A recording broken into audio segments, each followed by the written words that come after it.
Wigo, your trusted ride.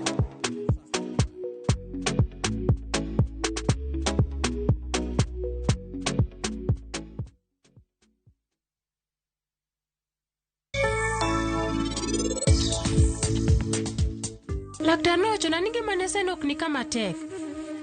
Jomomiyo nabro wacho ne ni tadiera tegi sani. An ok apar ka wuondo pari. Ni an bende kae. Abiro chwanyo niti. Sanju mari en Rajib mara. Kite gin ng'at achiel. To kende nosebedo kowuondo wate. Rajib ok nyal dak e odni kendo. Mano e okang' mara mogik. Romo!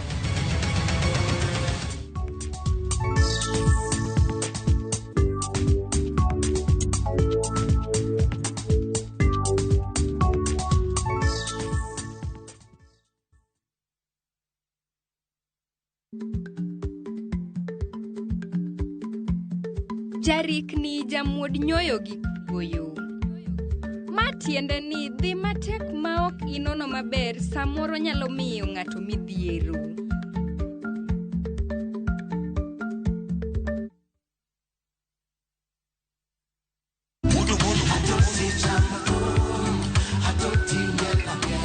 Woktich ka woktich wakelo ni duon ya wotonagi. Kabende tichario katichario nyakumunga juang en odiochieng' mar yuto mari.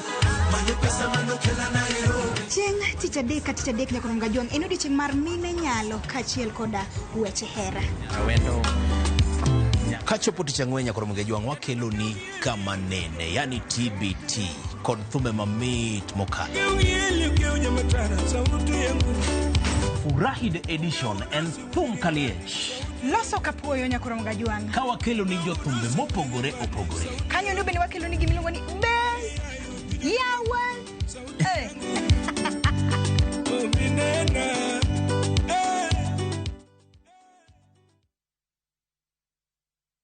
Ameniweka huru kweli, naimba sasa haleluya,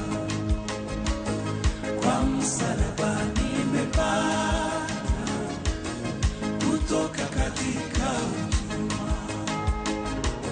Kama ungependa wimbo wetu ameniweka huru kweli, iwe sikiza tuni yako, irahisi. Bonyeza *811 *500#. Na ukumbuke sikiza na Citizen ndio kwa wasanii wote.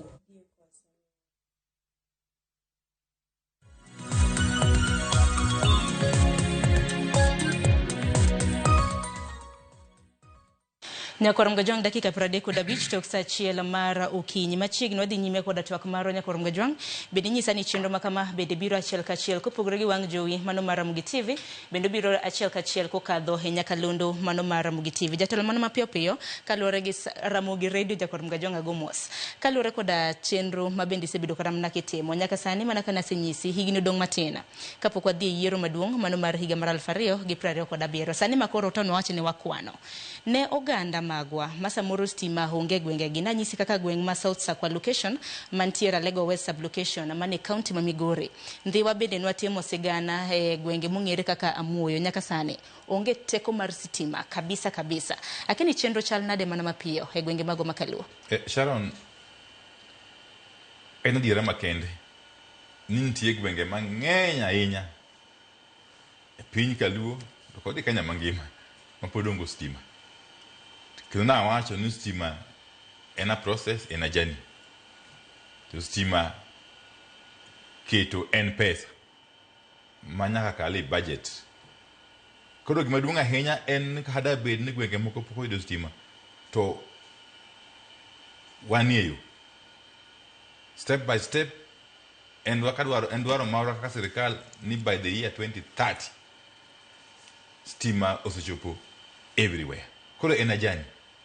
Okay, to gimalisha ahinya mana wacho en to kata kuonde mwasekete stima adwaro mondo jothurwa okaw stima kaka mwandu ma jopiny nikech wan kod cases mang'eny ahinya mag jogo ma wuotho ka ng'ado wayni mag stima wuotho ka donje transformers to golo mafuta to ketho transformers seche moko ka wagiwuoro ahinya anyalo dhi launch stima kamoro kaka ne ma launch stima kamiluongo Rang'ala e Ugunja kucho.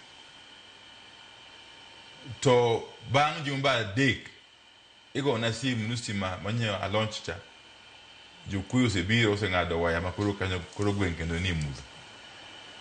Koro kendo igona simbe ni jatelo konywa stima nyojo ji obiro ka bo ng'ado waya koro wani mudho. Koro time to koro an timano. Koro an akel stima ndalo kra watchman.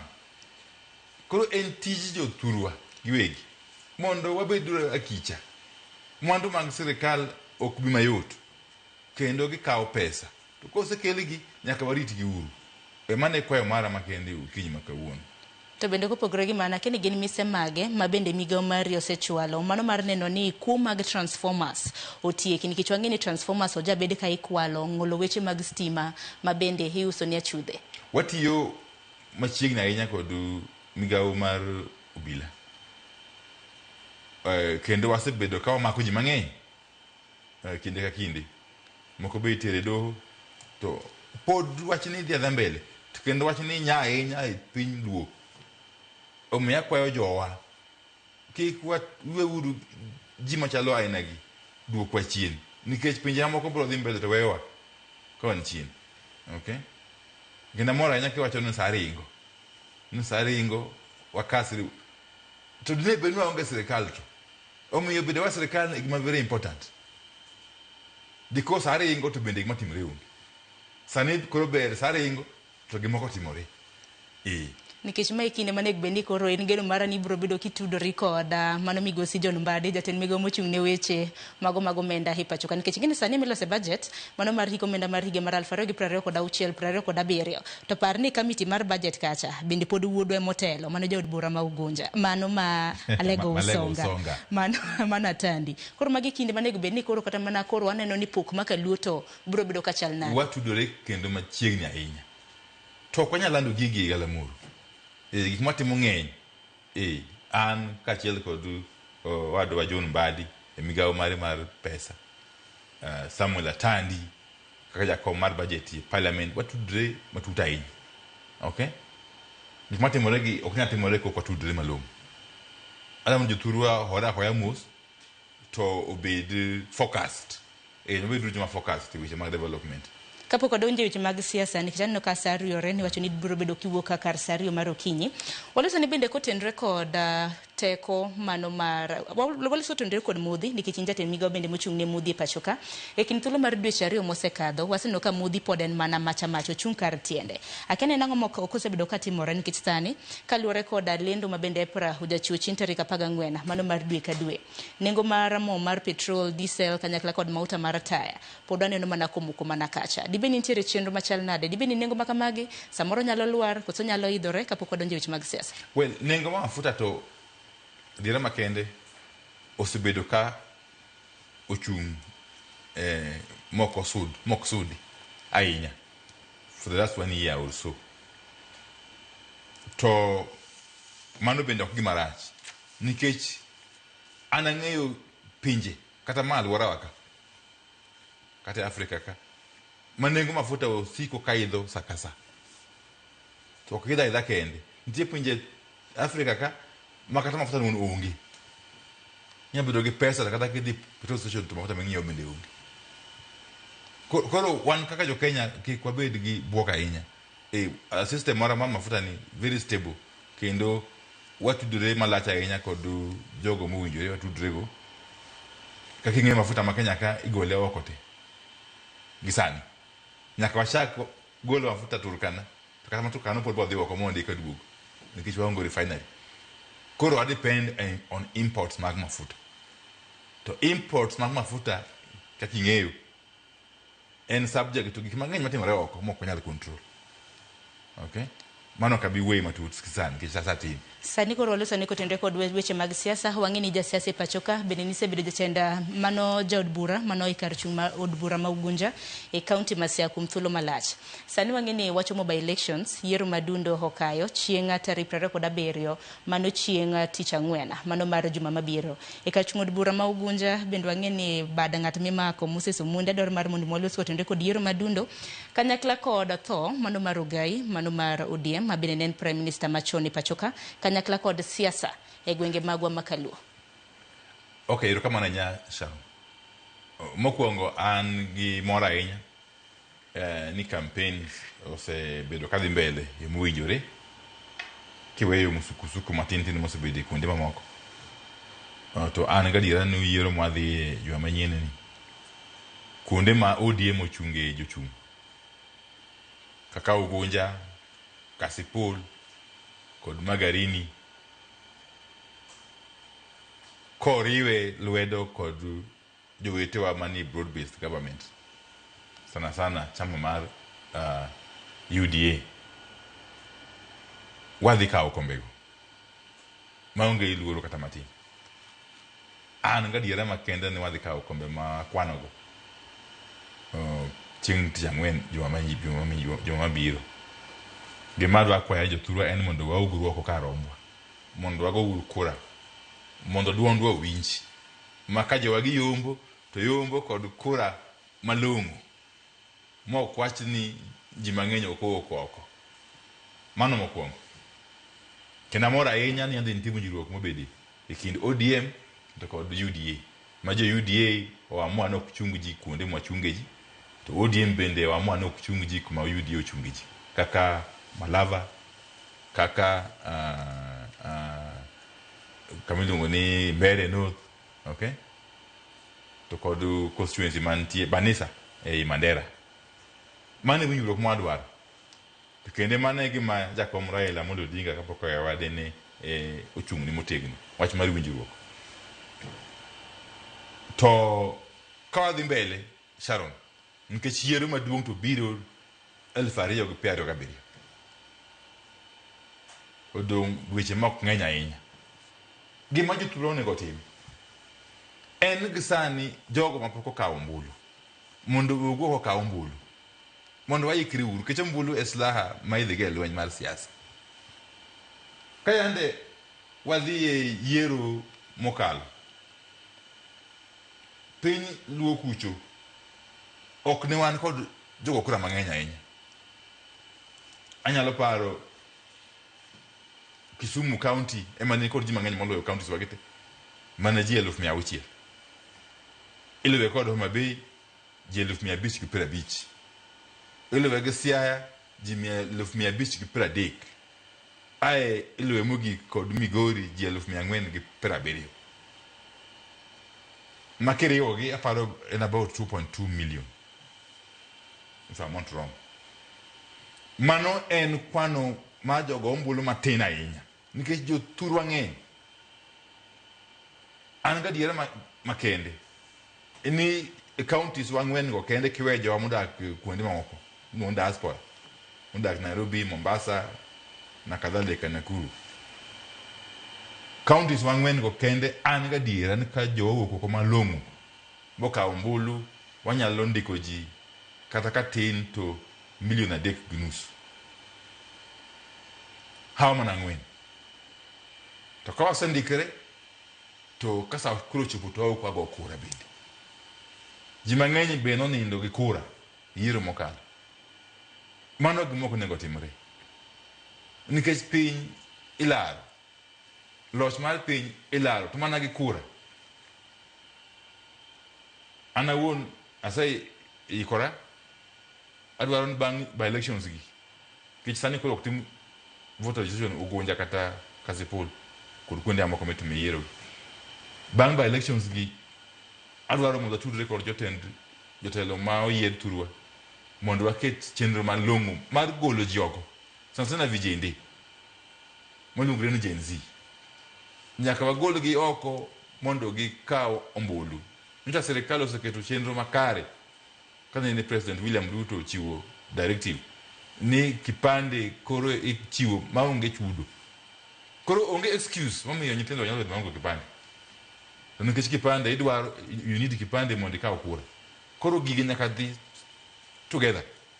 Kaw kipande kod kaw kura. Time pod nitie matimo gigi. Gima onego koro jotelo ma joluo makaluo ok focus on moloyo gumora mora kibe development issues madhi mbele en wach mar kaw kura. kendo mbele ka indika bero ni waket gumlo un competition keto scorecard to nang meni ka okura koro chuno gi sechegi nikech kar mne kinde mosekalo jatelo wasebedo kwaneno kana mna kigoyo debe mano ne sirikanda William Ruto hinya weche mago magulidhi milongo ni tutam makamage dongruok makaludi lose kotendre kodango ahinya nyako tendre kod mana ing'eyo wan ing'eni wan ODM Sharon kendo an aja ODM mateni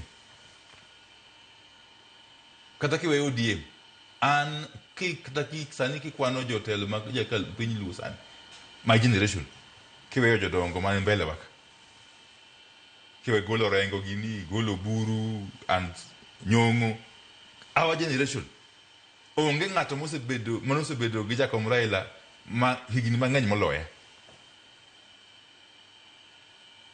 achako tiyo gi Raila Amolo Odinga ka ja higni 20 nyaka nyoweyo higa mwantien omiyo ang'eyo gima ne jatendwa dwaro kindego te ang'eyo kabisa kata ka nyepo kadonje ODM nyoro ne wan kode Ford Kenya in fact Ford wadhi Ford Kenya NDP LDP eka waduoge ODM to Jakom Raila Amolo Odinga no believe mana haka ana benda believe any political party is a very important tool in democracy. The political party ichako katiloso mondo o compete for power. Political party mora piny mangima iloso mondo kaw loch mar piny through democracy, through democratic process. Many years. Inyalo kawe kendi as a political party or inyalo kawe kuriwere party mamoko. Emiyo kinde kinde no adonje coalitions. Omiyo kata sani okani gi luoro mawacho ni our best bet, our best chance mar loso sirikal kata bede sirikal en kawa dhi mbele kod riwruok man kod party mar UDA. Nikitseyo jatelo sebedo hangine osineno kata mna kanda mopogore jadolo manoloso kotendre koda positions hiwacho ni tend migepe madluolanda hiwacho ni kaluo ntiere koda tend migepe matin gi jogoro mongirore ki compare kata mna kipimo koda gwenge mamoko nango miyo ni koro thungo ganda gi wach to tamne nikech kata mna nyaka sani aneno kata mna ote madonjo ntiere wuod John Magoya mawacho ni chalka gima jotelo mabeni ntiere serikal ni chalka gima siro dwaro margi mano mar yudo tich e serikal mabiro.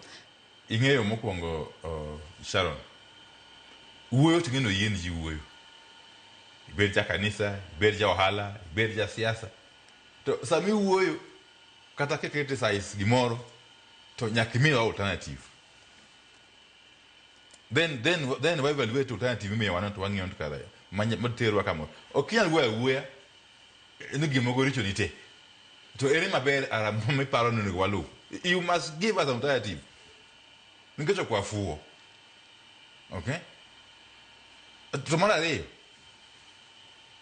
dimwatimo ok en mar individuals mar interest mar individuals kawono Wandai en cabinet secretary kinyi Wandai ok en cabinet secretary to life must continue to nyaka jaluo bede sirikal you see whether Wandai en minister or not whether Mbadi minister or not you see it's not about Mbadi or Wandai or Raymond Omolo kakaji trivialize ego you see nyaka wamiyo ganda direction madhi konyogi mano is our duty inyalo yie kod pachwa or not but we have a duty to miyo oganda wa direction kendo direction wachiwo kwasetimo evaluation sani kaka piny Kenya chalo ni onge miracle kata hono wale timare between now and 2027 kile kina formations ene naga chagwa gi team mareja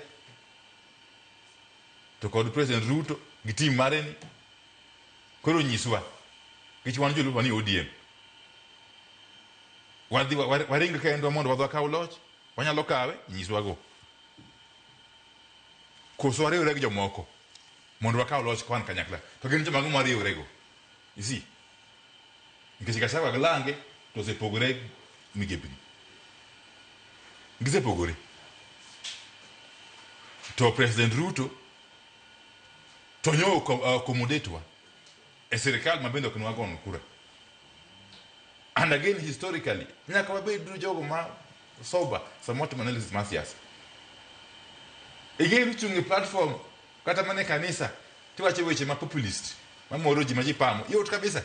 Anasebere sasa higi mang'eny yot kabisa.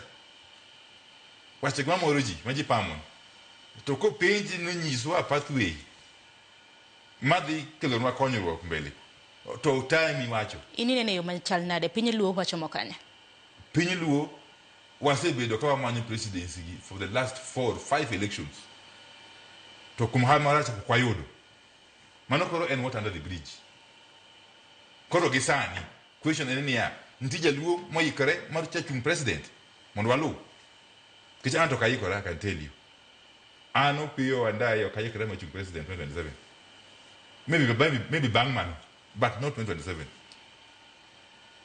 Kanti jaluo mose ikore, mose manyo pesa, mose bedo kodu siepe mutudre, manyalo chung president mayom, o go komondo nyiso waluwe.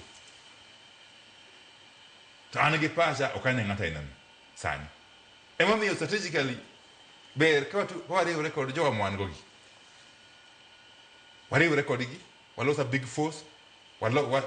Wadi yero walo serikal kaja luni wadi serikal mo contribute to loss magudu to teongi no buro bedo kwa ngiyo bang yero mano mar higa mar 2027 to kana mana kwani no ute nikech opia wandai wangi ninja ten migo mochungni weche mag teko gi modhi tingeni telo ne piny Kenya duto te ntiere ote mopogore mathoth mabende donjo ni to kara wuodwa ni waburo bedo kwa paro gyango ngeni moko kuom mise mabende isebedo kichwale migo mar teko isebedo kiloso Jakogelo wacho kama en wich kuot ni wuodwe motelo ne sitima to pod piny luo yogo stima gwenge mathoth onge koda stima to kara chenro mar last mile connectivity ni to biro bedo ka konyo wagango ka wuodwe motelo ne to gwenge ma ka luo bende pod onge stima nyaka gisani apenji Sharon Jakogelo no adwaro ni kolan wandaye minister mar stima to within 1 month within 2 months within 1 year piny kalunti stima te piny nago mondo duoki tase wacho ni stima iloso gi pesa to pesa en mar Kenya mangima tataka nyisi unu pesa mosekete piny luogi en pesa manyinda ko biro ni be nango gi migawo jaka jawaber joma reasonable and honest okay kiko bedo joma negative throughout yeah apart from stima because nginda ba winjo radio kata TV ya winjo sakasa marira mungu ntiwa moro ka bindi ni jowa mane serikali ndiki ji mana nyaka duoko kapo ka wuok kaendi kidwoko mano bende los kotende kod se kendi se ugo da bese neno jok mabende osebedo ka sika luore koda pichni mabende geo gi jotelo mopogore mabende romo godo Adam da duoko wach mar ndiko ji tich ber kabisa kendo mane en one of the ways mar empowering jowa tanyisi Sharon anasako ndiko ji tich kata kapo kabedo minister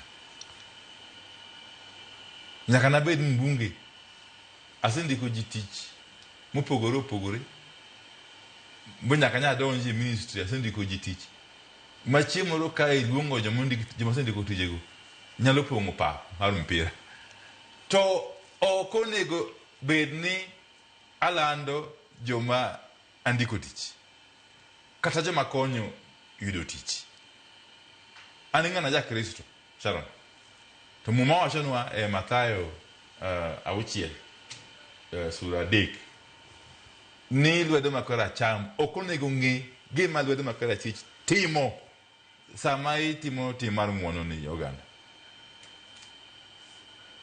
sama konyo ji kata konyo Uganda ok akony mondo anyisrago kata mondo jopiny ong'e na akonyo mondo atim maber ni chwech Nyasaye eka chiemo la bende Nyasaye dimi agwith e piny ka to kod e polo bende nikech ewi mano aneno ka seyo bende opogore nikech wacho ni jotelo mamoko komi tich to gineno kata ang'eni weche motenore kod tribalism kata mana dewo wang' oganda mamoko bende jatimore to kata kamano nikech koro intiere docket ma kamano nikech magi penjo mathoth mana kaka isewacho jogi ma bende osebedo ka kwayi tich wacho ni oganda mamoko kondike tich kata mana ka gintiere koda docket malach kamano to gidewo wang' joggi penj na waziri ni en kod programs mage haza waziri herwako joluo e tije kaka mag KPLC Kengen e boards mopogore aseduoko penjno Sharon at least boards jomindiketo ilande ikete Kenya Gazette mago to ginyalo ng'eyo joma sekete boards ma joluo gitie ok nyal kono nyingi kam so right so ging'ere you see an gi ji akete sekete board marere kaseketo ji board man nok aseketo ji board mar Kenya Pipeline aseketo ji but money is not the issue. The issue enni kawa konyo gandawa to wakonyo out of our good heart and also as an obligation ok wakony mondo wanyisrego to mar ariyo bende ok wanyal ndiko ji tich wano be adiera makende Kenya ka unemployment rate ni malo matamre gi nono makati bed na president kawuono ok nyal ndiko jo gweng'u jo kata mana wae kata wadau gandau jo gweng'u tich I can tell you yes ni en gima watimo kendo nyaka watim to konego walandi maybe jogo mondiki konego monego land kendi gisani nikech ang'ini wadongi matine dakika 3 mar mondo mwatiek twak makama ninja kanyo bende pod inja kanyo mano mar duond bura mar ODM nintiere koda lemo e duond bura mano mar ODM kinde mokalo bende ninja tenda iwacho ni jogo ek manok jod bura manok e od bura maduong' ma pacho ka sani inyalo penjo ni ODM ochomo kanye bagni mopogore ma bende osibedo ka nene e ODM ini nene kaka bagni kosi nene nade ODM ni elwedo maber ahinya ODM ni lwedo ma very stable ma Dr. Oburu Oginga ani achiel kuom jogo maneno siro wach mar Dr. Oburu Oginga bedo party leader inyalo paro kata kane pok oyigi jakom to nang'eyo gima timo an na ok bawacho ni nyoso keto Dr. Oburu Oginga kaka interim party leader or kaka acting an gi pacha en ni organs mag party mar ODM onego rom piyo mondo confirm Dr. Oburu bed party leader mungirore I'm happy mano nyoso timore omiyo gisani onge vacancy ODM mano nyaka wach malong'o onge vacancy kata thuolo moro amora e telo mar ODM en family under leadership mar Dr. Oburu Oginga kendo ada mondo jowa support motegno mondo ta chama kwa dhigo mbele nikech chama kod structures mamagi to mano komono ji man kod paro mopogore wacho pachigi to onge shortcut leadership mar ODM kidwaro bedo jatelo mar ODM kata jatelo kata to nyaka rit mondo thuolo yudre e sama winjore mondo ichung to gisani thuolo nano kane kalore go chike mag ODM okay nta winjo ka an Mombasa bende kaya wuoyo mopogore mano is okay but so long as structures mag ODM tiyo wango wasiwasi to jatelo kwatieko twak marwa okiny makawuono aparo ni wach ni mogik ne oganda mano makalu ahinya nyako tende kod kaka oganda makalu kamwa chomo e yor telo wang'e ni wasewito ogai marwa mano migosi Raila Amolo Odinga weche masani bende koro wachore ni ng'a biro bedo katelo ne oganda luo weche mosebedo ka wachore mag kingpin e kin mamoko mana kwatieka ken ang'o ma di wach godo kotendre gi mano gi wach ni mogik ne oganda makalu ma bende neno okiny makawuono mokwongo an Sharon okang'eyo ntu no jatelo mar oganda luo en jatelo ma iyiero nadi kata matije nang'o mano kang'eyo okay ng'ama dwa telo mora mora ntie structures mag telo nyalo chung MCA nyalo chung MP nyalo chung governor nyalo chung president okay telo mar luo nano kang'eyo kamiyiere maoge na mbaka one story za jaba okay mara ariyo nyaka kaka tieko nyaka kaka joluo wagoro tamsi nyaka wa reflect uru. Okwa nyal bedo jogo ma siko timo same things. So I expect different results. And again, Sharon, I said bede nganyo, moto mwere na hagi te. Nyaka na bede adult. Te. Kenda sa kenyera bende gigi. 1997, Kani only 25 years old. E wash magnanyo gi. Ano maka badhika miti, beti yuko karibu duisha uchie. Gejo mamoko. Omiyo gumata nyalo nyisa, nyalo puonja weche mag ng'anyo gi onge. To ng'anyo ok ena an end in itself. I can't want to do it. Ng'anyo has been a means to an end. Oteni ng'anyo mondo gimoro timore or mondo ayud gimoro. To kinyal wacha ng'anyo no. Mane gima ni dhogi. To kia piny into ng'anyo for what or against what to be sort of clear. Odhiambo manyoro nwadayo dho James Orengo mabende notwa kod jafwambo marwa Chris Owino bende noloso wach kotende kod wach mabende samoro no okopure kata mnoko kere yo makare e wach ng'anyo nacho ne noko nyiso ganda mar mondo mi owuog oko mano mar mondo mi ng'anyo amando kang'eyo ate mona nyiso jowa ni nyaka walokuru pattern. Yes, kata muma wacho no, there's a time for everything. Okay, it's a time for everything. Okwanyal tiyo kod same tactics, same strategies. So times to say change. Times to change kabisa. Okay? Okay. I'm not saying kita ngaluguru nganyo. I say nyisin nganyo asa tumo mang'eny. I've even led them. Bangi year ma 2023. Nganyo mi otimore 2023 ni. At one point, I almost remained alone with Jacob Raila. I can tell you. To manganyo kanya luwe sana. Gimadunga henya en koro nyaka walok pachwa. To madunga henya koro wa focus ulu. Kata ma liberation movements ati kukoro. Liberation movements. Which ODM is like a liberation movement. Liberation movements cause achieve goal margima liberation. Tonyaka focus e which mark governance. Winjori? Nukuse ke de bungu bu loyo lwen. Kuro reality nyaka down on you. Governance. Sani anugapasha entai mar governance. Njaluo nyaotiyo nadi kodu tuolo maginigo emigepinu pogore esirikani pogore ma counties nyaka ma national to make a difference in lives miga jowa mane madunga enya. Okay, to joma dwa ng'anyo bende tuolo ntie ke chiko yieni nderni okolor nderni pod ntie, the streets are still there. To kinyal drag community agenda moko clear. Mane gima temo wacho.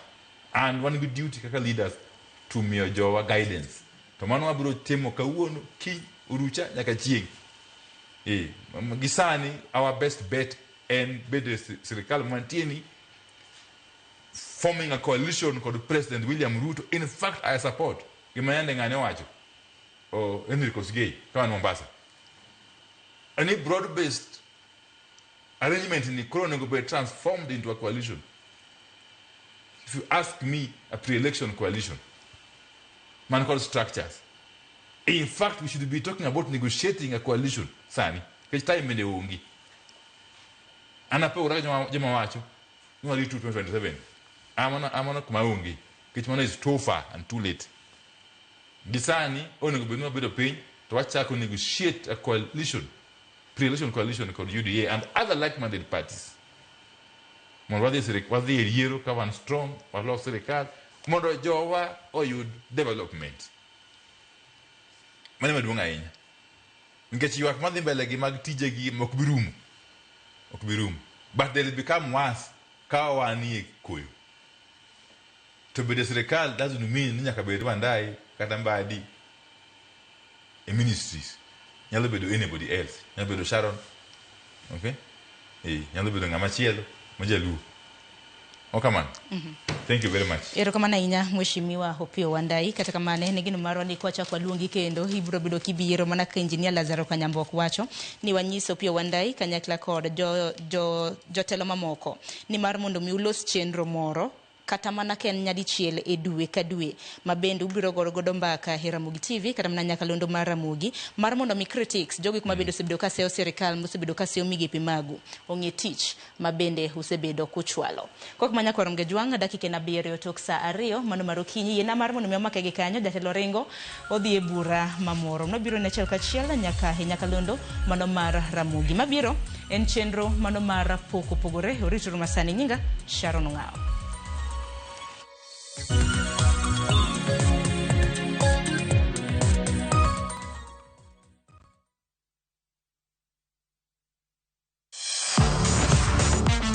Ne thuolo mar yudo weche tuke duto nyaka mopondo.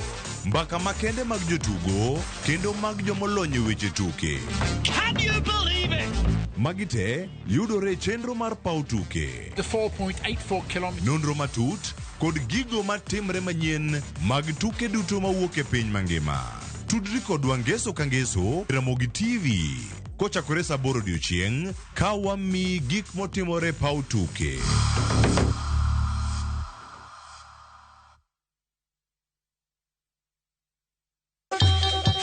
Ang'o mosetimore ne joma ne ochweyo Ugandawa? Adhi primary Kangonditi Primary School. Gin kanye sani? Amobilize kalerte ne wago poro to gibiro wasombo kidi to watero kacha jite e secondary kacha. Waromo gi jodgi to wafwenyo sigandgi magi mopondo. Siasa ka ng'amo ywaye maduong' katere siasa en Daniel Arap Moi. Ng'era nyisi mabeyo mane giweyo. Ne japiny opogore kata ng'ama ne nie duond loch ne neno ni kopo ni Kenyatta dhi Tom okawie thuolo ni mondo tanwa piny ni kaluwore gi mwaseneno kuome. Ang'o magitimo sani? To kata kamano be pod gin kodwa. Nakedo ne wach sukari ma jobunge jonjo kod buot nochaka ne bwana sukari. Gin kanye kod Walter Nyambaga tich ang'wen saa 3 otieno mana e Ramogitvlive.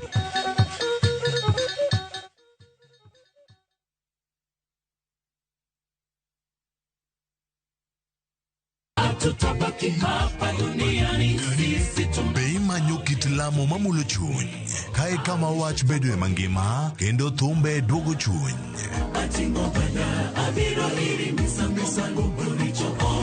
Wariure kanyakla mondo wakelni adiera, geno kod ote mar kinde ma wadakiegi. Wachak wadog ir wuon wach ma en Nyasachwa. Wachak wapenj Nyasaye wach, Nyasaye be wuodho adhi maber. Biblos wacho niya, Yesu noloyo teko jachien e msalaba. En wach mar yie, dwaro kod yudo kari e sigand Nyasaye.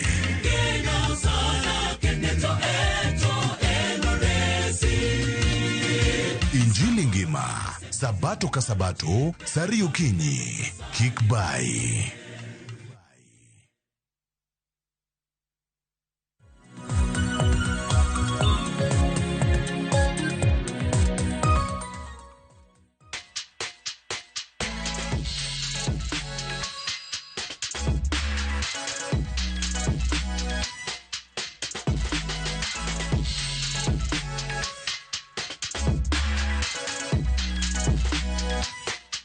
Nyakwarom gajwanga chenro en mar pok opogore tadiradira mana ka nyinge wacho pok to opogore adiera. Okiny makawuono antiere Mama Grace Onyango Art Center mantiere county mano ma Kisumu. Toka Nyakwarom gajwang ineno mwandu mopogore opogore mabende othedh kod chumbe mabende gi dhongere waluongo ni metal sculptures. Mane pok mabende wadwaro timo okinyi makawuono antiere gi jala mosebedo kaloso mwandu mopogore opogore mamaridadi mabende sebedo kineno gi pok ma entiere godo. Medoro mar mondo mi wang'e matut kanyakla kod mwandu mosebedo koloso. Arokni machiegni chenro en pok opogore kochako nyinge ng'ati jakanye. Richard Udiwuor, aja suba kamoro ne Gwasi. To Richard pok mane mintiere godo en ang'o mitimo? An ahero loso gik moko gi lweta, tijewa mag art gi. Ema ahero loso sana. Mane pok ma Nyasaye nomiya. Dong' nyisa ne Nyakwar Ngajwang' nikech an anyisogi ni metal sculpture samoro nyalo lere maloya. Kaka an jatij lwedo, inyalo kawo chuma tikete, iloso kode gimoro ma ng'ato neno, kendo neno ni gino nie mfano mar gimong'eyo. Kaka for example, inyalo neno ka loso gini kaendi, ing'eyo ni ma en winyo to lose gi chuma. Ting'e ni Richard nyalo penjo ni why metal sculptures? En pok manintiere godo koso itero mana chien ni chako pok de karang'o kaluwore gi were manintiere godo koso nang'o?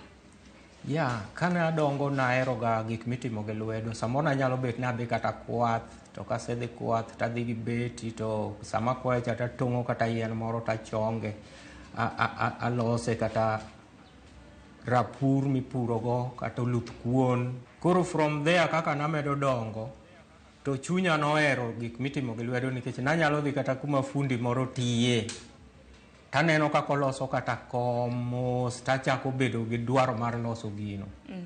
Koro kaka nadongo adhi mbele kamano, kachako skul mar Polytechnic tadhi akawo mana tij bau. Koro na continue gi tij bau mang'e loso ambe furnitures. To tija mar nachako gi e goro. Koro tijno iyudo ka gigi dhi together, ok inyal loso gini ka ok inyal ng'e kaka ikuong igore gi kalam. Koro itiyo gi kalam e goro image mar gino, kae tichako manyo material tilose to wuok kamano endo.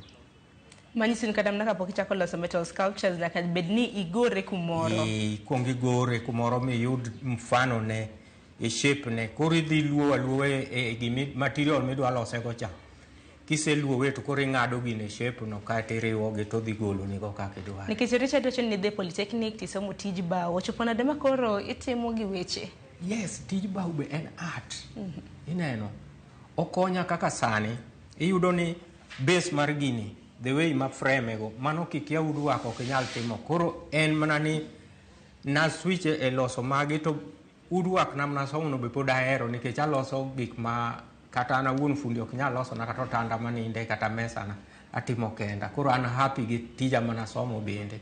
To matimo sani to in bon, en Nyasaye mamiya rieko matimo go gi. Ma koro en pok manonyuoli godo. Yes, ma en godo skill mara wuone kamano. Manaka sani dwachi ni en pok mitimo full time. En gima timo full time. Kata se monda kuma dake abiro ka. To abiro mana purpose mondo abed kuma watiye ma samoro an gi material samoro maseloso go anyalo bet ni aplan loso moko tatege kata mana ng'ama nyalo biro ma nyalo dwaro kawo to koro yuda machiegi. To Richard, kuom wacho adier, metal sculptures ang'ini chenro mar pogore kin thuolo malach mwasetimo ne onagi moro metal sculptures to meki giban nok opogore nikech chaka gima gintiere koda sigana ma bende ginyalo nyiso jopiny. Nyiso matut kotenre kod tich mitimo nikech waneno ranyisi mopogore ma bende wantiere godoge. Ndiga bende aneno malo kucho. Nyiso the passion behind it. Okay, kata kachako gi ndiga, wachakni achaka gi ndiga.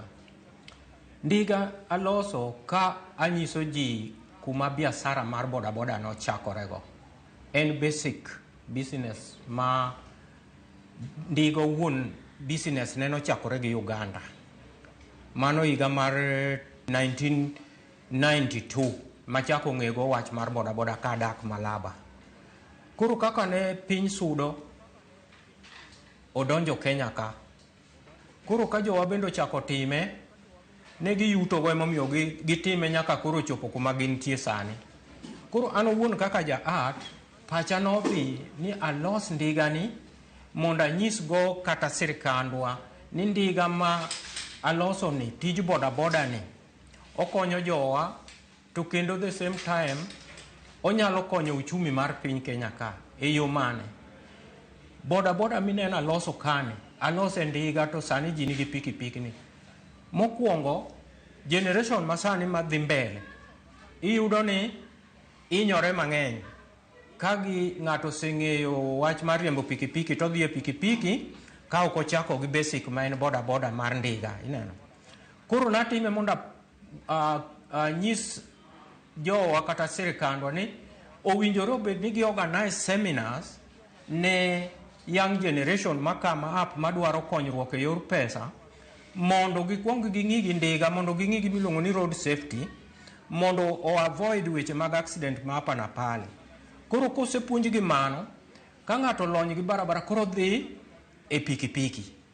Koro accident koyude to biro yude ayuda kaka ang'o yud ng'ama ni kata gi gari, but koro ken gima common hapa na pale. Another thing, aneno ni kaloso bodaboda ni to obed expanded, sirkal odonjre mondo mi wayud kaka wanyalo yudo kata bodaboda e piny Uganda kata ji 300, e piny Kenya ji 300, e piny Tanzania ji 300. Koro waloso gimiluongo ni East African Bodaboda Sacco e Kenya ka. Mamano kotimore to biro yudo ni jogi even 5 years ginyalo gero asset mo maduong' kabisa in Kenya ka, to sirkandwa nyalo yute gino, pinje ma jogo ae bende gimbe gini dhi benefit gi. Koro mano emomiyo ncha loso ma mondo achop that message. Manyiso ni duto te miloso nitiere koda puonj ma bende ipuonjo godo jopiny. En gi puonj mapek, mano puonj mapek ma kotim implementation makare, tibiro yudo ni onyalo uplift our economy in another way. To kibedo piny tiwacho ni dabiro gi metal sculpture, ang'o mabiro e pachi mar mondo mi los mwandu gi? Okay, sama iparo timo gimoro, apa ni Nyasaye be medo medi paro. Koro iwacho ni atim gini, the way I chose to using them with the metal ni durability mar item maloso. Obed gima ok kethre kiny, obed gima kobedo gine to obudho, at least onyalo puonjo joma piny kanene. Ting'eni bathi kanyo bende wan gi gita. Wan ga gi chenro moro ni ng'e jothumbe wa. Obiro ga chieng' tich abich. Chakre saa 2 nyaka saa 3 mar okinyi. Koro biro odiochieng' bang' pok opogore. Koro nikech ng'e jothumbe wa bende biro bang' pok opogore mondo chieng' tich abich. Taneno gita no to king'iye gi wang' ma iye nyakwaram ga jiwang'. Ok anena gita okadho ka. Akene gita ni to diwach nang'o? Erokamano. Ka chako ni wach mar gita ni, gita en instrument mar music. The main title mar gini momi alose en music. To kwa wuoyo kuom music, music en gima nochakore chon monyuol ji oyudo. Ji join mana on the way.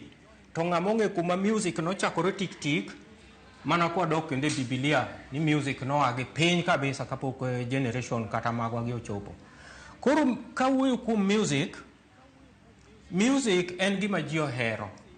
Music near churches, music near schools, music everywhere. Koro music en gima ber, en gima kelo puonj maber, kendo music keto ji together. Koro mano emonomiyo I decide mondo alos this instrument, musical instrument, mondo aler go history mar music, especially kuma music koro nochako bede recorded. Ineno? Wayudo ni in history, wan gi gimiluongo ni machinery ma wasungu nobiro, technology mobiro mano chon ni wera lively, to ji miel or ji winjo wende mag kata puonj mag kata church nini. Koro sani music wasungu nokete modhi obedo e machinery. Koro en gi kako bedo recorded, machine nyalo wer kacha to uno lingu winjo, koro ken dhano live. Inano? Kuro mano no medo value kabisa e music. Momio, the first music machinery mane giloso niluongo ni gramophone. Gramophone ne tiyo kod majira, nokotigi battery, nokotigi steam, according to that technology during those years. Kuro wayudo ni ka wan gi plate inside here mar gramophone, wan gi plate mar record player. Kuro kaka recording ne dhi giluore kamano, then wan gi this album maneno oko kanyo. Kuro from there technology medo dongo, ji ng'iewo radios. Wayudo ni later odonjo e radio cassette, ma cassette mar radio ni ne mako information, omako o record music the same time onyalo mako gimoro kaka koro wawuoyo ni to record. Mano technology sudo. Koro idho wadonje video makoro inyalo goyo thum to kendo neno ji pictures mano technology idho, mano pod awuoyo mane music. Mano music recording. Odhi mochope CD. CD ni be wayudo ni nitie CD ma audio to kod ma video manyiso. Technology sudo. Wachako wagik gimiluongo ni diskette. Diskette en recording gadget ma tiyo korka mako any information. Inya tiyo kode kaka file, inyalo record gige ni e file, idhi kode computer, itiyo kode kanyo. Koro osuda mochope gimiluongo ni MP3 player. MP3 player like this one, en bende o record music, kendo o record kata information moro, ng'ato gimoro nyalo timo, kata CIDs nyalo ne tiyo kode, e dhi record information moro mane gimanyo, to giyudo to gi record kanyo. Aya wan gi flash disk. Flash disk ni bende en mana recording. Koro kaka recording odongo mowadhwa chope gimiluongo ni mem card, ma koro aketo malo kamogik. Mano mem card. Inano? Koro ka tieko wach mar recording, king'iyo malo ka ibiro yudo ka keto letter P. Letter P means gik mang'eny, but with gimomiyo alose akete kanyo, akete ka the meaning of progress. Ni dwach dhano kochopo, ose progress en gi pesa, ineno, en ng'ama koro well off, gimo nyalo timo kogike pache, ni having good time, ineno. Hanno ka gijuso. Koro, mane kit ngima dhano. Koro king'iyo bath gini ibiro neno gik matiyo go ka, gin metal moko chain, moko metal moko kamano moluoro music instrument ni moketo dier. Tiende ni all these things atiyo go kaka inyalo bede dala tichielo dala ni. Music needs security. Nikech jowa mang'eny ma musicians oseyuagore mang'eny kaka gi neno lal mang'eny. Koro magi aketo ni mondo owinjore bed ni sirkandwa keto bidi mondo mi jowa kik yuagi e yor security, ni mondo music obed secured, mondo joma timo music o benefit e music. In gun yero thume momiyo ni samoro ni loso gitana. Nenore? Ahero music. Koro king'iyo surface ni, asewuoye chumbegi, king'iyo surface ni biro yudo ka wire color gold. Koro awacho ni music is like gold. It's a precious thing. Yani ma many people are responding to. Koro mane momiyo naloso gini kamano. To bende ahero kaka ikele, nikech nyithiwa masani bende iwacho ni minyuolo sani generation alpha, ok nyal ng'e kuma Santuri gino wuoke, sani koro wachope nyaka koro mano nyisoge deep history with evidence. Oneno live kumi wuoye, koro understand gino nikech onene practically. Surely generation masani iyudo ni kiwewa verbally to gino nyalo kala. To kiwacho gimoro gi gimoneno gi wang'e, to dhi moke pache nikech onene. Koro mane omiyo aloso this thing e yo malose gono, mondo ng'ama understand gi gimoneno gi wang'e. To Richard gitani ni loso karang'o, nikech gome na penjo, akan makani longo no tonglo koso gini nduru, mago mag 50 50 cent. Magi recent, magi Simone. Oh, magi Simone. Magi kawo ariyo to en siling. Koro mano be oromo puonjo gini, magi pesa manitiyo go masani onge, to ne watiyo kodgi. Makata sani siling kata mana beach bende neno ka gimoro mok nyal konya ahinya. Koro mano bende ginyalo ng'eyo godo ni kare wadok chien kata wadhi mbele, nikech ka magi gik man watiyo go nyalo yudo gimoro e duka, inyalo ng'iewo go sweet e duka, to sani ok inyal yudo kata mana Simone ming'iewo go. Kotonglo ne nyalo ng'iewo tam e duka, yani sweet. Wan chon waluongo tam, yani tamu. Mani mako go slaves ka joko biro ni mako slaves ka gini koro gini tamu. Kodonje meli to seth. Koro mane theme mar gitani, maka in gi penj moro machielo tinyalo chako penja back. Gima nyalo penjo en ni collecting gigi ni choko kanye, nikech an kata mana ka ng'iyo naneno magi chon, cassette gigi naneno chon. Mago being ni an artist, atimo research mara kapok atimo gimoro, mage gik makwongo achoko makata sani pod adong kod gigi ng'eny, pod an gi mpango mar loso gitni gi mang'eny ok kata achiel. Sani ka ng'ato biro ne odwaro gitani odhi, to koro onge machielo machaka kete display. Koro Tamani loso higa man? Mana recently. Okay. Mana I think last year.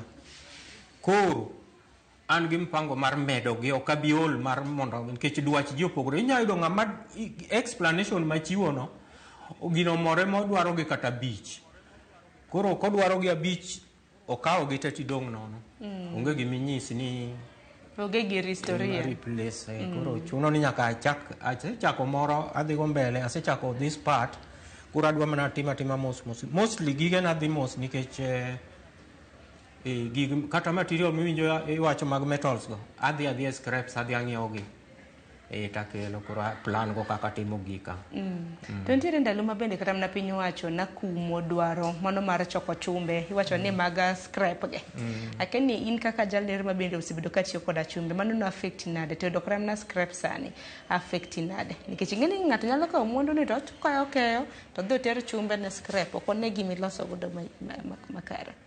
Manto diere sirkal ne nigi purpose mar ne timo stopping yore mag scraps go nikech ne yudore ni gik mang'eny iyudo ni like gigi choko gitero gi e masin dhi rego gi tichako itiyo kodgi ting'eni kuonde mane giayo originally maybe nitie components moko ma jogi ne loso go gigi mako oselosi obedo used to kodwoko odhi obedo recycled to koro odhi obedo weak. Koro iyudo ni gigi kano ger kodgi kata poles moko mag stima to ne gore piny nego ji inyo ji. Koro president former president Uhuru Kenyatta ne gitemo stop gigo ni mondo kik gibed nikech noyudore ni e Kenya ka nitiere recycle materials yani mang'eny mitiyogo giduoko gi masin dhi rego gi to ichako gine. Koro yudo ka original bedo gi teko maloyo recycle. Koro ne gise compare ma gineno ni gigo nyalo kelo damage koro omiyo ne gi stop gi. Koro by this time round ok anyal ng'eyo gimomiyo pod odhi mbele to wan koro konyowa nikech wan gik matindo tindo mwaloso ok gin gik madongo manyalo nego ji machalo kaka poles mag stima. Wan waloso gima kelo puonj moro matin kaka koro ineno mane en onge gima nyalo kethe yo mayot. To chumbe tindi igolo kanye nikech thothne dongani no kitiyo gi metal sculptures. Ema wacho kuma wagolo gieno wagolo gi Kibuye e kama wang'iewo gie. Ne gise square weche mang'eny go koro ne giduogo e business kawaida. To gina chid nade mage bende Richard okadhe kaka jal ma osebedo ka nigi pok mago mag loso metal sculptures. Gima wakale en mana finance issues nikech mondo idhi yud gino chuno ni nyaka imanye to kiseyude tok tek but chuno ni nyaka ing'iewe. Koro samoro kata miseloso gi pok iyudo buyers to ifeel ni nyaka ilos gimoro osechopo e pachi mok idwa nokal tiyudo kionge pesa koro mano is a challenge. To bende kopogore gi mano niseloso wach gita niloso wach ndega kata mana jomoko bende luonge ni ngware koro waloso ne mantiere nyimwane. Ananeno ndege jomoko luonge ni winyo nyalo mana nyisogi matut. Mata temo loso wetland environment kuonde machalo kaka wan wadak e Lake region ka ibiro yudo ni ng'ato obedo ni o decide ni odwa loso gire moro kaka project ne moro oloso fish pond kaka ka mano is a pond. Koro this gini age ne around the fish pond koro kise attend fish pond ibiro neno these vegetations those water lily koro nyiso ni rech ni e bwo pigno tortoise be ineno kowuok e pigno gin gik mohero kuonde mantie chemi yani kuonde mang'ich. Koro yudo ni ng'ano kano oseketo fish pond neno kanyo to nitie samoro ma Nyasaye oro ni konyruok e yo machielo mikia like ka koro iloso fish pond ikete kanyo samoro ya tende mana after a week samoro dhi oyugno tibiro yudo ka Nyasaye oro kata winyo machalo kaka koro ma en heron especially en winyo machamo mana thuol mane favorite food kata kado ineno kama thuol koro yudo ka Nyasaye nyalo oro gimoro makonyi nikech thuolo en gima is against life mar dhano. Inyalo dhi kanyo to ni kia ni en kanyo to negi. To idhi kanyo purposely for project ni mano teri kanyo.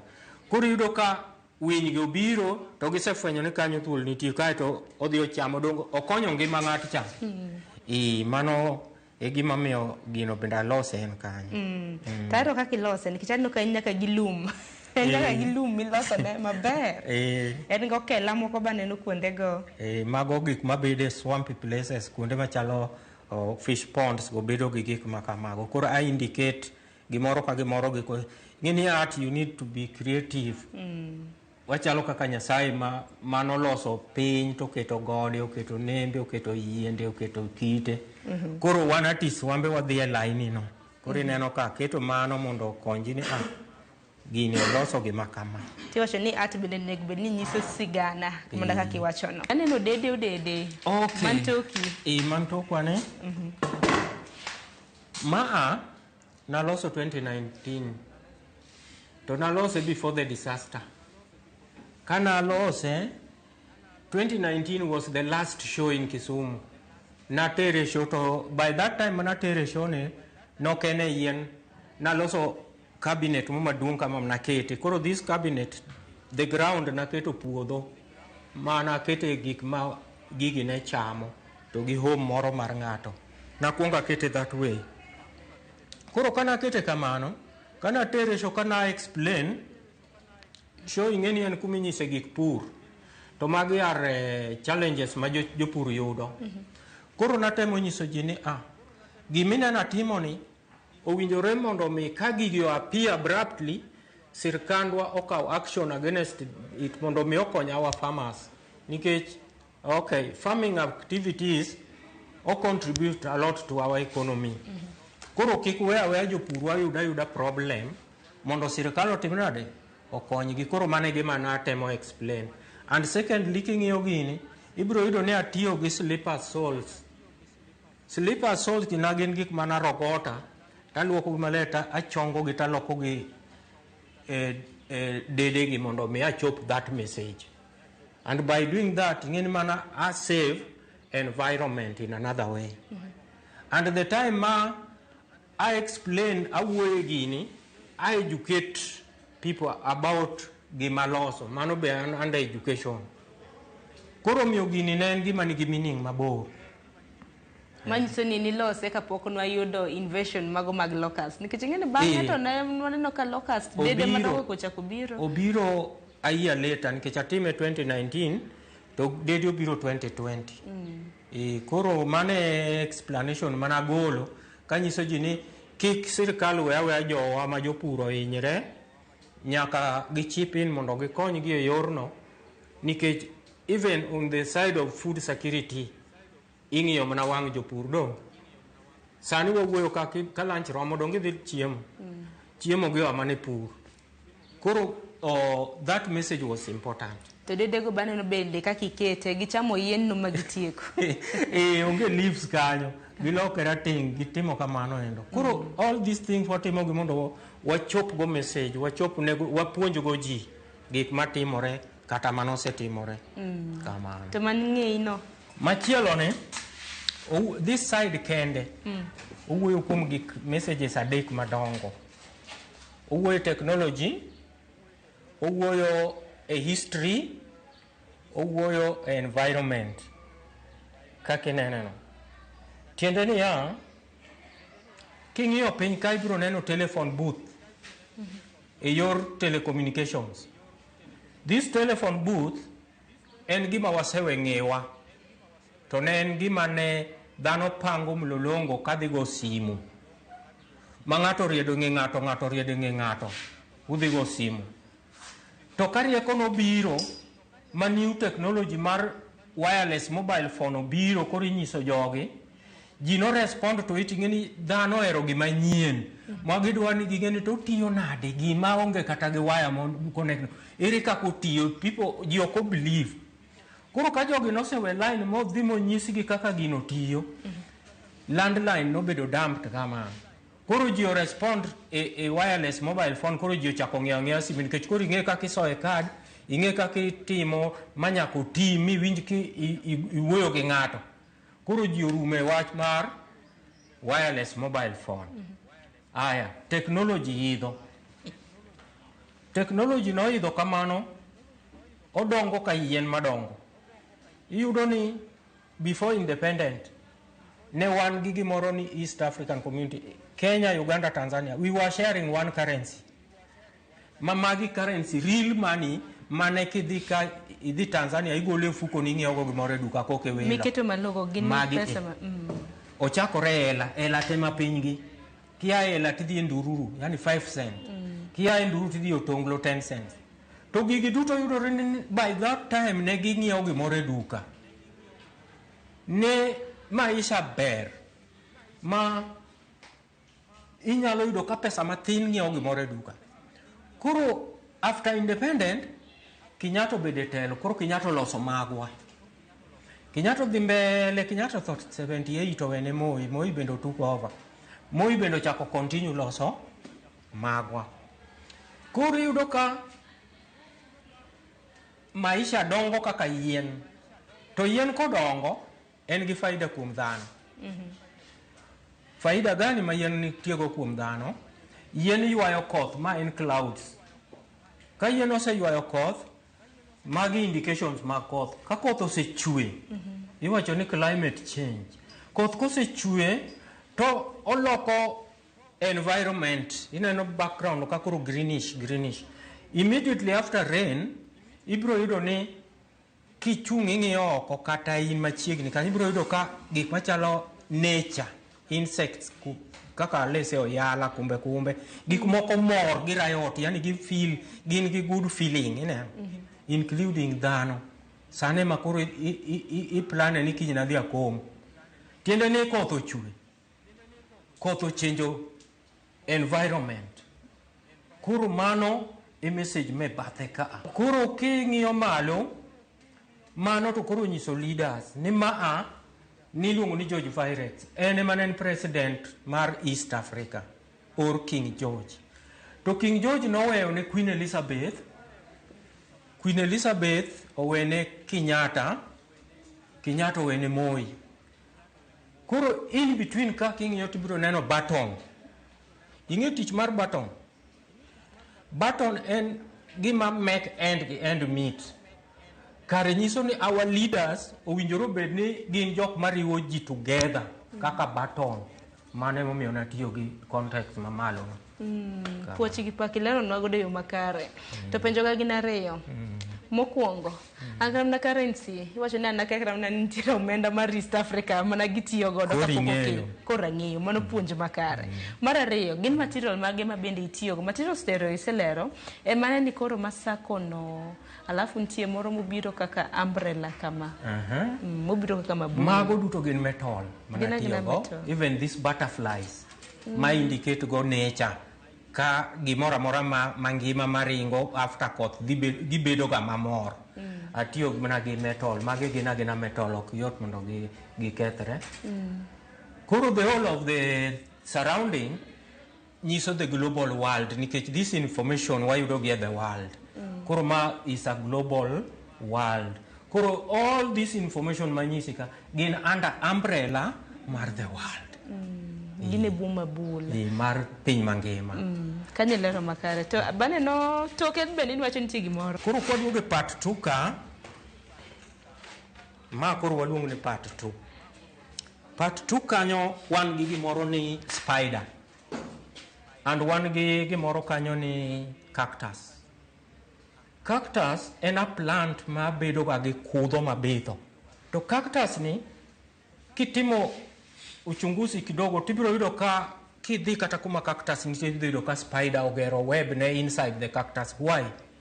Nikech ong'eyo ni cactus nigi sharp thorns manyalo protect from enemy manyalo attack ni dhi chame. Nikech en gima tin.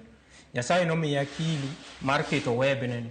Web ne oketo purposely for trapping small insects ma chiembe mochamo.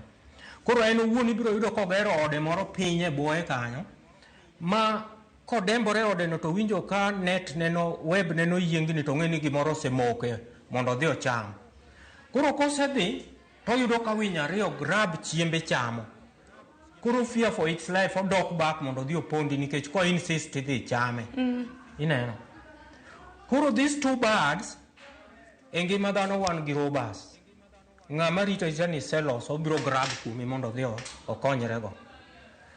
Koro the whole of this side mar this picture en gima encourage ngima dhano, owuoyo kuom dhano ni owinjore ng'ato ka ng'ato otim gire o benefit e gire moloso moko rely e gir ng'ama chielo kaka koro winygo. O encourage working hard to achieve what you want. To paro mane manintiere godo kocha cha ni seleronwa kaka evolution kaka ngima chal to kondi bende enena gik maloso ngima ere kaka ne koro nikete obede gimoro achiel. Yes, donge koro nyaka kaka ng'amatis you think critically. You have to think deeply to give out the full information about gimiloso. Koro mane momiyo natimo mani keche these cactus obviously kiwuotho ibiro yudo ka timo chunguzi ibiro yudo ka nitie web mare to winyo biro yudo ka chiemb mbui no moko e web ma en small insect to chamo mochako keth kata gino. Koro mbui ang duogo timo mana repair kendo enena gi bidi ne mondo mi at least oyud gima okonyorego. Koro gigi there is that similarity between animals and man. Tiende ni gik ma animals timore kuom animals moko kuom gitimore kata kuom dhano. To Richard, nikech koro ma en poko mintiere godo, tigeni poko bende kelo yuto, donge? Mar mondo mi us mwandu makamagi, leronwa customer ka biro ilero negi omondi koso kesingiso kaka iusoge. Customer ko biro nitie customers mama gino ber neno dwara. Koro koseng'iewe odhi kode. Kose ginene samoro ko penji kata nini tiende nango joma riek kata lese bias moko moero art oseng'ega ni art nigi gimotemo puonjo like recently nwauso ndigni moko ka ne kagi seng'iewo to ne giduogo back magipenja ni what can you tell us about these bikes. Koro na explain negi nobedo negi maber magikawo magidhigo. To customers magi gin ng'agini ng'ata nyalo biro afure na or japiny nyalo gina aseuso negi jok ma kuondegi kata jo oko. Richard en puonja achal ka gima ntiere history class acha pada ni pak puoch gi pak ema ne sir bende iseyudo ngene sirikal county ma Kisumu nikech ntiere Kisumu bende gisebedo ka gimako badu jok mantiere creative industry. Podi kabisa pokaneno ma igni ma sebet katimo kata koro piecework na maduong project na man go masani asetieko godo 13 years onge ng'ama no se contribute na kata a single cent. Koro a struggle kode mana sama yudo pesa na mama tina dia kawo go material as kuma gike kode gono tawe nyaka kenda chaka yude omiyo kawo all those years otherwise oken gima ne nyalo kawo years go but na sechiworane ni mondo atime mondo anyis jopiny gima atimo.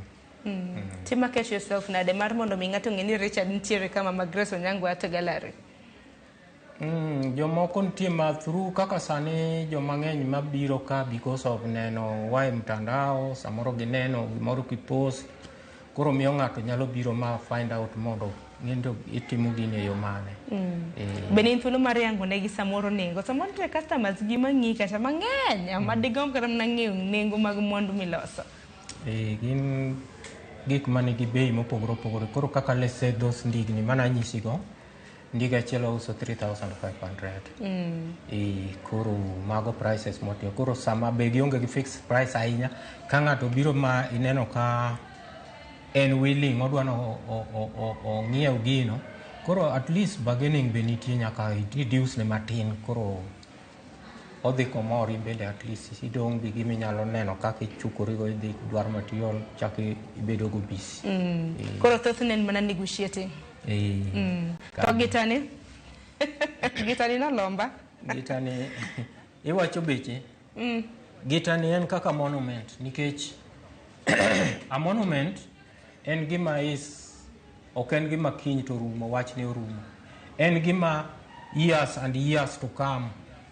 Mane momiyo en gima nigi value. Tiende no bro, anyalo tho kawuono, message maweyo no, onyalo continue puonjo generation mabiro bang'a. Koro en gima is quality. En ka ng'ato ng'iewe kuoma kasani, to en ma 300,000 gitani. Nikech obro last long. En gima nigi indication mabor. Bende gi materials mitiyo godo collecting data kaka collect e kin mamoko. Adaro mar mondo mi ng'i kamera kacha mar mondo mi nyis ne korongo jok kaka ginyalo yudi jok ma deher mar ng'eyo metal sculpturing bende nyalo mana loso kodgi iyudi namba mane samoro mbui gi mamoko. An iluonga ni Richard Odiwuor, visual artist. An Grace Onyango ka. Waloso gige art, waloso gik ma puonjo ji gik matimore kata manosetimore. To namba na minyalo yudago en 07 940 96360. 07 940 96360. Yes. Koro wayudore Grace Onyango ka e karwa mwatiye. To an gi project machielo ma ok na nyal donjo ka to en gi oko unyalo dwaro mondo udhu nene pia matin. Wan ka nikichini. Kingso ni wache motendre kod visual art aparo ni nyalo mana dhi tango mar Richard. Misebedo kiloso kuom thuolo mar higni 13. Aya wadhwane. Yes. Koro mae rech mani wacho. Mae my big project mana wacho ni. Nyalo mana lero nwa kotendre kod rech ni. Ma rech biseloso kuom thuolo maromo nade gi components mage. Okay. Rech ni achako lose 2012. Emana chako lose. Nalose kan museum. Alose gi metals, resin, atiyo gi fiberglass and body filler. Mago are the raw materials nilitumia kuitengeneza. Dagilero na mathoth kotende kod rech ni nikech mar mondo mibi kod rech paro mane manintiere godo. Okay. Main title mare wacho ni Patient Space. Mano title mare. To koro kwa kuom rech ni kwa dhi deep wacho ni rech is a very big resource in our region. There is this economic activities mang'eny ma focus on rech. Machalo kaka jo mang'eny nitie matimo biashara mar rech. To rech itself and food ma bende ji chamo. Koro e region waka secondly en our symbol. Koro naloso rech ni mondo I encourage godo ng'ata ni gimora mora mitimo tibedo patient. Neno. Omiyo jalupo en ng'ama very patient. Jalupo nyalo chiewo gokinyi kodhi e nam lupo to ang' oduogo without gimoro.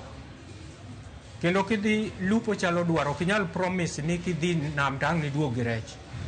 Koro jalupo ok nyal promise. Tinyalo yudo ka kinda ma en go ochiewo to dhi tang' oduogo, samoro duogo gi mathindo ma ok enough. Kiny ka piny ru kendo chako doka. Kiny ka piny ru kendo chako. Koro eventually, even days are not the same. Chieng' moro Nyasaye mi the biggest because of kinda mari ma pile cha. Mane momiyo aloso rech ne ka I encourage go ji moro itiyo ka in patient e gimitimo. Rech ni naneno ka nitiere koda scales. Dibed ni en bende olose gi metal. Kesi baneno gik moko machal kam orange kamano manjano. Gik maloso go rech ni mo indicate scales gi magi gin bottle tops, gin wi chupa mar soda, mar kong'o. Peke. Peke. Ema loso godo scales mare mondo mi onenre rech ka ng'ama neno ma rech. Okay, kiwuoyo kuom magi gin gik miluongo gi kisungu ni exports. Export gin gik ma bede fin mar rech machien kaendi. Gin gi tichgi. Tiende ni rech mineno aloso ni kare en rech ma male, it is male fish. Emomiyo en gi gigi. Koro gimomiyo en gi gigi ni male fish sama female need fertilization obro cheso gi gigi. after erection to obiro ka en gi eggs ka oketo gi machiegni to ng'amo dhoge to oketo gi karibu gi kama nitie male organ mar male fish to osprey sperms e eggs go then oswallow gi gidonjo ka gisedonjo to gibedo heated gi ei to gi hatch koro sama gi hatch ne odhi kuma pi okue pi kuma onge waves to ng'ogogi koro ng'ogogi ka gisebet nyithindo matindo koro sama ng'ogogi kanyo no en owuok dhi manyo chiemo to dichuo go security luorore kama pi okue ma onge waves luorore koro koseduogo to ng'ogo negi chiemo to gichamo to ka giol gi kanyo to gichako ong'amo dhoge to gidonjo to gidhi kumachielo. Mana kamano Richard, mano kor selero negi adwa ni watiek chenro mar pogore kinyisa gimomiyo nosekawi thuolo mar higni 13 kiloso rech ma kama tigenu tieke kin thuolo maromo nade? Rech nalose purposely mar puonjo kode ji kaka iwinja wacho no mondo ging'e gima en to gi encourage dhano e gimotimo machalo kaka message manyisi mar patient face no gimoro amora ma ng'ato timo winjoro bed patient e konyalo faulu e yo makare. Kwatieko koro wachni mogik debe dang'? An wachna mogik nyalo bet ni e kinde ma wantie ni sani wan gi generation ma piny iyudo jomoko ohero mana tich matimo no jomoko bende ohero encourage ni tich ma ng'ato timo gi lwete you can't go wrong kata budho to ibiro yudo ni better late than never to nyaka yud gima ni gombo yudo cha koro ng'ama nigi intention kata nigi interest e loso gik moko to wa encourage ni gibiya ka wapuonje nyithindo ma dwaro ng'eyo tijwa mwatiyo no wapuonjo gi apuonja. Erokamano ahinya Richard, puonj makare ma bende isomo ne nyikwa Ramogitvlive kanyakla kod an nikech an bende apuonjora wacho ni chenro mar okinyi ma kawuono bende apuonjora weche achiel ariyo adek kotenore kod metal mano sculptures. Erokamano ahinya kuom nyiso puonj makare. Thank you. Erokamano ahinya ne nyikwa Ramogitvlive gi kanyo bende makelo e giko mar chenro mar pogore mana ka pile en poko mwasumoni mar mondo mi bed koda riekni mopogore waloso kanyo gi Richard ma bende osebedo ka loso iwacho ni visual arts mago kotiyo koda metal sculptures achiel kuom gi en ma bedo nyisa ni en higa mar 13 ka bende odhi nyime gi loso rech maket kod ma to kilo bende nonyisa kanyo ni kilo en adicha kilo pod ok anyal wacho nikech pod en gima ne mana kamano wacho kanyo ni kilo pod ok onyal yango nikech it's still work in progress. Koko mano rituru masani warad kendo e chenro mar pogore juma mabiro chakre saa 2:30 nyaka saa 3 mar okinyi. Chenro makama akelo ni chieng' tich ang'wen mar juma ka juma. Nyinga Sharon Ong'ao, rituru masani.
It's big, it's better, it's the November prize crush only on Citizen Duka. Usipate stress ya shopping this November. Citizen Duka itakupanga. Fanya shopping yako hii November kupitia Citizen Duka liweze experience our November prize crush on different items of your choice. Every shilling saved counts only on Citizen Duka, your home of discounts. Citizen Duka, the home of discounts.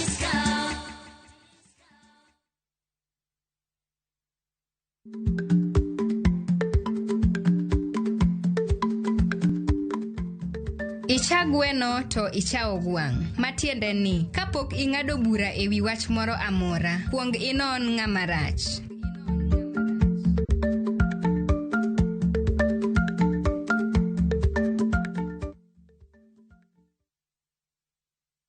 This festive season, wake up where time slows down in Zanzibar, where every sunrise feels like a blessing. Because true happiness isn't bought. It is felt in the sand between your toes, the laughter that lingers, and the ocean breeze that feels like home. From just $1,200 per person sharing, enjoy 5 unforgettable nights of barefoot serenity, 5-star comfort, and island warmth that stays with you long after you leave. Make this December a story of sun, sea, and togetherness. View Travel, moments that matter, memories that last.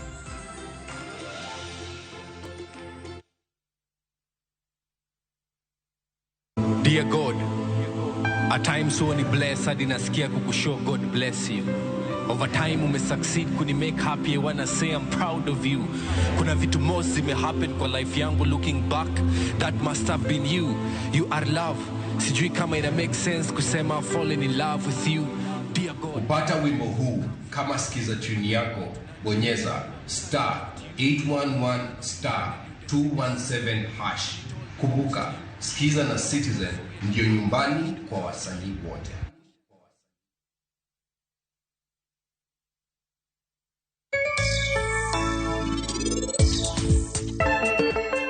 Penj laktar ko kalera Ramogitvlive kawa wacho ni ngima en mwandu. Nyinge Ruth Otieno. Ohala kiyot, dwaro chuny, dwaro determination, dwaro commitment. Okinyal chako ohala tiketo GTO. To sasa fomu ya kushinda milioni na shangwe 25. Ukitumia Safaricom unapata nafasi ya kuwa mshindi popote ulipo.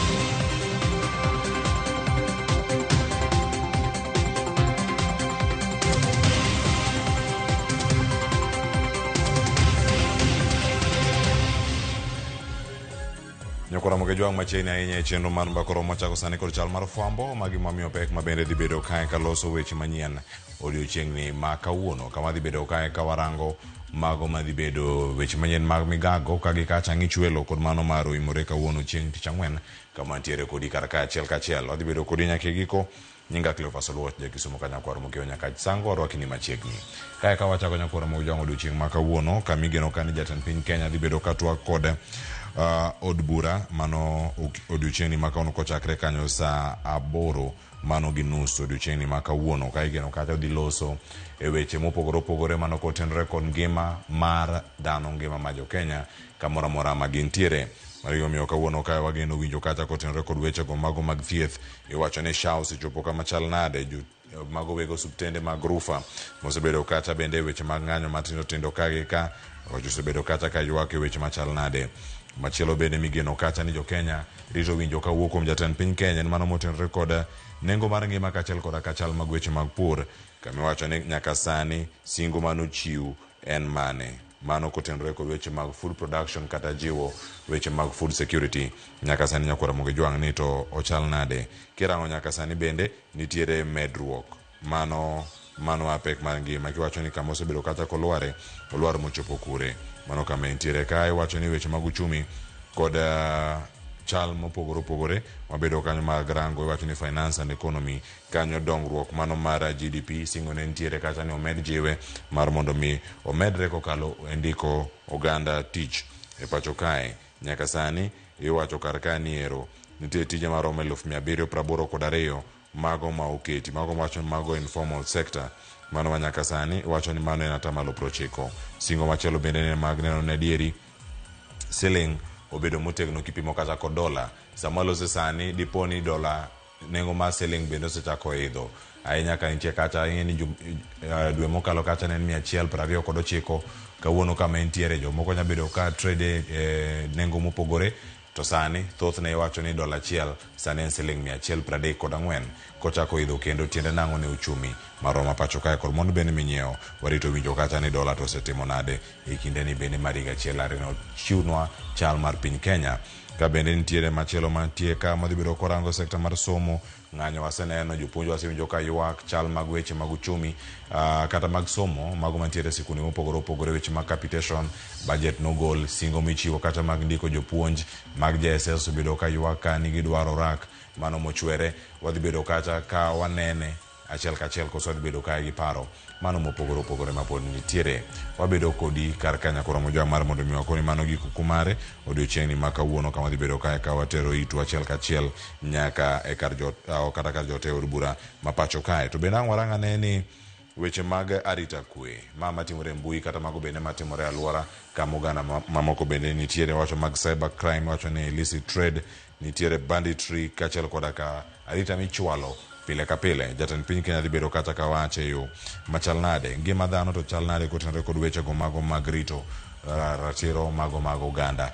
kamoro mora mabende oganda jo Kenya mano ko rito kacha nyakora moge jwang mano wabedo ka gi thuolo mokwongo mano mar koni ni to waluwe e yo machal nade weche mag loch gwenge bende warito winjo ni jatend piny Kenya dhi bedo kata ka mule e yo machal nade kotenore kod singo mano chiwni nyaka sani bende nitiere chenro michwalo e kor gwenge mano manyalo bedo kata ni sirkal mamalo bende osebedo kata ka jiwo kata ka sero gi tudruok mag sirkal mamalo gi mano mag counties ni kanyo to gintiere e yo machal nade mano wabedo kanya kura mojwang mar mondo mi wakoni e wechego manyien mabende wabiro nego ka achiel kachiel kwa wuok manya kura mojwang tie machielo kama omedo lowo nitiere tim moro manjore mabende otimore ahinya kaunti ma Siaya manyaka sani bende Steve Biko jafwambo wa bende luonwa ka achiel kachiel odiochiengni ma kawuono ni mar olerona kar ka nitie anyuola moro mantiere Siaya mabende geto rango ni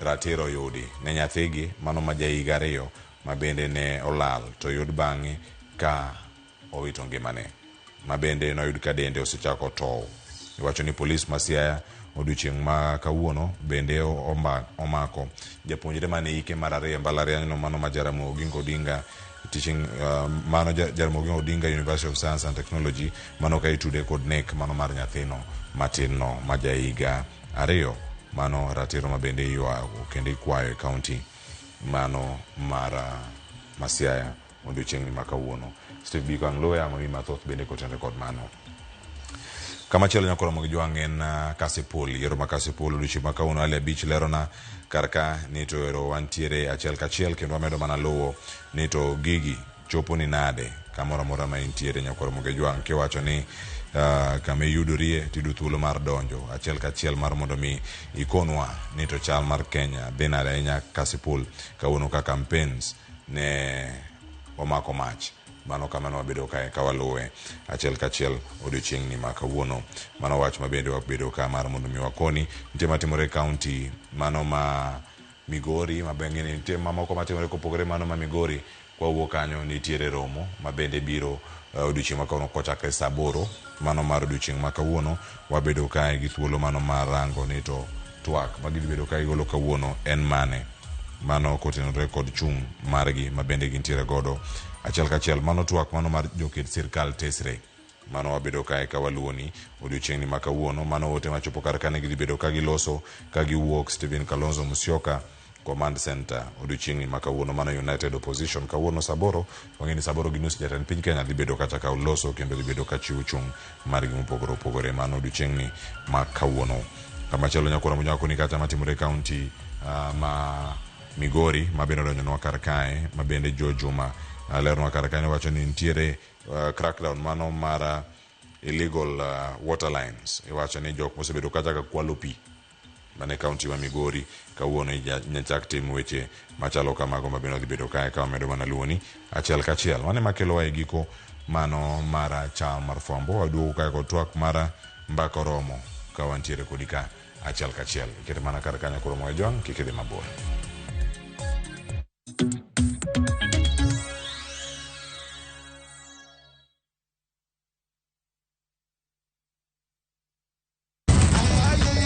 Angel, open this gate. Landlord, my uncle is not around. Are you sure? Yes, he just told me. Viusasa brings you Emanuela.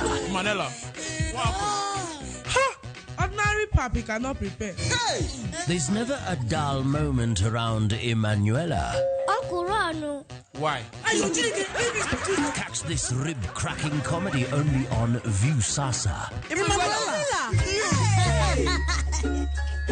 There's so much entertainment on Viusasa. Now, wow.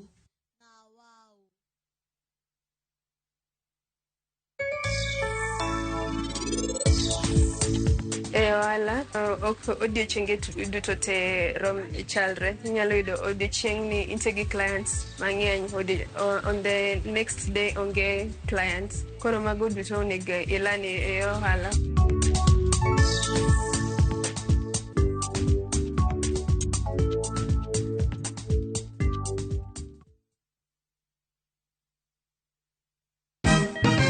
Siku njema huonekana asubuhi. Kabisa Januari amangana gao. Seti him. Chamige, we museo. Kenya nzima tunasema jambo Kenya.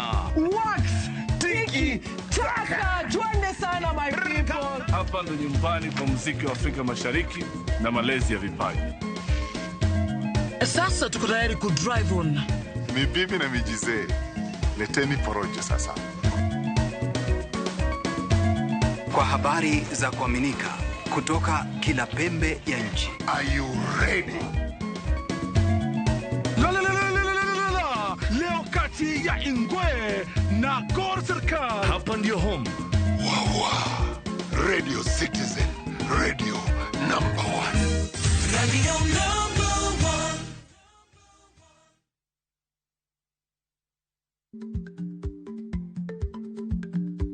Chako chon loyo dhi kajuoga. Ma tiende ni bedo gi ikruok momondo, geng'o masiche kod midhiero mang'eny mabiro e ngima dhano.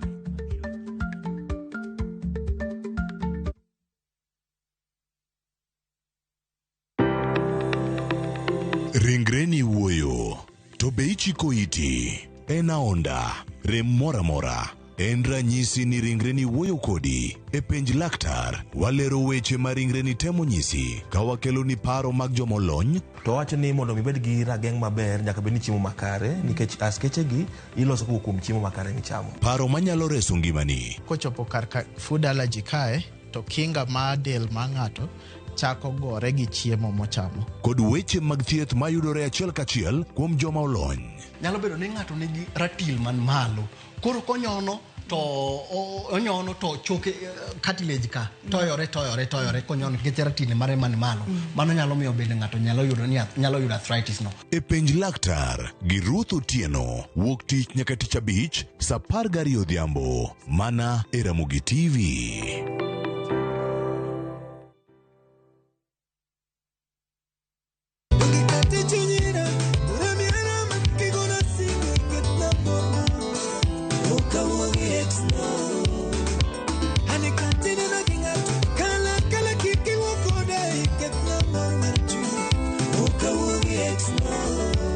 Mondo miyud thuma mar Xna kaka skiza tune mari di star 860 star 418 hash. Ramogi TV e audio thumbe duto.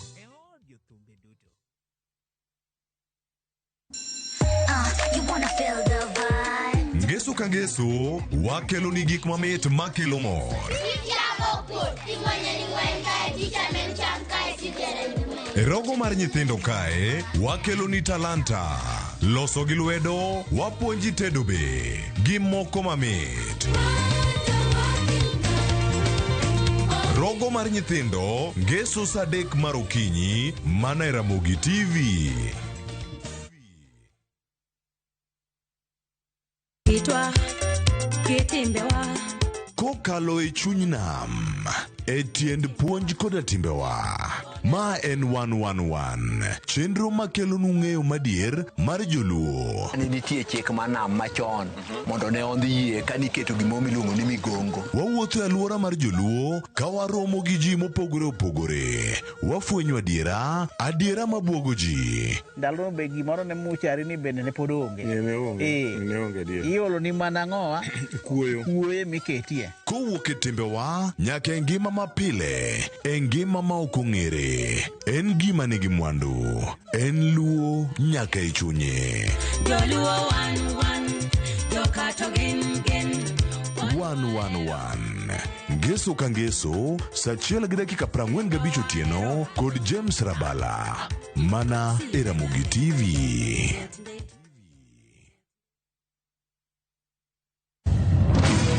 Be ikori mar dok e pacho kama sigendni ilero gi mor kod sunga mar luo.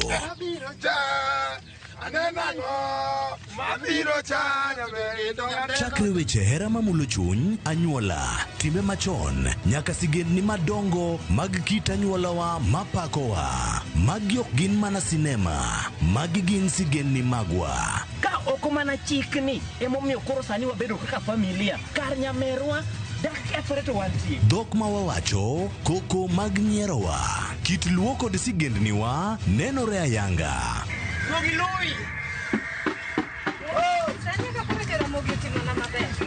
Winam Cinema, Jumapil ka Jumapil, saa 2 kod saa 4 mar otieno, mana e Ramogitvlive.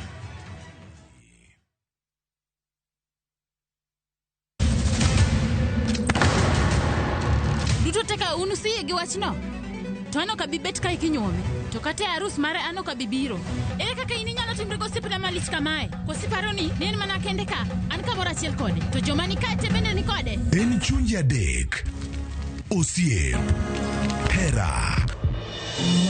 Koda timbe andhoga makelo chwanyruok. Koro onge kaka arus ni nyalo timo. Maye yawa. Ikrine wuodh parineti. Sigana manyiso kaka inyalo tem paro kod lek ma ng'ato nigo. Kendo yiero nyalo loko gik moko duto. Parineti. Wuok tich nyaka ngeso saa 2:15 otieno. Mana e Ramogitvlive.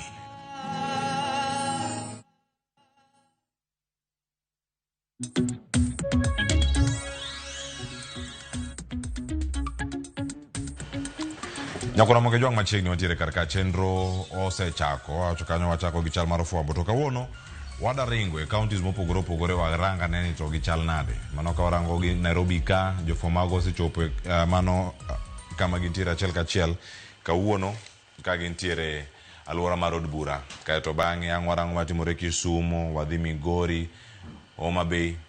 Wagone mbaka korgi to apenji ni kanyo gidhi nade okinyi ma kawuono ka wan gi Chris Oweno koso ka wantiere kod Millicent Adhiambo e county ma Kisumu kanyo mar mondo mi gikonwa ni to ginang'o gini matimore. Adhi bedo ka kod nyaka giko mar chenro nyinga Cleophas Luoch ja Kisumu kanya kwar mokeo nyaka chango to kano wantiere kae mar range achiel kachiel to chal nade. Achako kae kod Oscar Omondi jalonyo weche mag siasa wadano konwa en bende ni geno mane mantie ka ang'o morito neno ahinya kawuono to motelo mano obinja ne ka kuome Oscar chiona de kawuono imosi oganda luo. Chiemo ber Cleophas.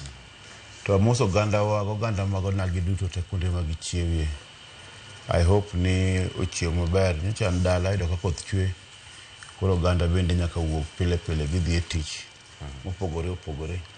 To kamoro amora ma gineno wae adon mondo wago mbaka mondo giwinja ne gima paro e weche ma kawuono kod weche mosebede wigie karibu 2 mokalo.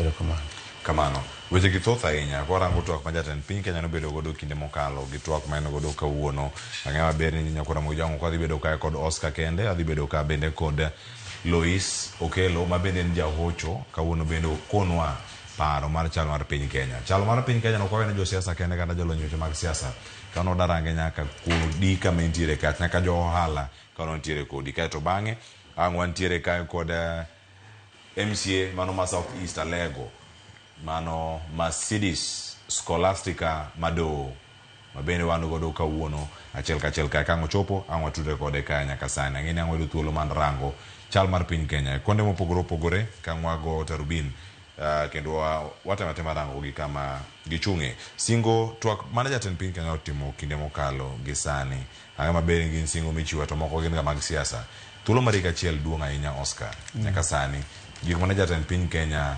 omulo ahinya nitie weche go mago mag uchumi bero weche mag thieth nitie maga mag pur e kind mamoko manene nyaka weche mag somo ahinya weche mag somo nosengo kata ni piny Kenya osego okang' ndiko jopuonj tich to pod idhi mbele ndiko gi ka pod waneno sekta mar somo ni nige chiedh nade ng'anyo pod waneno sani kama ntiere ni ka koloso kod jo Kenya. Namba achiel ing'e ni shida ma osebedo maduong' ahinya kiwe kata gima jatend piny osebedo ka jatend piny nyalo wacho kawuono shida maduong' ahinya mane piny siasa onego bed ne nigi migoyo mondo kel mor ni ji te mane momiyo ji wacho wach siasa mane momiyo wadwaro ni kapod jatelo biro to wacho wach mag maendeleo nikech haja mar siasa the biggest issue mar siasa en ni japiny oyud mor to mor kilure kod gima osebedo katimore e higni ma serikal mar UDA ruling party osetiyogo for the last almost kod higni 3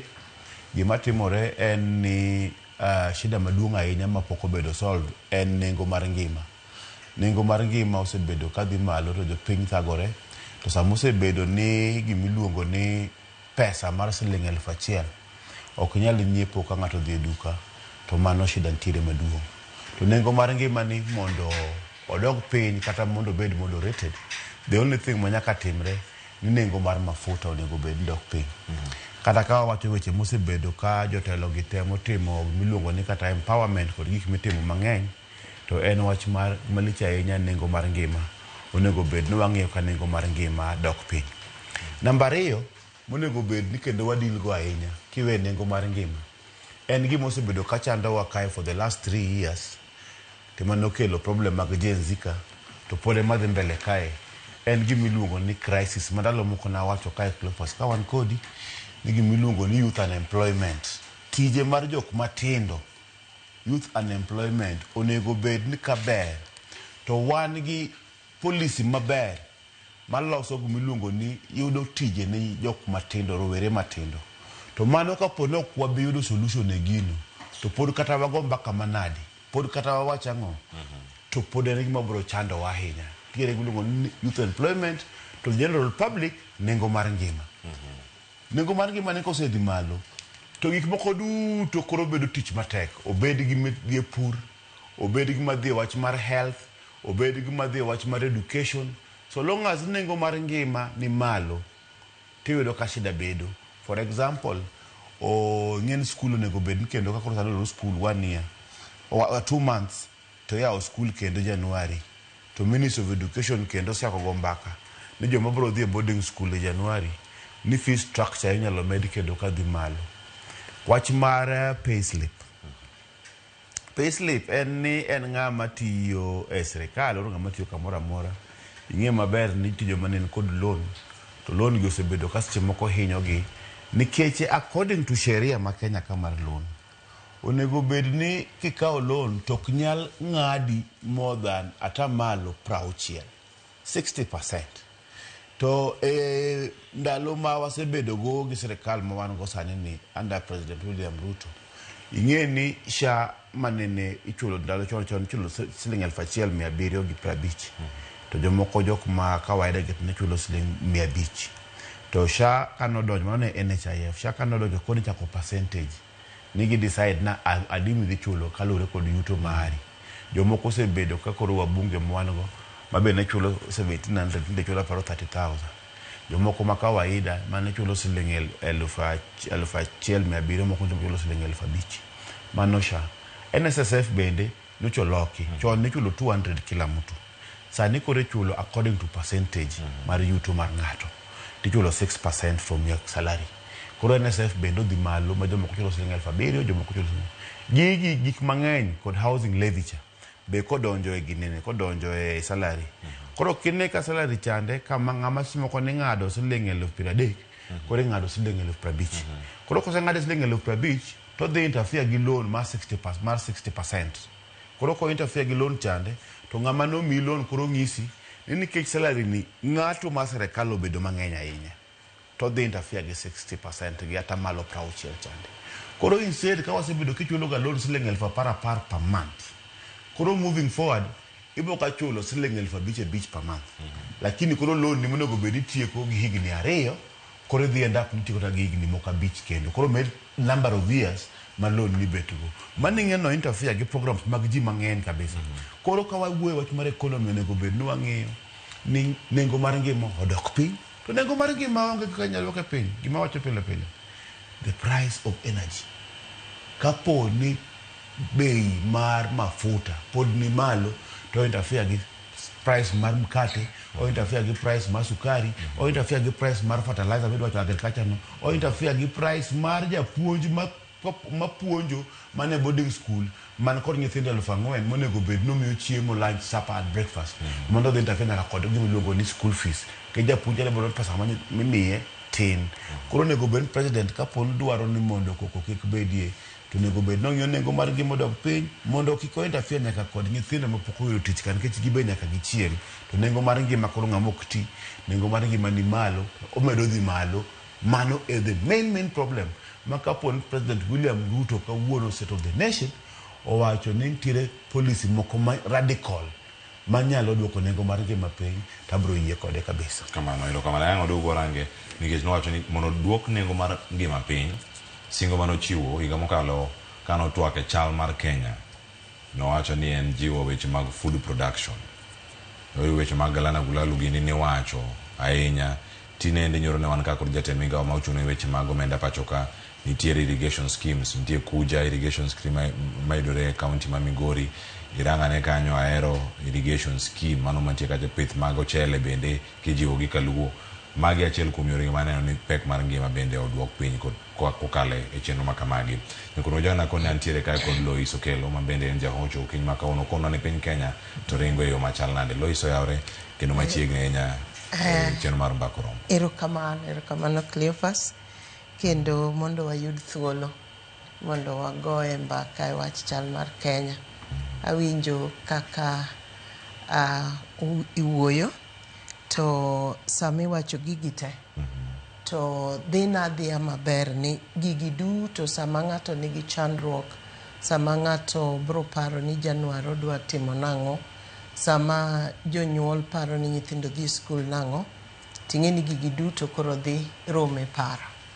To ka pach ji okobedo maber kata ka ng'ato ochako bedo kod dang'ni mar paro kod achiedh nade nikech ngima ni malo, nikech gigo ma oparo no nyalo yudo, obed no yudo gi sirikal, obed no yudo gi kama nade kata kuom tich. Sama payslip ose ng'adi mokalo kiewo gi gima no paro ten gi loan kaka iwinji wacho no, inwang'o ka koro pache ok dhi bedo ni tiyo maber. To magi gima koro waneno kiwacho ni atamalo 40 mag jogo ma donje ute mag thieth gin jogo ma ng'enygi gin dang'ni mag paro madine bed ni ok pachgi nigi kod dang'ni to ok onego bed kata ni gidhi osuptande go eko. Ta iyudo ka koro chuno ni iketi nikech nyaka koro timni nonro, to nonro ni seche moko itimo to ok yude e yo malong'o. Ting'eni ok oyud gimoro nikech osuptal to kisedhi titimo ni nonro gi gigo manitie, mashinde manitie gi gigo manyalo yudore, ta idhi ok nyal ng'e ni pachi ni endi en kod chandruok nikech payslip ni emanyo ochako duogo ng'adi gimoro. Koro inwang'o ka ichaki dhi tiyo gi pesa e osuptal ka to en pesa manok onego bed ni tiyogo. Koro atamalo mang'eny to ahinya gima nyocha nwang'o ka kendo chando pacha ahinya nikech nitiere kinde moko ma aparo ni nitiere migawo moro manotemo mo onwang'o tije moko matindo marawere nyalo tiyo, to iyudo ni gitiyo tijno to migi siling moro 500, to siling 500 ni dwarone en gimoro kata mar siling 1,500. Tinwang'o ka koro imiye siling 500 ni to neno ni mae koro gima nono, koro gimodhi timo kode en nodhi manyo kode rwata tae omadho to kendo kinyo chung' to samo umetho ni to kinyo bro chung to chung ka koro en ng'at ma pache be koro ti maber ai dhi nwang'o ka tijni koro kotiye yo monego bed notiye then iyudo ka bang' ndalo ariyo kata bang' wik achiel ochako riembe kende tijni koro inwang'o ka kapok wang'eyo maber ahinya ni sani endi ang'o mahie monego wang'i kapok wamanyo kata mana tijego ne rawere keche ndalo moko ne wantiere kamoro mane itimo ni mondo ogol ni tero ji ni golo gi kamoro titero gi kamachielo ma waluongo ni IDPs gi to dwaro gi ne en dwaro ma ni malo to okaw siling 10,000 to migi koro ipenjori ne 10,000 ni idwa timo kode ang'o do nyiew kata mana lowo do ochul kata school fees ne nyathi do chul kata rent ai nwang'o ka gichokore to gidhi gikawo pesa gi ni endi koro gigo mana club jomadongo mo ok inyalo paro ni nonego bed ni giparo maber to en mana ni gimoro amora mamiyo pach ng'ato ok koro ti maber to nyaka koro wang'e moloyo and sani aparo ni gin gik ma ok wachi e yamo ahinya nikech maybe gin gik ma koro miyo jotelo mag migepe machalo kamago nyalo bedo gi luoro nikech e sama wuoye ni ok apar ni nitiere osiptal moro nyocha wacho ni chiegni dwe ka dwe giyudo ji kar 20 rawere 20 mokawo ngimagi report mabiro apani ne station mag obila inwang'o ka report biro mag rawere 20 mokawo ngimagi ting'e ni ka wachiko kama wachike ni makoro pach ji nigi dang'ni to onge gima atua moro mikawe yo moro malong'o to wadhi bedo ni kata ka koro oyud tijego eko to ibro yudo ni ng'ama dwa tiyo gi bende koro onge iyudo ni kata kolos chenro moko malong'o to ng'ama dwa donje chenro gi otimre nadi onge sani nitie chandruok kata ka koro ikawo ni training ni dwa timo tiegruok moko mondo nyithindo koro obed kata ni rawere gi nyalo timo welding ginyalo timo plumbing gi eki tidhi yudo ka jomidwa dhi mondo iter e skul go onge inyandik gi affordable housing so wach ni kanya kama ginyadhi timo mjengo bende ginyadhi timo gik moko ting'e ni idwa tiego gi nade nikech iyudo ka koro gisedonje rwata ma koro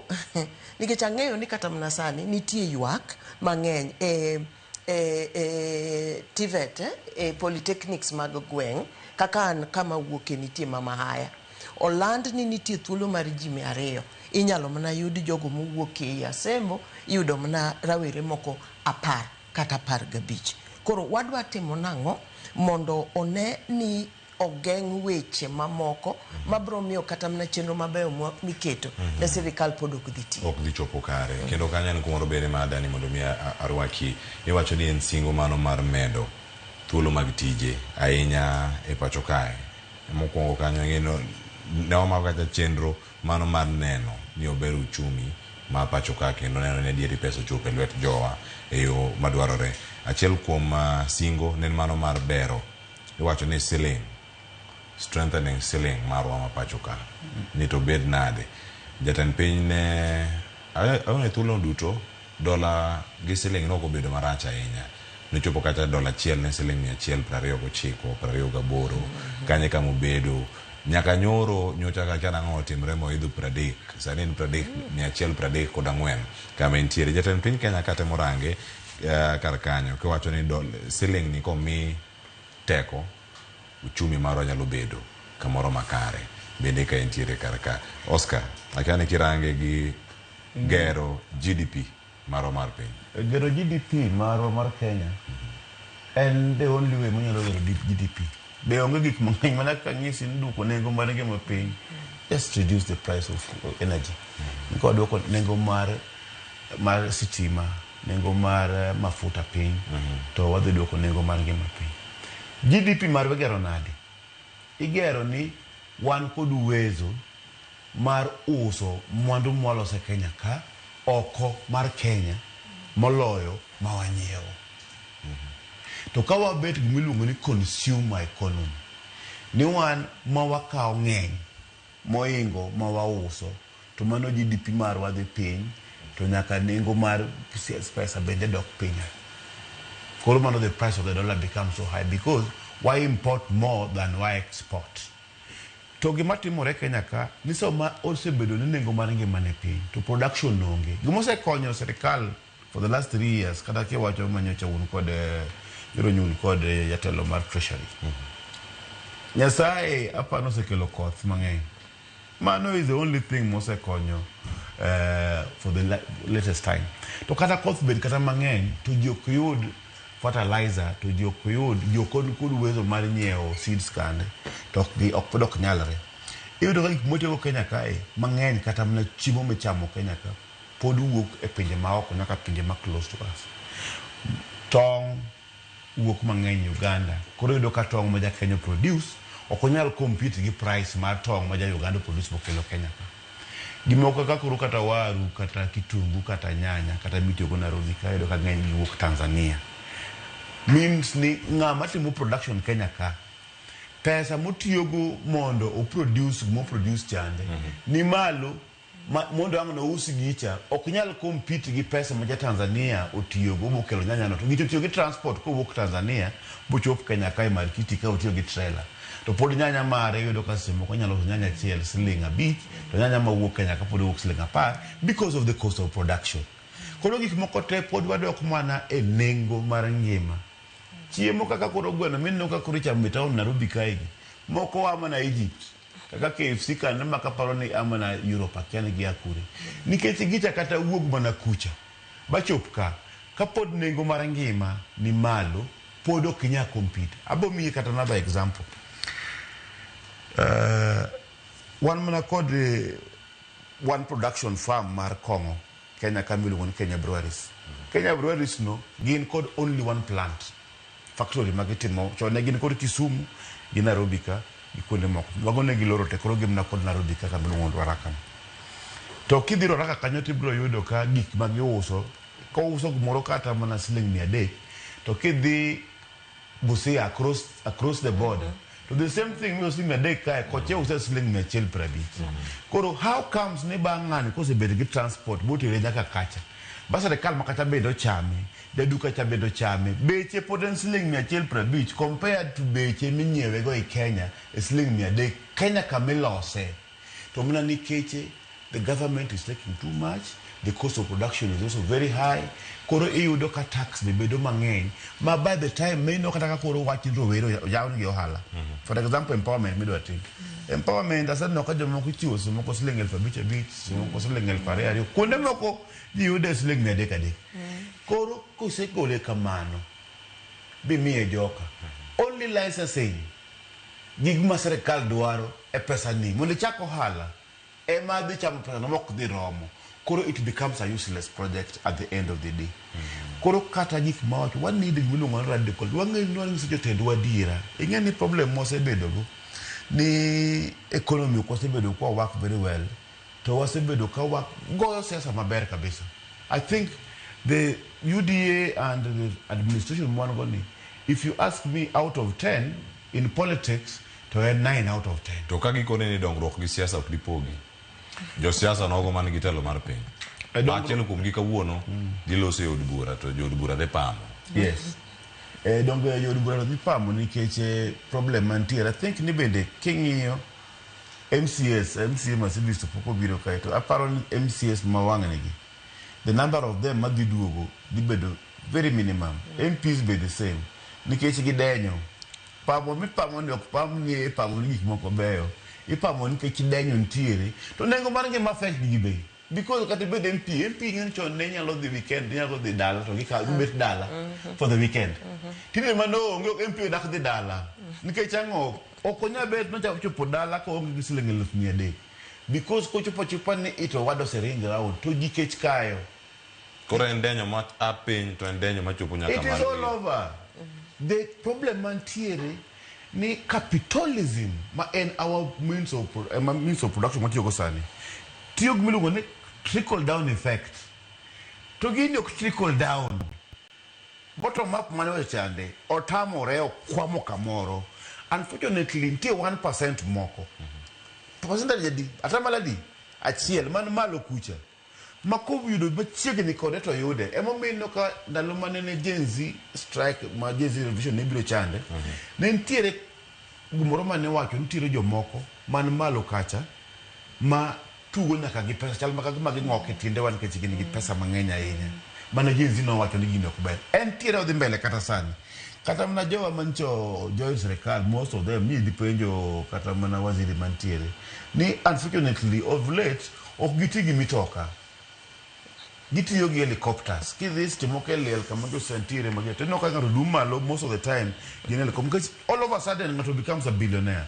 But 99% man pin kacha to okwamo kendo moko. Emomiyo kata uso wach ma osebedo ki use siasa wach ma broad based. It has become difficult to sell nango thurwa nango nikech joka ok file nikech 99% mag jo thurwa ok winj impact mare kendo pesa be onge mfukgi nikech nengo mar ngima pod dhi malo tingiso gini wabede serikal watimango to gi feel ni awa ango mamono ka kusichipo kamucho peno. Reduce no the cost of living. Reduce the cost of electricity, CS1I. Reduce the cost of fuel, CS1I. You are in charge of that. Katamna mbadi kama intiere radical, intiere protection measures mitimoga. You know, social protection. Social protection, UN, kamuchupuka makorongi mabedo matek. Ichi yako chiwo gimilongo ni give direct. Ni imiuji to cover kama gintiere, to cover the messes magintiere. Mondo gibedi ni ginyalo chulo school fees, ginyalo chiemo to kama wacho peno ken kata kuro school fees aina. Wach ma Lois wacho matin ma ntiere kaini. Nyocho orna message moro ntiere gweng moro miluongo ni Nyang'oma Nyakunguru village.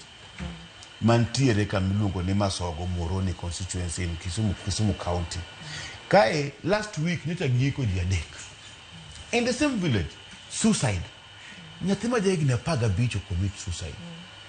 To jogo ngisano oske ni wacho nengo mar ngima to koro nyathima jegni bicho end of film. Ngisano indirectly. In case parents ok nyal sa moko provide gimidware school. To mano sti moko tame. Kijana moro bendo commit suicide akiana gilara ke wach mar boda or something like that. Moro to ntiere mabende the same one village ni. Eno setemo didi. They to be rescued. Kore neno ka kaka once the suicide cases mangen. That means psychologically our people are not okay. To mumi jo wako ni sawa any ceiling elefachiel cannot buy. Niki diko de supermarket tibiro gi uru bag moro manus chande masling aparcha mabego kwan. Pesa kibido M-Pesa sani. M-Pesa. Teacher ko ore to M-Pesa tindi oro siling abira kesling prade. Katamna the transaction cost is extremely so high.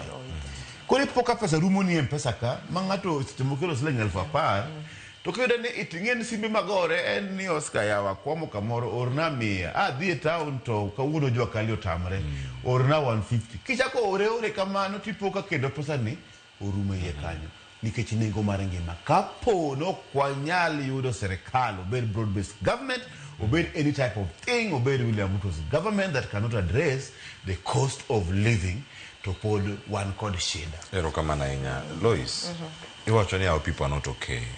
Ok gin sawa. Gin mathoth enya mantiere karka. Magi oganda man gidang ni magparo. Jatend piny Kenya libedo kaka loso. Irango comments mago mantiere mbui arno ket penjo makamaniero jidhi wuoyo machal nade. Wacho ni wano kwa ikore mar winjo miriambo ma jatend piny Kenya diketo karka. En gi thuolo machielo mar biro loso kod oganda jo Kenya. Gazet ma kawuono noko we oko nondiko karka ni ok en thuolo machielo ma jo Kenya dhi bet piny kaneno TV, neno wang' jowi, koromo saboro gi nus, ka jatend piny Kenya biro gi ritual machielo mar promises, singo mapono nok dhi chop kare. Singo michiwo machal mana gi mago mag campaign manyien. Ma dhi bedo kaka igni adek rumo. Are jatend piny Kenya bede kom. Ma State of the Nation mare bende mar adek. Kamirange karka. Osadhi kode yo machal nade. Nyaka sani. Jogi ok ni kare. To jok modhi loso ko kawuono sero gimore pachi ni rebi wondwa kendo saboro gi nus. Cleophas, gima dhi timre kata kiwinjo ka ji wacho ni ok gibi dwaro mondo gine wang' jowi tidhi yudo ka ji mang'eny dhi neno wang' jowi to gidhi tiyo gi social media. Koro en oneno to maybe ooro ayan to ooro weche mang'eny. Mane gima dhi timre nikech adiera makende mana kaka Oscar wacho, jo Kenya ol. And olo manitie en ni pimnane ng'ata ma nigi higni 40 kadhi malo kata ja higni 50 kadhi malo nodakie ngima moro mane piny berber. To ae oneno piny masani to gini okolokre e higa mokalo 10, gin mana 5-6 moko ka. Koro iyudo ka ong'eyo ni Kenya pod inyalo losi ka jatelo manitie otemo motimo gik mawinjo ka koro Oscar wacho. Nikech sama biro ni ng'ato wacho ni ndalo moko nodhi osiptal mar Kenyatta to chulo mana siling kata 800 to ji ne chulo mana 200. Koro para sani ni jomoko chulo siling 5,000, jomoko chulo siling 6,000. To pogruok mar ni rache makoro ng'enye moloyo ber to ji chulo pesa mang'eny. Msara mar ng'ato mar ji mang'eny okomedore.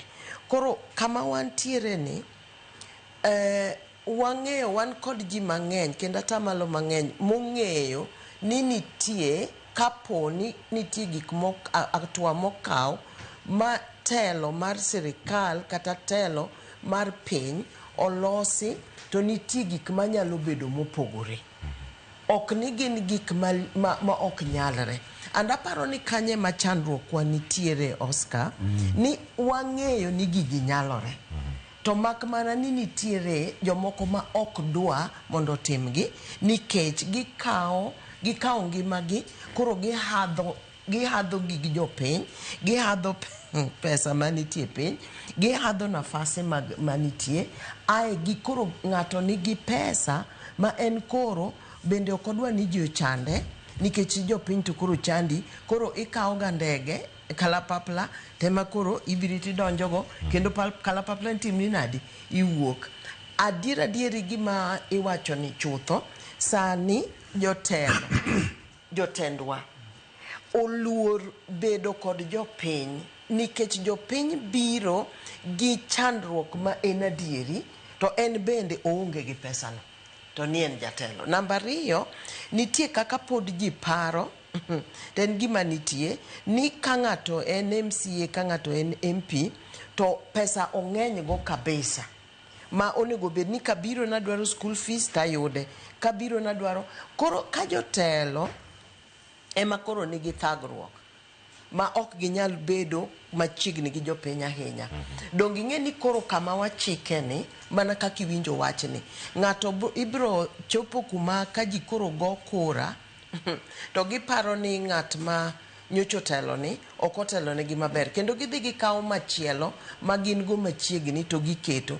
Ka ng'ama chielo ma gin go machiegni odonjo, gimodwa kwongo manyo en ni mondo many kako bendo nyalo konyre. Koro dongi neno ka gini wabro dhi adhiya kwa luorre kama ena spiral moro maluorre. Kinyi ka Lois iketo, Lois biro dwaro no odware kata mana nyaode moro, ogerie kata gorofa moro. To ae kendo kamano koro gini dwa luorre. Koro wadhi chopo kuma koro wanie achiedh nade to onge gima ber ka ok wakawo thuolo mokwongo kabisa mondo nikech gini gik manyalre. Gin gik manyalre, ok ni ok ginyalre. Nyaka kata jatend piny Kenya ong'e ni gigi nyalore. Ten ang'o miyo gibedo matek? Amedi matin kamoro kama Lois wacho kae. The argument about ni SHA is not working. Ingeni to even jotelo mawinjo wa Oscar mondo chen SHA is not working. It's not working.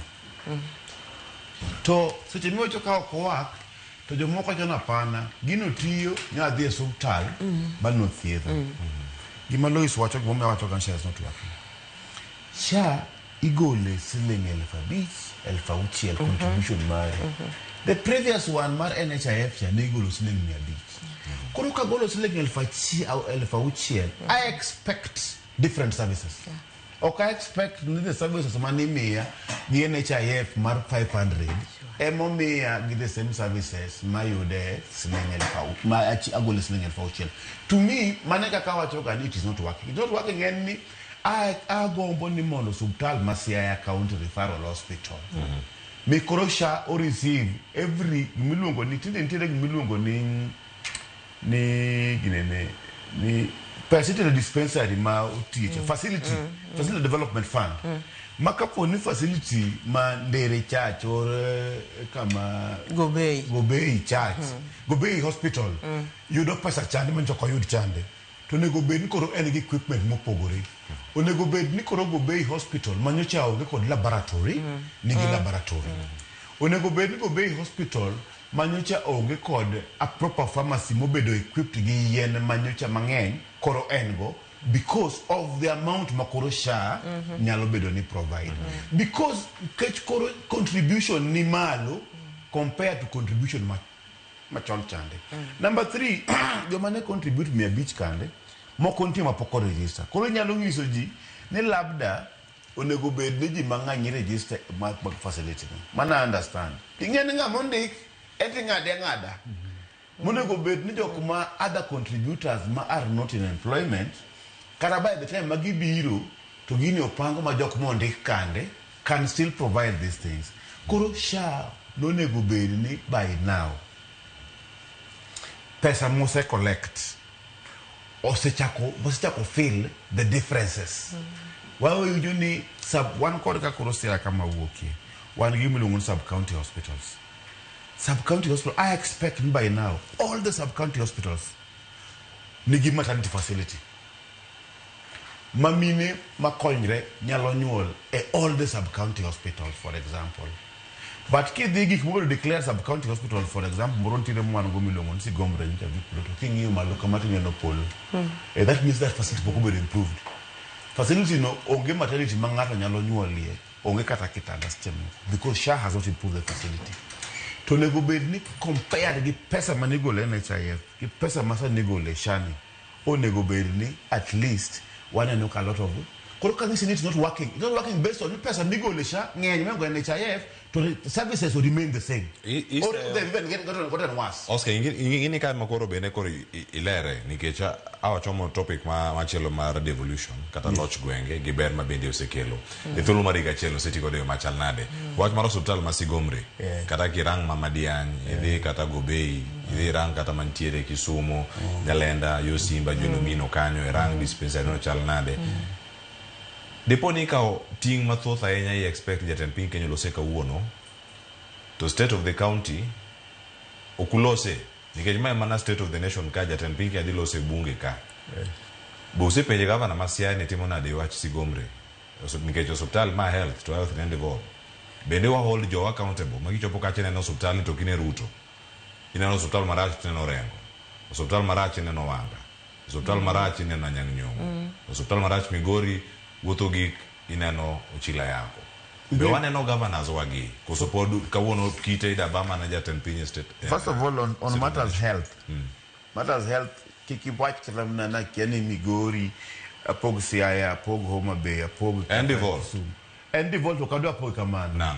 Also planema Manyanza Mangeo they're not working. Supal ya thongega magine. Kokutiti sana. Don't get in county government. It's the county government. Health matters. On health matters, Cleopas. Research Mara, our county governments have failed. Obeyed Homa Bay, obeyed Kisumu, obeyed Migori, obeyed Siaya. Nisha, Akiag Matim Rega. I've never understood. Poka win, poka Ailewaga. Gumumi, Subtante Manyanza Gungaya. To get a Gungaya, all of them. They get Subtal, Unego Bed Nigin Mokaraka and Subtal. Only two things. Kamilu wants to tell you Mukadi, Areo and Nango. I'm meeting Moka, Kai NTV interviews, Gemutimoka, advertisement, a man like Mutimo. No, Oku Tim Gik Mangan. Ibodoka probably Kakakoro Kamontireni, security markatakai, obedo outsourced.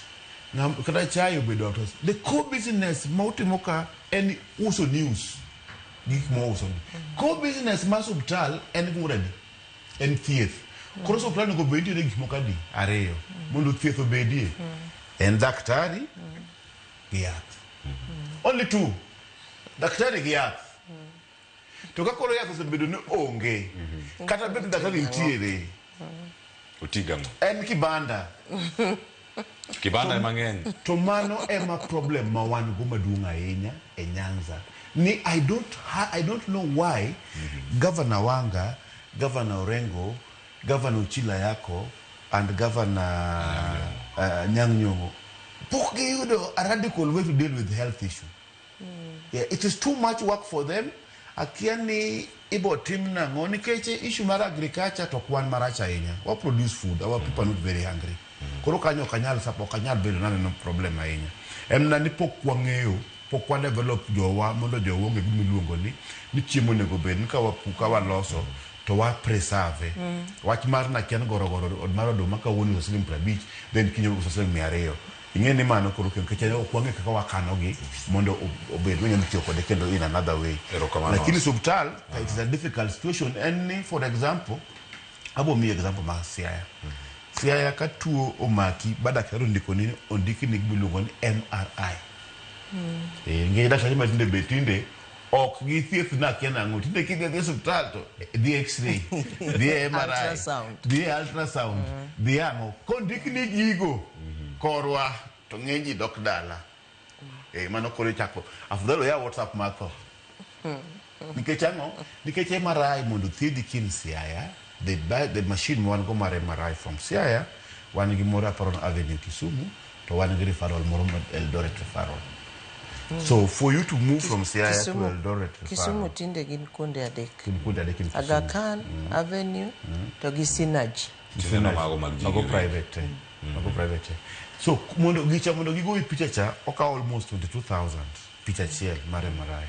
Kidhi Eldoret mondo iting' medo go MRI na kiting'e private car. Mondo go wuog Siaya bichopo Eldoret en kumoro siling 6,000 kihaya mtoka. Then kidhi Eldoret okidhi duogo koro nyakunendo. Koro kunindo kacha Eldoret ndo kalo siling 3,000 4,000. Mano siling 10,000. Pok ogo picha chande. Kogo picha dise moko nyakirit, kito kiro nyakinind. Koro kiyo ko siling 50,000 to nyalo go picha ni. Koro wacho ni kiyo MRI dia out. Mano koro dia out. I'm telling you one cancer setup manche ichako cancer. One final report manche wuok na cancer checks. Ndi ne nitiere a free cancer check. To kumatimbre mafani ni ng'eny jok moyudi cancer. Ing'e mana gitimo clepas. Gidhi dala. Koyud ni in gi breast cancer, in gi cervical cancer. What is the solution? According to the non kode korabro de dala. That is the only solution. Nikeche okwatim wan kodo kada chemotherapy ngene onge almost all of them. Okay. To chemotherapy en ni chuoi kod chemical mar therapy. Ok en gima lich ahinya, en sindan michuo ng'ato. Chemo en ni chemical ichuo e dendi mondo neg cells kande mag cancer kande. To kopim jo cancer magwa kapod gin stage 1 and stage 2. To the only solution mag gin go ni kosepim boyud kin kode tidhi dala. Nikech kode bro dhi kure.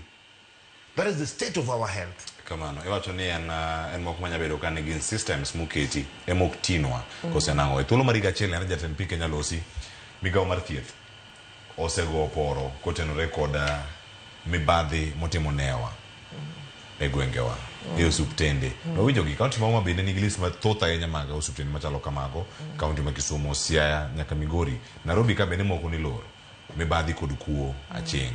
Jatend piny Kenya ka loso kawuono omake yo machal nade kotenore kod weche mag mibadhi ahinya osuptal, nikech ang'e mana achiel kuom gigo maponono dhi bedo kakwayo. Cleopas ing'e ni kaka Oscar wacho kamedo kanyo inyalo yudo ni koro kanyocha ka maybe dwe mokadho cha ng'ato nokelo chenro makamano modhi oyud ji gi kansa ma ji odok. Ibro yudo ni ka koro chako kel chenro machalo kamano to koro onge ng'ama biro nikech koro giwacho ni onge tiende. Ere tiende mondo adhi kendo be inwang'o ka jo thurwa aparo ni wan joma Nyasaye bende nomiyo chir moro. Iwacho ka koro ng'ato wacho ni gima ok ang'eyo ok chanda. Tinwang'o ka ji kawo wachno to koro wachno ema koro bedo giminyayo to ae gidhi gikawo chir moro ni koro onge tiende mondo adhi osiptal kata ka tuo. To Cleophas wach mibadhi jo Kenya chopo kwa makoro gidhi bedo jochir. Chirni biro wuok nikech onge gima tek kaka gimineno gi wang'i to ng'ato wachoni iwachoni ni gini ok en kaka ineneno to in iwuon tinene gi wang'i maber. Ineno ni nitiere ng'atno ma aparo na achiw example gi nyathina odhi e skul kod nyathi Johana gi Mary. To nyathina dhi wuok to oyudo B+. To fees modhige university otame. To nyathi Mary to dhi wuok to en gi B+, ok odwa dhi e university to yudo tich. Kendo tiyo maber en gi pesa. To ne wan kode e klas achiel. Koro ipenjori ni to kiwacho ni tich onge Kenya ka. To nyathini endie to yudo tich kanye. Ae inwang'o ka rowere koro dhi neno adier chutho ni nitie mibadhi. Tae gibedo jok ma koro gimoro amora ma koro itimo to gi onge kod adiera e kuom jotelo. Koro kati bed jatelo maber ma koro wacho adier, koro ing'e kaka tinde korwa nitie wach moro ni walo. Koro iwalo ni en gima koro iwachoni. Koro kati temo mondo ikonegi ni yawa, wadwa ni mondo wapang gigi kama. Ka ng'ato osego dichiel ni walo, to jomoko ni walo. Ae koro ich wang' bede to iweyo program gi. Lakini wach mibadhi to en gima kata ka jatelo temo ni wuoye kawuono. An gadieri ni obro bedo sama wacho wach mibadhi no. Kata ko wacho ni now about corruption. Tibro nwang'o ka social media dhi wang'. Nikech odhi bedo gimoro amora ma ng'ato nyalo wacho. Nikech en gima pod ok wayudo. Be ok apar ni nitiere ng'atno mosekawo thuolo mobedo motegno ni nyalo kedo gi mibadhi ka. Nikech mibadhi en gima sani modonjo nyaka e gwenge, modonjo nyaka kuonde duto kamoro amora tani nitie mibadhi. Ae gima mondo awuor ni ni gima timre sani ni wach mag jo conmen bende koro medore. Kendo medore to gimedore mana nikech wach miwinji wachoni. Wabedo ni ng'ato nyalo tiyo kod ong'we yamo e simo nitie to gik mokel mondo mi ng'ato pesa moro matin monyalo tiyogo, magi e kama jo conmen bende koro donje. Koro idhi nwang'o ka ng'ato oluor, ok inyal tiyo gi simbi e yo makare, ok inyal geno kuom jotelo. Ae gima ok aluor wacho ni kama ne ji nyalo ga dhiye to podhe to yude konyruok ma iluongo ni kuonde mag lamo bende ma koro mibadhi koro donje. Ma koro wachalo jok ma nyocha nadhi dala ndalo moko to okona ni wan tinde watiyo gi yo mar konyri kendi. Koro idhi yudo ka ji duto owe gimoro amora moko badhogi nikech chal ka gima onge ng'at ma ni kod adiera ni odwa ketho wach mibadhi. Kata gimoro amora ma ng'ato nyalo wacho sani wach mibadhi Cleophas, onge ng'ama biro bedo kod adiera go.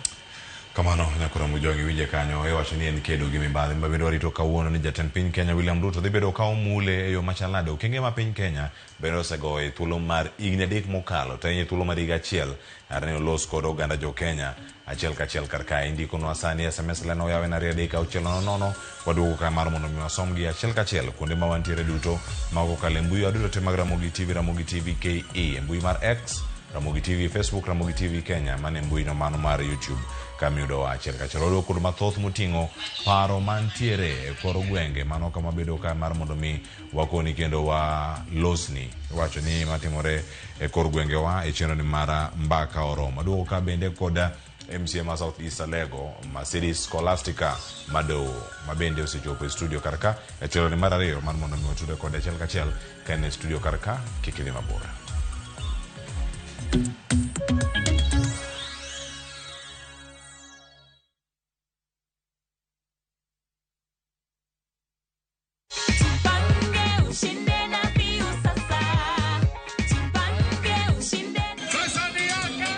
Ordinary Kenyans are winning big every day with Jipange na View Sasa.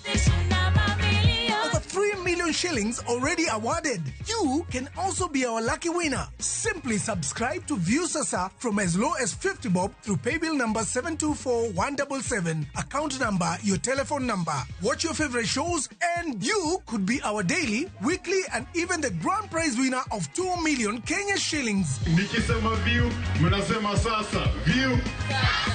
The more you subscribe and watch, the more your chances of winning. Simply subscribe to View Sasa through paybill number 724177, account number, your telephone number. Chipange na View Sasa. Subscribe, watch and get rewarded.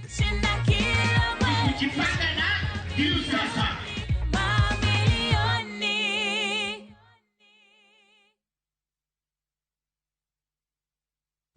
Teke na Wigo Boda. Chanua Jam, fika on time at the lowest charges in town. Vaa helmet and ride in style. Ni safi, ni safe, na ni easy kwa mfuko yako. Wigo, your trusted ride. Download the app now. Ama SMS Wigo to 20425. You'll fike right on time. Wigo, your trusted ride.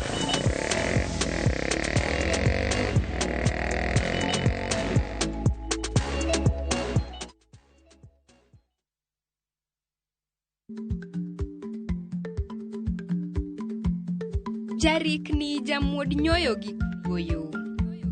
Ma tiende ni dhi matek ma ok inono maber samoro nyalo miyo ng'ato midhiero.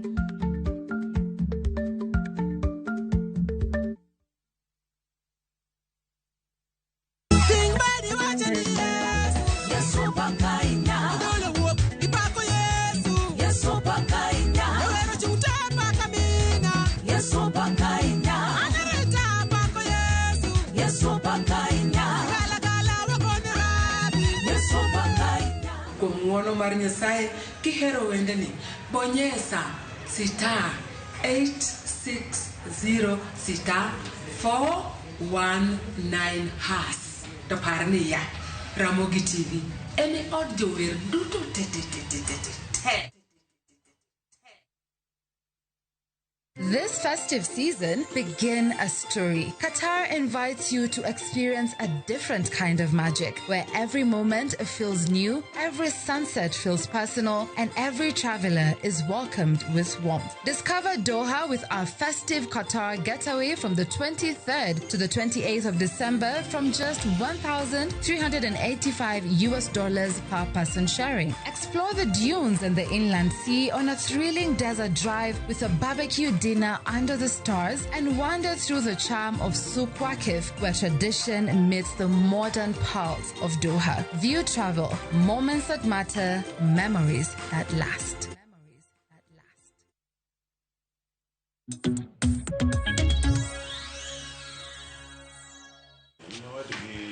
Nyakwara moke jog machiri ka kendo waseka yueyo machuok sani wache mana mar mudho pi tene adier mano kende gima madho sani kane wane yueyo ka mana Mheshimiwa Mercedes ema okomadhe lakini ne ochako madhe chon kane pod orito mar mondo mi ochopi oyawre kendo machiegni mbaka romo osechako kendo wadhi nyime kar kae mose oganda luoti kono ne piny Kenya igena yudango kawuono kawuok kuom jatend piny Kenya William Ruto. Erokamano. Musa leo nitie traffic jam omake ndo eka donjo gokinyi sani. Jawinjo janeno nyinge iluonga ni Mheshimiwa Mercedes Scholastica Madowo and MCA I represent ward miluongo ni South East Alega. Ward maduong' wale duto e Siaya. Erokamano kuom luonga mondo abed ka twak kuom jopiny mondo wuok kodgi kawuono ma en odiochieng' makende. Gi nyaminwa Louis gowadwa Oscar kata email wa discover Karino wado. Kan odiochieng' makende ma president maro kawuono chiwo twak mare mar kaka piny dhi state of the nation kawuono.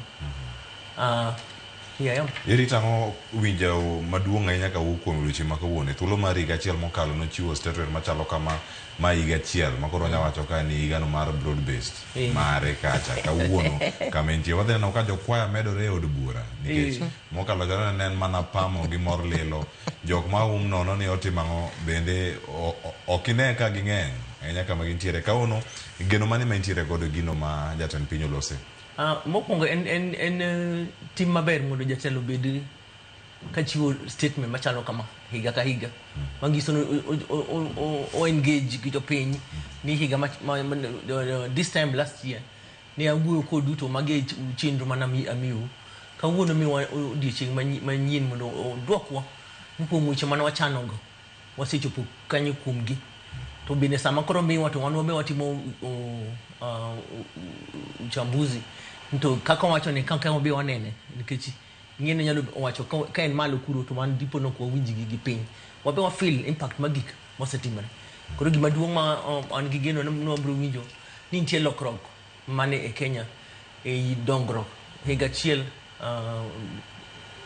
kipimo gi sani gi higa achiel mokalo to kake wacho madiera osebedo wani ka obedo e broad based government en lokruok manadi ma jopiny oseneno e tudruok makoro alwora siasa obedo maber moloyo kaka nyocha ne hostel to sani alwora siasa osebedo maber nikech broad based government mago gik ma agombo na winj kuom president kawuono kendo mheshimiwa mana kama intiere kar kanyo in MCA ma Southeast Alego Ward kendo in wach ni uni jok manie kuku mar telo mar loch gwenge ahinya kama gintie ma devolution ni devolution tiende ni kama intiere kacha japiny nyalo yudo services e yo makare moko rango bureaucracy mang'eny kata lai moro mabor ahinya mondo mine yud service mar sirkal kama gintiere nyaka sani molosene thuolo mar higa achiel kata higni 3 ma jatend piny Kenya William Ruto osebede apisi kauno koloso bene woni devolution osetiyo ahinya kama intiere ne waloso ka sami donjo kotane kod weche mag thieth lakini winjo weche ma Oscar wacho ka mag Sigomre area ma Sigomre hospital kinende tineno mana malo ineno polo wacho ineno mana polo ter mana kama intiere kiyudo test momi MRI iweyo wadogot kiyudo scan test owuok ni in gi cancer idok mana ot kama ntiere devolution bendo setiyo ne japiny kama ntie kawuono ka japiny ni diwinjo jatend piny Kenya na awinjo Oscar kaloso awinjo Lois be kaloso kaka jotelo kod challenges kaka sam kanta muwuoyo ta wacho ni Lois ng'eng'e chandruok ma MCAs kale nikech wan jok mane ground grassroots pile kan tinga manyalo duoko penjo no en MCA nikech wadak jopiny wane ground sate wane first line ma ng'ato ringe kan gi chandruok mar moro devolution kuom higni 3 to bende kata kuom higni 3 kuom higni koro wasemaye third assembly ma wan go sani third government mar devolution nyaka nochakre wasebedo the first 2013 2017 2022 mai maradik kama antie kata ka puncha donje e siasa definitely devolution itika ko kino lokrok e gwenge mano okonyal dag gimonyalo challenge and the extent mar lokrok expectations mag jopiny vis-a-vis the actual situation on the ground kelo devolution e gwenge osemiyo services mano kwa yudga chon waneno gi machiegni osemiyo jotelo manyisha kwa neno machiegni waneno gi osemiyo jopiny timo gi miluongo public participation kata bed nen ngato nyalo wacho ni ok tima malum to duon japiny winjore e devolution enan koro japiny dwaro mang'eny dwaro ma japiny ng'eny walo kaka wanyalo respond walo kaka nyalo miyo gi but devolution to tiyo devolution ber mako wachi ni wadok ndalo mane devolution onge to dwa yoga jopiny to realize ni kara gini samionge kode kota kingin kara gini ber devolution as a concept is the best thing that happened to Kenya kain gima kare ikwale nang'o ikwale mibadhi ni malo jatend piny Kenya William Ruto selose kauno bende kapo ni umako weche mag corruption kata mibadhi matimore e counties kata mago matimore migepe mamoko mano chwal nyaka e counties wayudo ni achiel kuom gen mago mag thieth to kanyo bende mibadhi otimenewa kawuono koloso geno mani mapono no make gi e weche mage ahinya county mari miwoke Masia mibadhi en gima osechamo Kenya osechando bo chamo in tuo machalo cancer e Kenya ma every sector okay kata devolution the national government a private sector wasebedo joma mo believe ni corruption kama tiye nyaka chime ma en gima nyaka wa fight wate kaka jo Kenya ni gini watamre ka itamri golo emomiyo ka ngato kwa itamri to kitamri golo tiben kod procedures kata chenro mikale mi wacho ngane otama kata kan tender kata contract nikech mibadhi koro pesa tikwano everywhere okawacho no ber orach men gima nyaka bed a national priority obed a national disaster nyaka go in like a war kore ka wachop etiende ne adwana med kanyo kami wacho ni chith onge ang'eyo nikech kata siasa ni wa struggle gi weche chieth an kama neno ni a devolution ka pesa mimi wa devolution mwa national government en atamalo matin kabisa tingen omiwa responsibilities double mamako japiny oket devolution to pesa koluwo chenrogo pesa mang'eny devolution dong a national government mane kama an at least kama antie anyalo wacho ni onge kaka nyalo miya siling 15 kuom 100 tidwa na titije duto monego bed ni tiyo to inti dong siling 80 kata 85 to okwa penji kuma 85 odhiye waringo ga kwa dwaro 15% wadwaro ga siling 15 ni mwadwaro ga kuma nti then we lose focus kama nego walu ga tuna angome mi yenonge subtal medical services, health services are very expensive. Moloyo kama ne rural areas in fact one more affected because you to magiting counties of Setemo like for example the ward Maramanti and called dispensaries apart. I have 11 sub-locations. Out of the 11 sub-locations in my ward and called dispensaries, the level 1 apart. Gingi yen kata yedenti. Gingi staff, gingi yen sama yen niti, koro pare sama yen room. What happens? But facilities are there. The staffing, yes, needs to be improved, but we increase the staffing.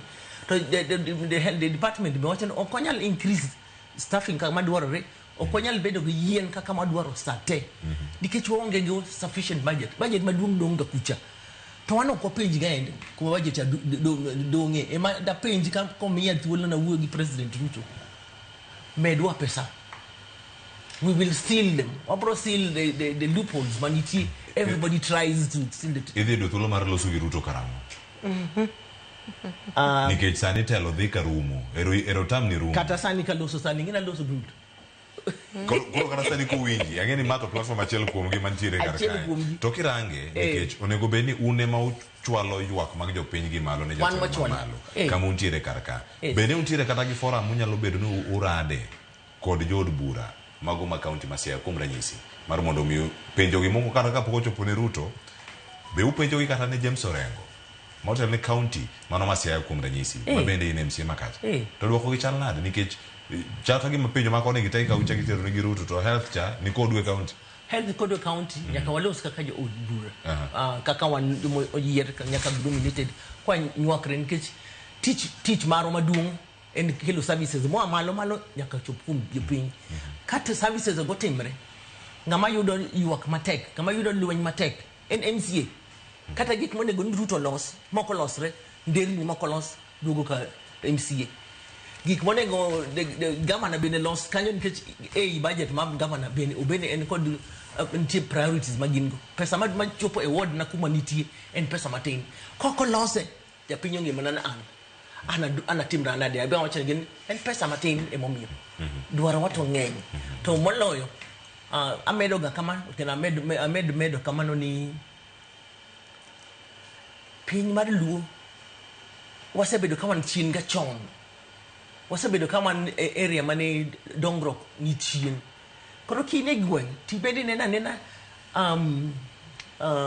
inena ni tiere mangeny kati tem nadi to rem nitie to rem no onge kaka wanyalo reverse gi within a very short time en gima dwaro ni walok kaka waparoga walok kaka watimoga budgeting walok kaka wadwaroga kony kaka wadwaroga pesa nyaka walok erokamano ahinya Oscar Cleopas yiena mondo apenje en penjo makata kidwoko kuom ng'uono asewuotho e gwenge moko to nitiere kuonde adek kaparo ni gin gik inyalo kawuoyo kuom gi tinyalo ng'eyogi ne gin chien ahinya e weche mag dongruok to kane devolution obiro mana kaka mheshimiwa wachono to ng'ama ne nie telo nokawo atua ma sani osiptendegi inwang'o ka ji wuok Nairobi ka to dhi osiptendegi go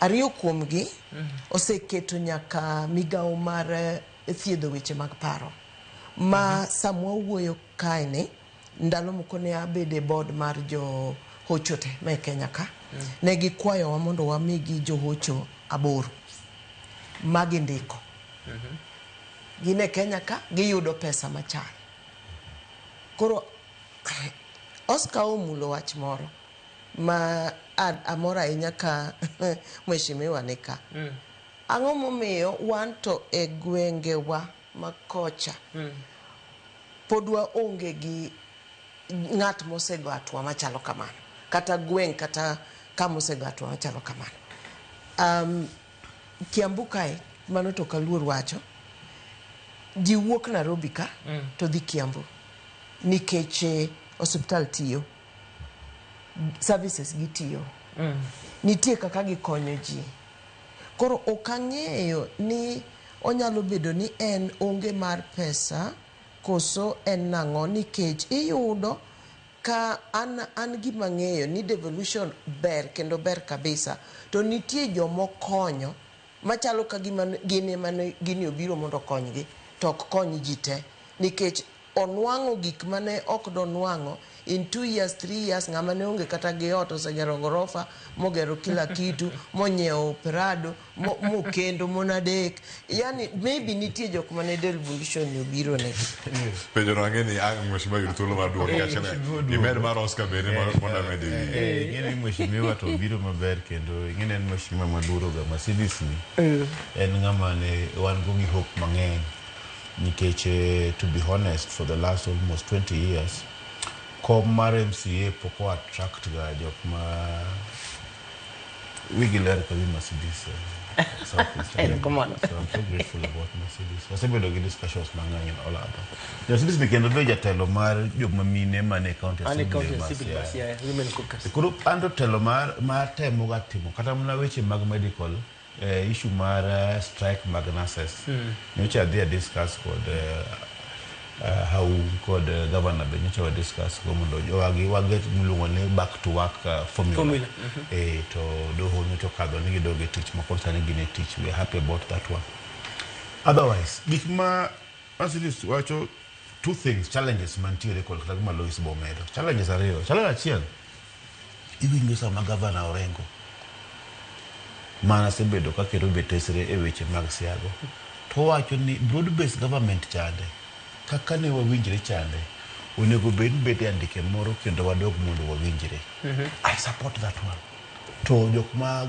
thurwa ng'ama kelo lokruok Kenya ka politically podang no bede nyalu thurwa wa party bilongo no DM wase push gik moko makata mana devolution ni mai en child mar ODM the ponyo na odhi Mumbai emanene chairman ma devolution department in Bomas of Kenya but devolution manene bayo deko devolution no implement to pogre that was proper devolution and the service was supposed to be on a government procedure by time and what have you to jogo no dio mutilate number 2 gima notimre bende ni devolution gi katiba manene ondik Bomas chande no bedo implemented gi jok mane pinge Uhuru Kenyatta gi William Ruto were against the new constitution.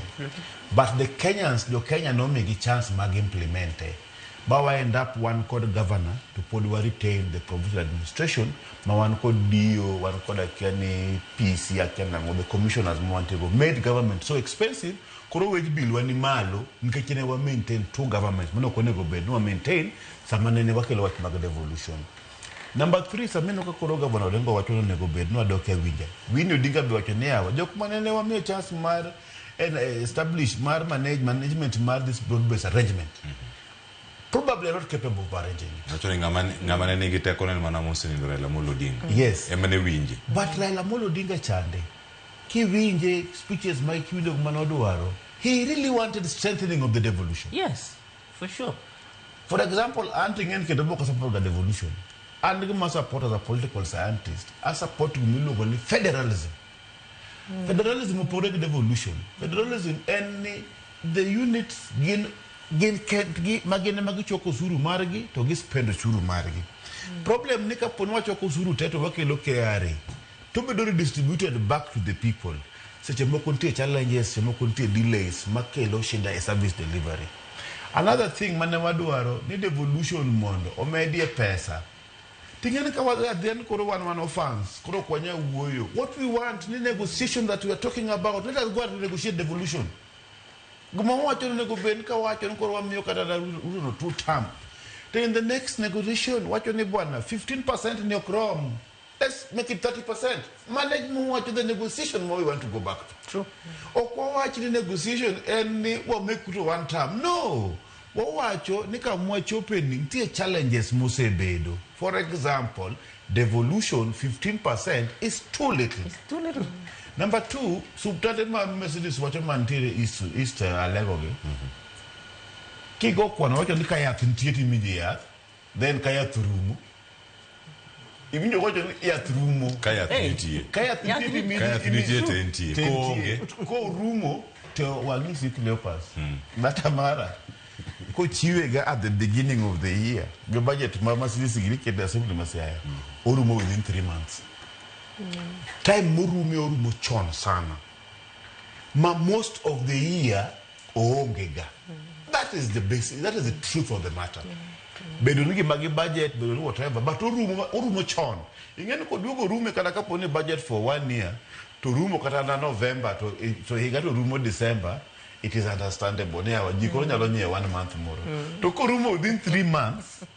Supplementary budget kata kate to podo con is a problem. Number 2, aparo de maito mna di right to Mercedes. Ni one code police morosi akanyoni subtandegi oyeni gimondo gi spend at source. True. Spending at source, the idea manenu kelo what max spending at source nti mokonti emergency to take pasa mo kela subtal kai to nyaka nyeo ya thumoro kata gimoro nyaka timre very fast. That is the biggest corruption, spending at source, no? Any problem musebedo ni yudoka chimoko priority subtal go gingisi say at the truth of the matter and the biggest revenue collection to bedo collected the subtal hospitals. But they spend at source. Koro wanyo ya chimoko wa megi to when they spend at source okwanyal ng'eyo maber ahinya kaka gino timre. Koro nego bed there are some measures mawang'iyo the spending at source obedo spent maber. Yes, to konego bed ne the Ministry of the Department of Health nigi too much money must timoko they mess up around with to waonge yak mano timre what mag spending at source. Issue ma ogik mara ginene mara mama be Mercedes otemo pimo ayen wach makata Louis Bochon why others nintinda lomoko maka miluongo ni Sikalame ndalo former government masiaya yudo kamine nene cross over to Kakamega to get health because koni yonge health yudo kasimoko fertilizer kidika miluongo ni Aboke pin kocha border mar gibusia to yudo ka gikawo mbulu kocha nikech kikawo mbulu kocha to you get access to fertilizer gi kwe moko. So this government opogore na miluongo ni who is in charge of Muranga Irungu Hangata Irungu nigi system moro ma ong'e ni madeng subtal o thiedhi Lois an gi malaria to miye chloroquine ta gina par at phone. Yep. You get me right?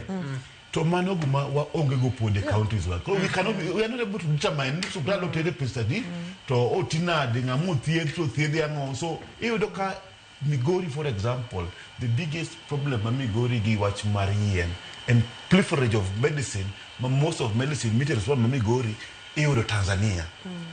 Kore kwale ka titere de use chemist ma Tanzania. Kata mana subtande wa gido ka moko subtal kae ngama mi yath jande mangisi ni yath to onge ka lakini dhie chemist fulani miluongo ni Cleophas Omondi mane chemist manake dhie. Iwinjo. Koro mano bedo ni most of dispensaries mwinjo ka ngane wachogi out of the dispensary kendo subtande wago okoma subtande go wana gi dispensary chemist pangore which are owned by the people who are working for government. Koro kuo mar yath ni malo monego bed mago to can be arrested mago gin gik ma onego bed no wang'iyo national government. Otherwise issue mar mibadhi to President do way issue mar mibadhi as usual. Ero kamana nyangeni nitie weche mathoth ahinya matimore kar kae konde mag piny Kenya kendo sane wasingo ni kar kae ni ang' watango ni moko matimore nyaka tich mano ma doho ma pacho kae nitiere tipo ma wanya yudo kachiel sani en achiel kuom kinde ma okinde yudo sidh gi yudo kondo makoro nyaka sani nyakoro Ramogitvlive wang'e maber ni bedo kae ka wakelo ni achiel kachiel mabende wadhi bedo ka waluwo achiel kuom directors magwa ma Royal Media Services kae mabende ochung' director ma ochung' ne wechego mago mag weche manyien e kama Royal Media Services kae Linus Kai bende en achiel kuom jogo mabende isidho negi kondo odiochieng' ma kawuono misidho kaka okil mag doho ma pacho kae wacho ni puoch gi pak mano ne director LK mabende nitiere kar kanyo en achiel kuom okinde mantiere kar kae wacho ne diere somo ok rangiga kata kama isechope en ranyisi ni joma tindo pod nyalo joma dongo bende kama gisechope inyalo dwaro gino ma diher bedo e ngimani. Ang'eni nyaka sani nitie jogo mantiere klas ka wan gi japuonj Oscar ka bende ang'eni joge bende ng'iye kata niero en bodok e klas kendo en ok otame dok kata na kadok Lois kodok Mercedes kodok nadok e klas somo be wacho ni okorum mane kone kata en lifelong wacho ni learning kane kako sudo kendo puoch gi pak ne LK mano ka odiochieng' ma kawuono bende ikete iwacho ne obedo admitted e bar e bar nitie jok mawinjo bani mopogore aduogo kod duoko mar Mercedes kotenore kod penjo mabiro wasepenjo kar kane chal mar piny Kenya to dhi nade to mage mantiere ma jatend piny Kenya onego bed ni lose kawuono kaka yweyo masani.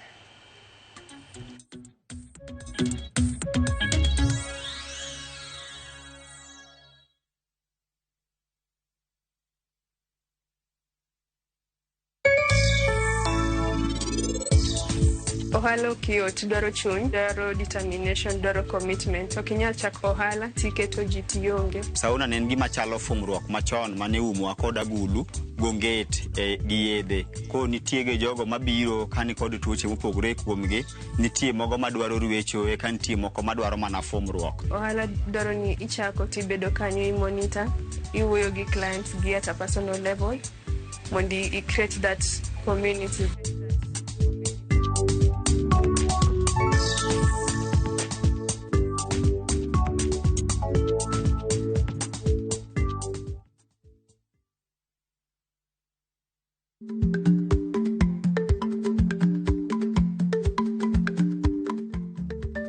Dhako muol kadonjo, matiende ni bedo ni ng'ato ling' e kinde ma owendo ok ofulo ni omuol. Samoro en kod kido mamoko.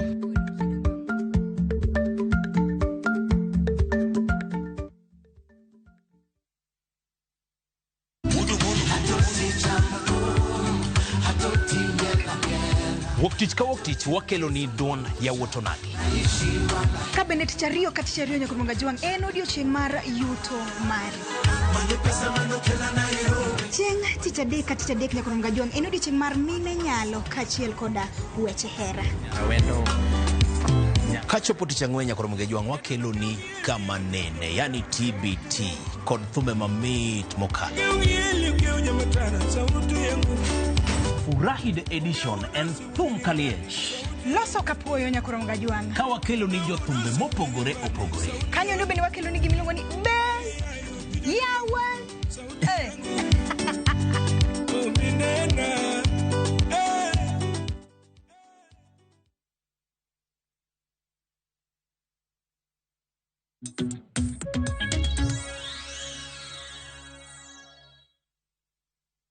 Nyakwara mogi jonga seduogo karka chenro pod dhi nyime en mara mbaka oromo kapod warango matimore counties mopogore opogore ang' wamiyo jowa thuolo mar mondo mi bendo miwa paro. Ang'e ni tok chenro ma kamae Sharon Ong'aw bende biro saa 5 kanyo gi nus ang' oyudo thuolo mano mara kwanye gi kanyo kendo otwag gi jo Kenya bende kotene ko chal mar piny Kenya to kanyo ang' oyudo thuolo mar winjo matimore Kisumu, Homa Bay, Siaya. Steve Biko ni e kaunti ma Siaya kacha oikre no kendo konwa ne gik matimore achiel kachiel e konde mag piny Kenya ta inye kaunti zwa makaludu chi makawuono paro gieno mage mantiere mano ma ichiwonwa kama wabedo kae ka waluwe achiel kachiel. Wan gi weche mamoko ma bende wabedo kwa luwo Chris kachiel koda ka Walter Nyambaga bende kantiere od bura wabedo ne thuolo mar winjo gini to od bura ma pacho ka to chalna nyaka sani jo od bura nyaka donjo chon sani en saa 4 odong' mana gi seche 4 kanyo to jatend piny Kenya libero kata ka loso koda oganda jo Kenya duto achiel kachiel. Mheshimiwa Mercedes kama wasebedo kwa winji jo kanyo paro mopogore opogore jatend piny Kenya e thuolo mare ma oyudo sani mar bedo jatend piny en gi ting' mano mar neno ni devolution bende otiyo ka ojiwe moro mokwach ni gwenge moko dong' chien depo ni ma to dibed ero mar piny kata mar katiba mondo mi devolution oti kata telo mag loch gwenge oti to kwanene ka otimore kata otimore mabecho e counties mamoko migomba gomba ji dhie benchmarking to gwengewa makaluo odong' mana chien. Jatend piny Kenya ojiwe yo machal nade e weche erokamano akwongo mondo adwok penjo ma nyaminwa openjo kanyo nitie counties moko manigi pesa matimo gik ma gidwaro mabeyo makonyo jopiny mobiyo ochiwo example mar Kiambu tadwano mana amed aket ler kanyo ni counties gini ok rom kopogre gi pesa mawuok e national government county ka county ni kod thuolo mar collect taxes iluongo gijuogo jopiny moloto jo matimo biashara e county margi iluongo own source revenue mano pesa muyiengi ginyalo choko e county margi kendo gitiyogo gimedogo e budget margi to kuom mano kaka wacho no kwa rom nitie counties malo kaka Kiambu en county mosebedo en county marich iluongo ne en gi pesa en gi kambe nitie gin gi factories nitie gin gi dongruok osegabedo kan kuro koro kan sama gitimo ng'amoloso negi mango noselos chon giyudo koselos kendo gimedo los gin gi pesa mang'eny yakimedo Kiambu makre gi Nairobi to joluo onge kode kata Siaya onge kata Kisumu nyaka ma sirkal mar Kikomi nodhi mola kata wan go sani wabini wan go tok ng'eny kaka jomoko nyaka matiye nyaka wa invest mondo wabe wayud taxes wayud wajuog pesa manyalo medo mwayudo sani to wanyalo mana medo ka wabedo gi chenro makende to Siaya nyocha wasebedo gi nyocha wan gi chenro matimo luongo jo kan ket mwandu nyocha wachano conference maduong' mana achiel kuom strategies mag yuayo mwandu mondo obi machiegni en mana ne ok otimre ne wahan to postpone nikech odiochieng' mane yawe ne odiochieng' mane wayudo wach ni baba wewa koro watimo postponement lakini mana achiel kuom gik ma Siaya timo mondo okel joket mwandu ka joketo mwandu gi Siaya ni wayudo tich kijende wayudo tich mang'eny employment giyudo kaka gidak jogo chulo taxes ma Siaya to wamede gisani taxes on source revenue ma Siaya in around 600 million a year to kipimo gi Kiambu mi chiwo example I can believe in billions and billions ma on source revenue koro mi gi thuolo no okawachi ni as support Siaya tawacho mana ni nadiere okwarom koro mano ngiso ni nitie gik wadwa tim to pod ok wanyal timo lakini mano miwa challenge ni wan kaka county assembly kata county government ma Siaya nyaka watim matek kik wabeda wan ok wanyal wan nitie ranyisi nitie kaka watemo ni mondo aluora mar keto mwandu omedre Siaya to bro medre kwa bedo gi investment mondo infrastructure infrastructure maron ni piny to infrastructure dwa pesa mang'eny ma nyaka national government konyo emomiyo broad-based government kaka wasechago tiyo kode wagombo ni wane ni infrastructure ogernwa nderni mag lam mang'eny maber waketnwa stima mang'eny oketnwa pige magigo ma basic bed gik moywago nikech ket mwandu ok nyal biro keto mwandu kuma gigo onge. Mheshimiwa Mercedes, nitie jathum moro mar wend mag injili ni Bob Sam Olela. Nyasaye oket chunye kama okwe. Nitie gima nopenjo kendo kano wer. Wenjo nyaka karang'o. Igni 10 osekalo. Giko tam nini dhi bedo igni 15 yes. E kaunti ma Siaya. Ka kembe ma inyalo siem, manyalo ndiko jomatindo ma jatend piny Kenya dhi bedo kaloso kawuono on job creation ni okolose county ma Siaya. Okolose alwora kama intiere. Nitie moko mane wacho mag county mazingira mane wacho ni jodhi oywe chiro ojende imiyo tije mopogore jo county ma Migori ne ng'anyo e weche makamago odiochiengno manyoro ka gipenjo ni wacho ni sirkal no wuondowa e weche machalo kamagi. Nyaka karang'o ma county ma Siaya kuom ranyisi dhi rito mano olemo mawuok sirkal mamalo kar mondo mi gilos mwandu gin giwegi kaluwore kata kod chike ma jo MCAs nyaloso. To Cleophas mondo amedie moro kanyo. An ing'eno nyuola Siaya, asomo Siaya. Okenda Siaya. Pi kende. Nyaka ne nyuola. Wan gi yewni ema nwadhi umbe pi. To bondo. Igni mokariyo mokalo kane apani election mogik nwabedo kod MCA manyien kech noloke to okunyo pi masani oketo igoye gi sola koro onge chandruok mar stima kech stima ok yudre koro igni 2 gi oseloso gima chalo kamano ma an nyaka ne kenda kanyo en higni 34 sani. Magi gin gik ma miyo chuny ng'ato paro ni to kara ang'o manotimre gwengewa nikech wanyalo yie ni jomoko nigone giyudo kendo maybe gin kuonde mabecho to wan bende nitimna gik ma wan go mabecho to chal ka gima onge gima wasetimo gi gik mabecho go momiyo koro inwang'o ka jopiny chuny gi tho koro kata kura modwa ni mondo wakawgi okobadhogi gik midwa ni mondo walosi okobadhogi tinyalo yudo ni koro kata gima ber matin kokel to gidhi ketho kar mondo gilosi mondo gitime maber tinwang'o ka koro gikethe. Aparo ni pod wabro yie ni kaka winjo ka Oscar opaki maberno an ahero tend mine nikech ka ginwang'o thuolo to ginyalo timo maber.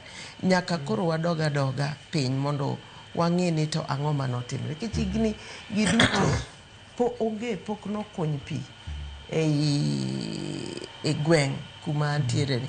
Atedo kama chiegni 6 kilometers apart koro ang'e koni gi koni onge. Mercedes kangina duoko mano patin to ba medo ageno no ndeke piny kikwa gweng. What Lois compare Siaya gi Kiambu to according to what Mercedes is saying ni Kiambu is a rich country. Okenya compare county. Okenya compare the two because we low record county. Narok County nigi Masai Mara Game Reserve makes the county become rich, which I agree with you. To Lois compare the two. Koro Mercedes oduoko 600 million Siaya collect. Homa Bay was able to collect financially. Kataka Somokai. Homa Bay County owns revenue for the year ended 2024-2025, 1.73 million. 1.73 billion. Yes. Surpassing targeted of 1.48. Yep. So that means Homa Bay. I can compare Homa Bay with Siaya. I don't want to compare. Okada compare Homa Bay Siaya with Kiambu. But I can compare Siaya with Homa Bay based on just one revenue collection. Yes. So Muno Siaya collect, for example, that difference. To Gumawa can this achievement marks a significant increase due to the implementation of cashless revenue collection. So cashless revenue collection nego bed ni at least my is a small thing. Hey, automation. Automation. Yeah. To nego bed ni wanyalo timo kamano mulo. Homa Bay is here on revenue collection. When I go back in that palm, I Homa Bay collect 1.7 billion. So say now collect 1.5 billion. True.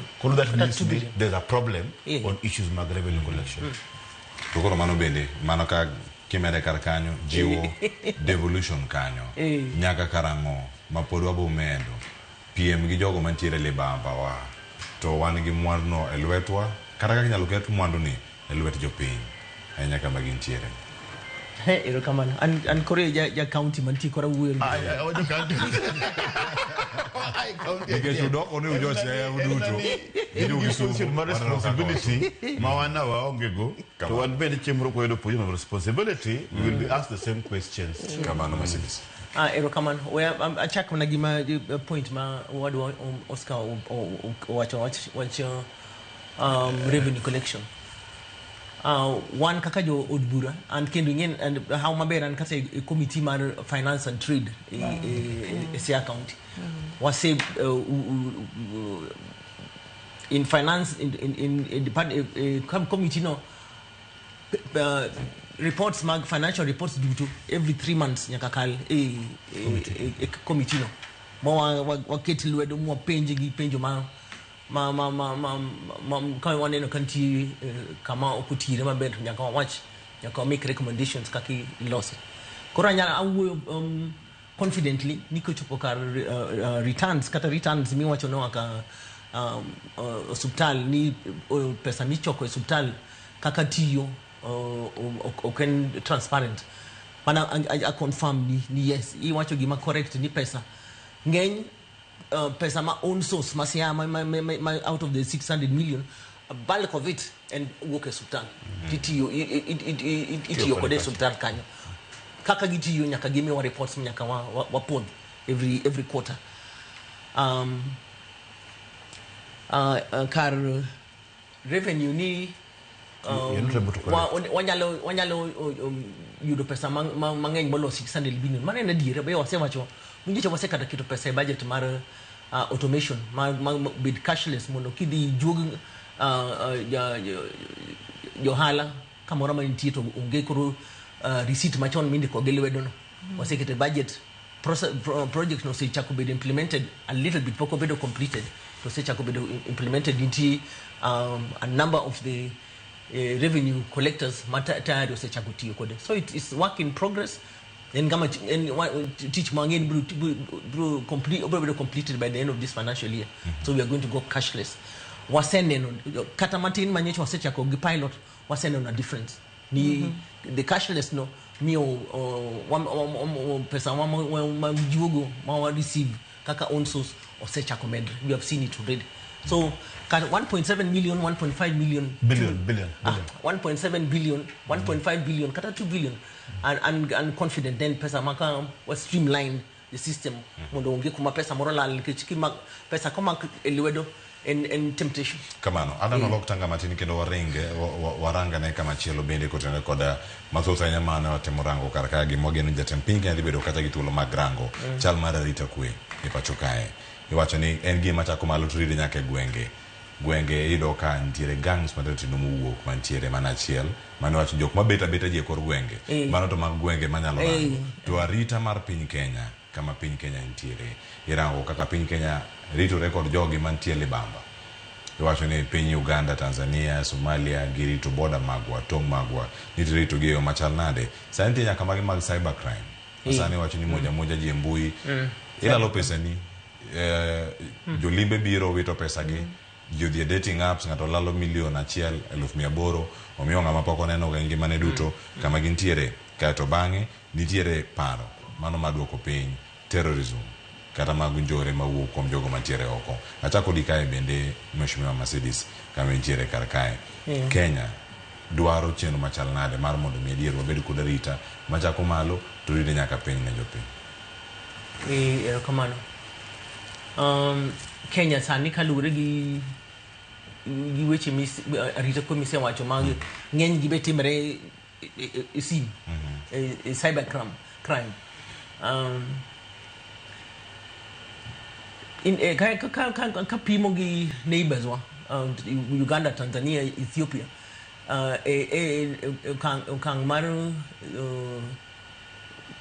mar digital world, digital space anane non Kenya one ahead, one mbele ki compare gi our neighbors nikech lony ma jo wan kodo nikech what risks wase bedo go more through experience wase ketu kaka unyal genge and kama uwe ni narrative that industry my deal gi cybercrime, so and a little bit informed about the reality on the ground. Makata ngeny gi neighbors waka yudoga experts ka Kenya ka mondo odio konyo jaka outside the region. So and kan niyo chien taneno ni which mag lack of employment man ginti wa mangeny musomo osomo nyaka gi computer gi gi onko to gionge tije manyalo sustain gi koro knowledge mar gi no gitiyo go mondo gi beat the system so that they can survive.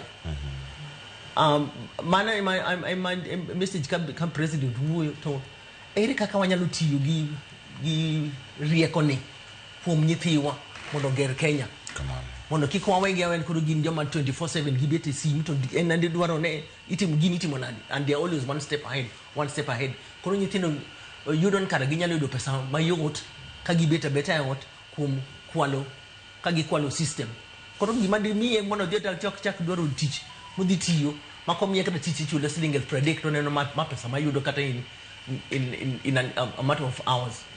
So anto mane ano bidie position mara ero kamano kene wacho mago paro mopogore mabiro achiel kachiel kata kwa range ang'eni kinde machuok mabiro kod dhi county ma Kisumu mar mondo mawinyane Millicent Adhiambo ni to jo Kisumu wacho nade mano kinde machuok mabiro kar kae. Oscar antiere iri kar kae weche magarita kwe jatend piny Kenya mule weche mage ing'eni jatend piny Kenya osebedo ka wacho ni ne giwinjore gi Raila broad based not transform Kenya into first world country. First world country, you can't transform it the way they want to do it. Lack of empowerment everywhere is the cause of insecurity everywhere. Nisika wachako ni kapo ni nengo mar ngima ok nyal dok piny, we will have food insecurity, which is the most crucial. Food insecurity ni dano ok nyal chamo 3 meals a day in a local family. Kenya. For example, wadwa wangisi nti moko unjok ma olon. Probably you have families of 2 children or 1. Ntire kama jinti families mag 4-5 children. That means ni mogo moro ma 2 kilogram. No serve muna only 1 meal or 2. How can a parent must moko onge gi yuto be able to provide mogoni twice in a day and mogo masling me angwen ni sa uchiel dio cha mogo ma achiel sa dia mbeke dio cha mogo mandu ngoni food insecurity it's the most crucial one to gumakele enengo mar ngima man malo to 3 years down the line sufuria movement bwana maneo chonjok manewa sufuria it was the same problem issue mar Gen Z protest the same problem youth unemployment, food insecurity, job insecurity. Kata mnajua kumatiyo okunushuwa ga jobs magintini ka gibro chiew to gibro yudo tich manyo gen gogo nikech kambe mang'eny bende nikech of problem of taxation bende osebedo ka seche moko bende loro, so we are even losing jobs mante wan go kamoro ka koro kamo ai miluongo ni siani tiyudo ni kata stima kende manyalo goyo factory be ng'eno onge sia stima ma sia ga stima moro ma ka koth onyidhoro sim onyalo sim for 3 days. Oscar uno get expert ani kaka wono uki expert 1 year down the line. It's work in progress. No, let me tell you. Wangisi Mercedes, no chava me chance mar bedo MCA. Mar East Southeast Lagos. It will be on record. 2022-2027 to Mercedes Emaneti. Man, it will be record forever and ever and ever. Sure. Those times manin kanyono, what could you have done? CS bag again energy. CS moko mag government gi. magito contract makini ibro nyondo shuffle ntiere to shuffle ko betie to wanda ibo tel kata na a trade so within that time my ntiere no what was he able and in governments and nikoro piny this was still koro seche moko piny laro or the bed no salaro no mo gero magumu lungo ni station it's work in progress but we cannot continue being in work in progress forever and ever and ever amen nyaka obeden koro time awane until the intentional thing ma we can see tangible and you see for example why the reason momiyo the broad-based arrangement is becoming unpopular within our people ni jowa ok file tinga moro manonge ni stima derieny bo be launching stima no pokwane no kareyeny Siaya town po di blackouts mag 2 days 3 days. It's too much for us. Then blackout moro ma stima ko ka kotho nyido to en blackolal ntire jok matimo welding ntire jok maran bars ntire jok matimo gik mang'eny ntire jok maran kata na saloon and what have you kapon wan gi blackout kata kikano chiemo fridge mari you've lost the food ke ntire jok madwaro no nyiew chiemo on Sunday ramba market to nyiew ringo ro nyiew rech to mango to kane fridge ne stima molal 3 days you've lost the money koro mae okwanyal bet in that situation forever and ever and ever. Emomi one podang waket broad-based government isre. Angene ya wagi man tiere man panic mode. Malungre no fancy. Ginto ngene problem margi ne how can they continue earning salaries through positions magene gogo. But to us wangiyo ni ae stima cha obi koro wasebeti giri 1 year. If we can't get that power, we have no business being in that system. We think of other things. What dog arrangement? Agree. What are we seeing? Problem ni kanye. Is it because probably nini miwa CS mar energy to komi yateloni teko mar control rerek mar control a lot of things because probably se majatelo ne donje mawanda idonjo energy other parastatals must support that energy. People had been appointed. To no in control of those parastatals. We want to know the challenges. So when we say the people who are managing that broad-based arrangement, probably they're not capable of managing it. Inge maber kabisa no wandro odinga ne wacho pile.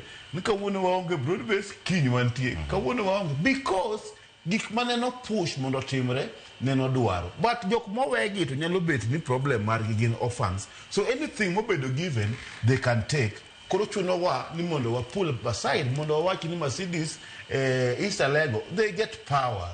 Give it stima. Kama nyamera ni aini, migo pigi solar ni. Onego better at least kata solar nti lakini ntire stima because power mobedo pi migo gi solar owadwa. Koro pi migo gi stima. Pogro kunyaka bedi ne moro nyalo rengo mang'eny moingo nyawadgi. Tingene sana ji dhie green energy. The green energy. To green energy our country can one called pesa maber mar implementing that green energy. But we can only use gima one go for the time being. Neguma one go angoma one go for the time being. This team nyaka ket Siaya to factories magnian ibroger sia kanyo nikech stima maseto kunyara kanyo kunyara factory. Kambi maduong to konyaran. Koro one of the reasons we have a factory and then we don't have even energy. Oscar wadi bedo gi 20 years. Igni prareo. Ma Siaya on andra ni ke stima ero koro onge ok degar kambi. No. Ke stima onge. Kata prade. To podi wuok idhi kokura. To podi ngene jakura. To podi wijo jatend piny Kenya kawuono kaloso chiwo state. Last election 200 almost 100,000 majo Siaya kuwuok. This time I think ni more than 200 of the work. Because elections doesn't make any difference for them. Anga bir Mercedes sawa kata bana wili broad based kanyo stima. Maya mana gimana na wood. Number 10 gimomi one disillusion gimomi chunyu one pain any ni wabedo overpromised. Number 1 kine tell what better come wabedo realistic. To kane the CS obedo com ena njaluonga to kangato nyaka stima dala kadala that was the promise. Wabini kaka jomalu wakia ling kod watch nikech gigi kiwacho embele ni jomoko to gin ilaro Kenya mangima to koro iwacho ngacha no ter mana mondo ter stima e gwengi kende makumo jomoko to timoga to ko winyi kaka gigonduru itime quietly Itime to okimor ni koro every makip kama idhi to na everything lu everything siya mano miyo jomoko bed gar nikech kumutiyo no oken kende deputies ne PSS ne ok joma asiya to kone en pesa duto akur kila ngato bed wan gino dhi thuri so an neno ni ka an kata ka an gi governor kata ka an governor kata an kaka an MCA and I'm saying it from the MCA point of view. Can they be promise everything? Emomi you working in. Koto kati itiwo iloso a quarter talk much of kunere and kitchen watch on 100% to believe then 100%. You're not also 100%. That is our problem. The problem meant you could running more than tier steam and tier every household. Koro ka one called steam. We need to get it. I will money broad base kama 1 year ni. More promise 1 year ni. What be the kilanga to one neno broad base tea ni catch 1 year ni catch no me promise ni what they do steam or do to an example mati yogo kono kwa you do to mayo neno ni bwana chakarukti to record mare king or record mare in the office nitie an increase of household mo you do say you do steamer siaya nitie lakini okune catch promise then everybody will get ai samawa you don't to one kwa the rally to mne my would wanyaka pesa do to nyaka because we should also learn to be tactful. Giti moga jok moko mineno ga siman ga kod you work on top of the roof ni ngat one can you in our town. I think we should also be the government giving a bit strategic. Ni tiegi kuma wacho to wacho mbesa kendwa mo kwa muro gi TV o kwa muro gi liete. Ero kamano. Mercedes akena okanga iri tulo mar biro iri mar mondo mimi watch mari mogik. Oh, se mondo tieko sanika watieka dong daika dek. Tangena ga duogo iri kanga chopo iri Lois. Abiro desa nangi mia ma security watch mari mogik kaka watieka. Kangena mamoko Sharon ngodi bedo kacha kamako. Acha kodi mashima masa. Ero kamano. Generally when we watch pin Kenya to we watch pin Kenya and kuma I to watch pin CI to see nadi compared to the rest. See I put one chin madi manyaka wayi ni gini nyaka wa media nyuakro wa media rieko Oscar come to the table do manyalo konyo CI wabeda gino chunyo kikoranga ni jatelo chakende orengo is a governor and a leader ko ngiso ne en magik moko nyaka kal 10 duto en obende nyaka osum paro kuom jomoko experts ma aluo manyalo mi paro mopogre gi rango budgetary allocation gi on source revenue mapod ok rom sia very soon what the face the electorate gi depend on ang mo setimo want to ang'e wasetimo mang'eny to ok nen e kuma jiniti nikech strategies mango ma yudo resources poko bedo okang majina no neno impact ma pap mi kwan nan pinti ayi ko din san by this time onigo ben pi mtie ma reliable everywhere pi do pesa mang'eny ok do pesa matin ma devolution mono create change mar infrastructure ma pi modo yide kaka wadwar agonero kama na mheshimiwa Mercedes mado Lois Santiere Erika mara mondo mimi aparo jata pinyo mulango e weche magari takwengi wacho pas an kichose wach mago to time an ang'iyo arita kwe ni yane ni nitiere koro kuma wachopeni maji koro luor nikech iketho ngimane ng'ato romo kodi ohinyo ngimani iketo mwandu ni kamoro okwale ichungo kinyi yudo kokwale or iketo mwandu ni tidhi yudo kokethe koro ai luoro dhi bedo ma koro ng'ato kudwa keto mwandu ne kamoro koro arita kwe mar ni ji koro ketho gige ji giwegi ma gitemo mondo giyudgo kaka wawacho nikech en ywak marwa ma wacho kod Oscar ni ka ng'ato ok nyal yudo chiemo mochamo to nyaka obi omanya yo moro amora to dhano en ng'ama ka ok nyal yudo gima basic to nyalo tiyo wichkuot nyalo ane chir nyalo donjo ne moro ma ikia to bendo nyalo dhi to koro nyalo tiyo gi yedhe mamero ji mondo miye kako nyalo yudo gini e yo moro magagoko omiyo ka wawuoyo kuom arita kwe to koro konego bedie ni ane ni pod wan gi chandruok gi ng'ama owuok odhi e chiro to uso omena mama moro modhi e chiro uso omena to ng'ato koe omaye siling' 500 to ketho ngimane koro odhi obedo hospital dwe achiel mane chandruok na to mogik ta wacho ni yani ni onego ng'ato ka ng'ato mondo koro bedi jadolo kendo jarit mar parone, nikech e paro kaa ema kapo ni wadonje chiedh nade kata walus to wanyalo bedo kod chandruok ok wanyal dhi mbele. Erokamano ahinya Lois Okelo. Oscar. I'm Governor Rengo Tesre. I discussed with him last week and I discussed the issue of health which we are doing that one. I'm going to for example, for CIA. CS one day, you are now on record 1 year, we need to get results. That is the truth. Watch Maruera, ni Korowa, Serikal, one is gone. We don't want anybody. One personal interest. One individual interest, one community. So for one day now, we have to put him on a record. Orengo Bende, we put him on record. We want to see Katasiti Komono postpone. We want to see it back on track. Sure. And what do we do? Him the right way. Otherwise, the difference might be work instead of the nation. Nothing much more I expect from the difference man one go last time. Erokamano Oscar. Lois kachal kodaka nyakaruoth mheshimiwa Mercedes Scholastica Mado wacho ni karuoth kanyakuwa kamontie karuoth kowak nyakowak kanyarondo kowak East Africa wagulero kawako bedo kodwa okinyi makawuono karaka kawarango chama piny Kenya ang'eni ma en twak mokwongo mar chenro ni adawe lwet Sharon Ong'ao biro ka kod twak mabende odhi bedo korango chal mar piny Kenya. Odhi mana nyime kod mos bedo ka twak ka wele mopogore kachiel koda kama thoth mantiere kar ka odhi bedo ka kod Elisha Bok majanon siasa, Michael Ogola majanon siasa kachiel koda ka Robert Nyasuna jadolo maja siasa osechopo kar ka achiel mar mondo mi gichak twak machalo kamae. An nyinga Cleophas Oluoch Kisumu Kanyakwar ma okeo nyaka sango wachomo weekend mwachomo ne Nyakwar Mogejwang wadhi neno ka tuke duogo international break korumo ponono man yudhi tieko namba 4 oriti masani nyinga Cleophas Oluoch ikete mana karka.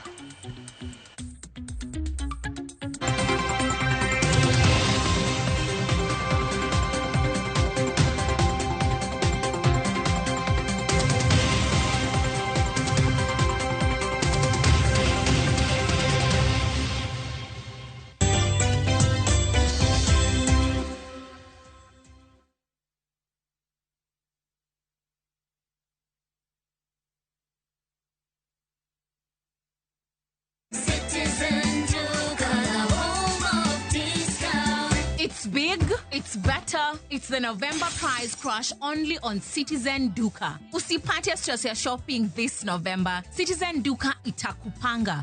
Fanya shopping yako hii November kupitia Citizen Duka iweze experience our November prize crush on different items of your choice. Every shilling saved counts only on Citizen Duka, your home of discounts. Citizen Duka, the home of discount.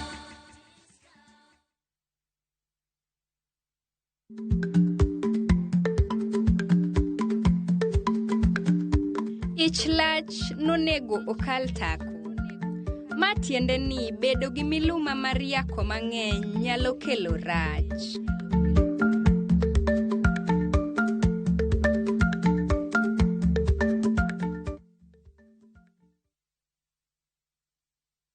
Are you a Kenya government civil servant na uko na ka emergency?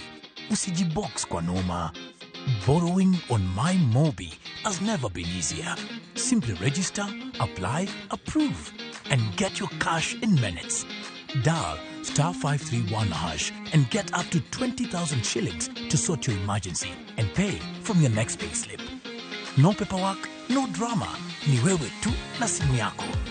With MyMobi, now you're in control.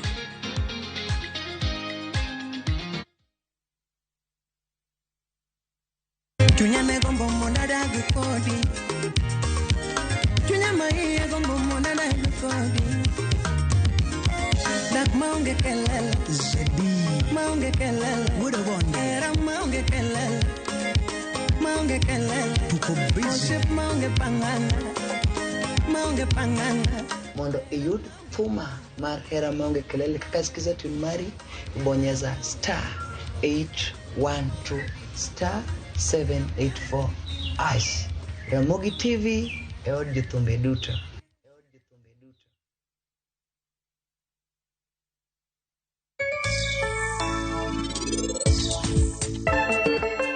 Penja laktar kokale Ramogitvlive kawa wacho ni ngima en mwandu. Nyinge en Ruth Otieno. Ohala okiyot, dwaro chuny, dwaro determination, dwaro commitment. Okinyal chako ohala tiketo GTO. Ndo sasa fomu ya kushinda milioni na shangwe at 25. Ukitumia Safaricom unapata nafasi ya kuwa mshindi popote ulipo.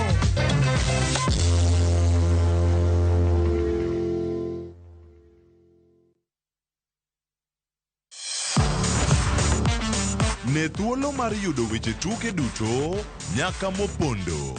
Mbaka makende mag jotugo kendo mag jomolony weche tuke. Can you believe it? Magite yudore chenro mar pau tuke. The 4.84 kilometers. Nonro matut kod gigo matimre manyien mag tuke duto mawuok e piny mangima. Tudri kodwa ngeso ka ngeso Ramogitvlive. Kochakore saa 8 odiechieng' ka wami gik motimore pau tuke.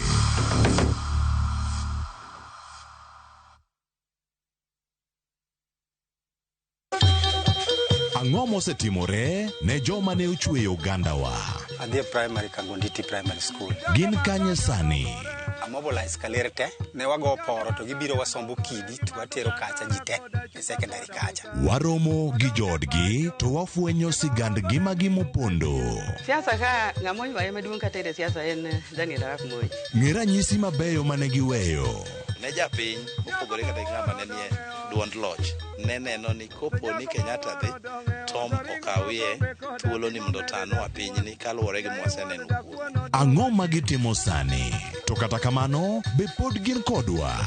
Nakedo ne wach sukari ma jobunge jonjo kod buot nochaka ne bwana sukari.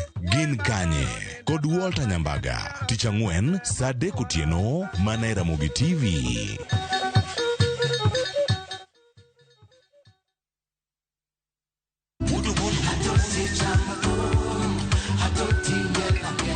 Wuok ka wuok tich wakelo ni duond ya Wotonagi. Kabende tich ariyo ka tich ariyo Nyakuronga Jwang' en odiochieng' mar yuto mari. Chieng' tich adek ka tich adek Nyakuronga Jwang' en odiochieng' mar mine nyalo kaachiel koda weche hera. Awendo kachopo tich ang'wen Nyakuronga Jwang' wakelo ni kama nene, yani TBT kod thumbe mamit mokalo.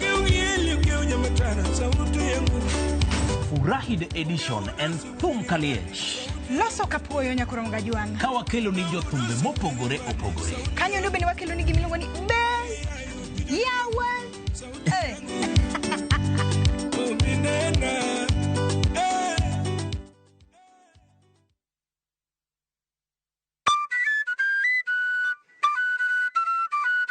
Nitie sigana e tok thum moramora, kendo nitiere wuoth e tok jathum moramora. Baba na uchako puonja thum 96. Waromo gi jothum mag piny luo matene koda mago manyasani. Yuyuni mano chaya sane badi. Machiek moro yano wang' maso nyaka wuoche dhoge molit. Ka wafuenyo chakruokgi, kaka ne ginyagore, koda kaka ne giloso kit ngimagi. Gospel music or trainer in a way that I'm able to sing in any kind of beat. Chakre gwenge nyaka kuonde thum madongo. Biuru kodwa sama walero sigand thum mar Uganda Luo. Ng'e jothumbewa gi Solomon Atito Kafaya, Tich Abich, saa 2 okinyi. Kik bai.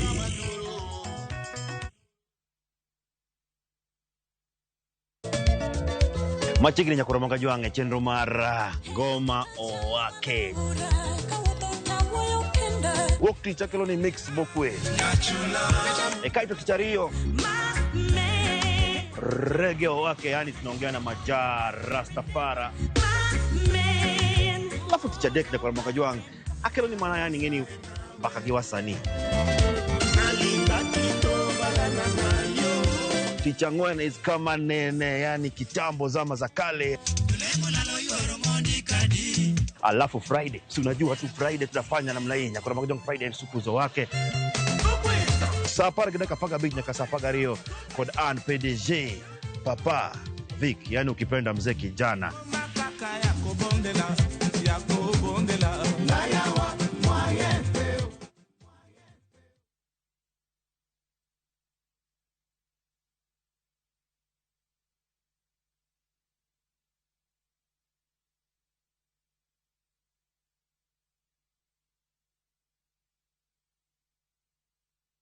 Ngajwanga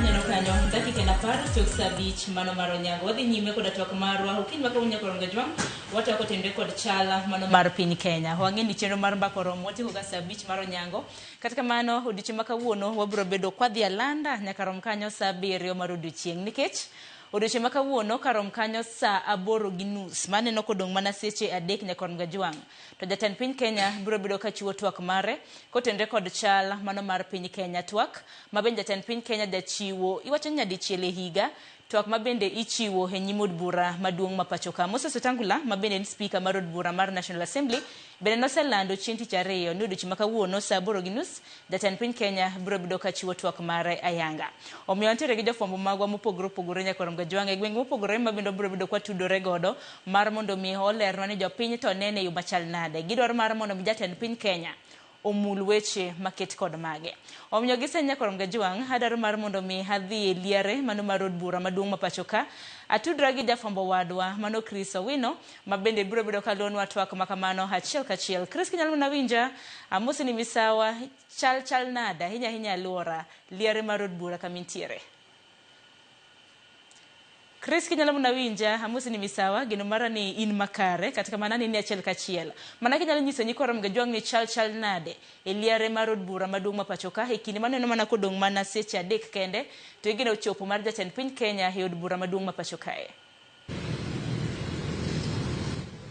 Erokamano Sharon, kawuono en odiochieng' maduong' e kalenda mar od bura e kinde ma jatend piny William Ruto biro chiwo twak moyiedhi ne oganda jo Kenya e nyim od bura mamalo mokelo kanyakla od bura mamalo kaachiel kod od bura mar Senate men kaluwore kod chik ma yango ni jatend piny nyaka twag kod jopiny e dichiel e higa ka higa mar chiwo ler kama piny ochomo chenro ma sirikal timo weche mag telo weche mag arita kaachiel kod weche mamoko mamulo ngima jopiny.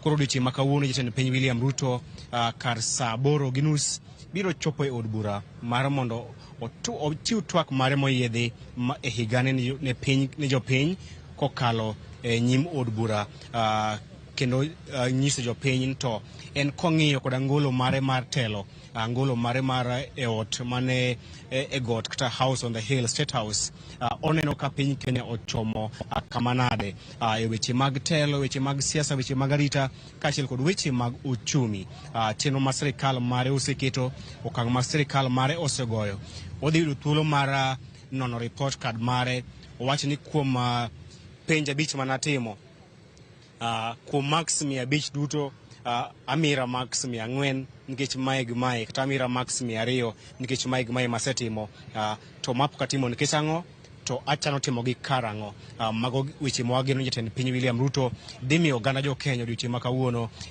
tich modhi chiwo twak e wi chal mar Kenya. Jatend piny William Ruto biro e kinde ma piny Kenya pod ni kod umbi mar kuyo bang' ka ng'o yath marabet manyicho osebedo ka jo Kenya buore ka piny tek sulwe manyicho osebedo ka menyo ne jo Kenya yo e weche mag demokrasia e weche mag telo makare kedo ne bedo duond jogo ma onge kod sauti margi mosenindo Raila Amolo Odinga bende ng'ielo rengo ka sani en dwe achiel nyaka Prime Minister machon mosenindo Raila Amolo Odinga ong'ielo rengo. Koro odiochieng' ma kawuono ang'e jatend piny William Ruto bende dhi lero ne jopiny to piny Kenya ochomo kanye e weche mag telo kod weche mamoko odiochieng' ma kawuono. King'iyo weche mag arita oganda jo Kenya ni kod luoro ahinya e wi arita margi ka ineno jo Kenya madhi e pinje ma libama ka piny Tanzania pinje mag Uganda osebedo ka imako gi indhiyo gi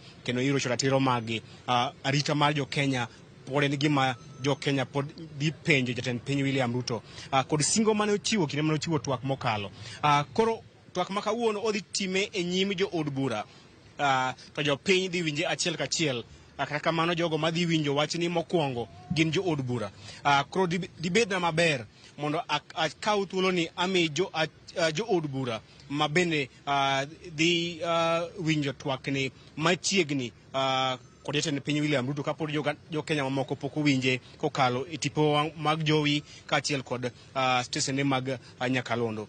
An kod jaod bura Elisha Odhiambo mondo bi ong'isa into gin ang'o ma mheshimiwa nyalo ng'iswa into odiochieng' ma kawuono e kinde ma jatend piny dhi golo twak mare. En ang'o ma ugeno ni jatend piny dhi nyiso manyien mok ung'eyo kata dhi nyiso oganda jo Kenya odiochieng' ma kawuono? Achiel, aparo jatend piny wuoye infrastructure development. Ne nitie projects mang'eny man no stall, and in the last budget no promise no open gi up. And I'm sure I'm not the way about Rironi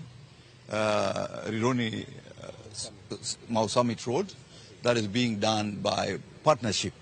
The beauty of that Rironi that maybe Kenyans don't know, Rironi is being funded, half of it, by the pension fund for this country.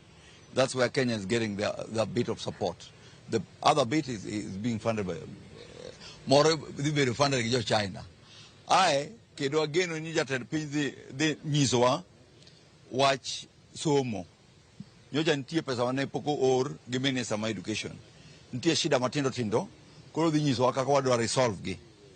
Mar adek, ageno jatend piny dhi lose teething problems, shida matintin manago gi SHA.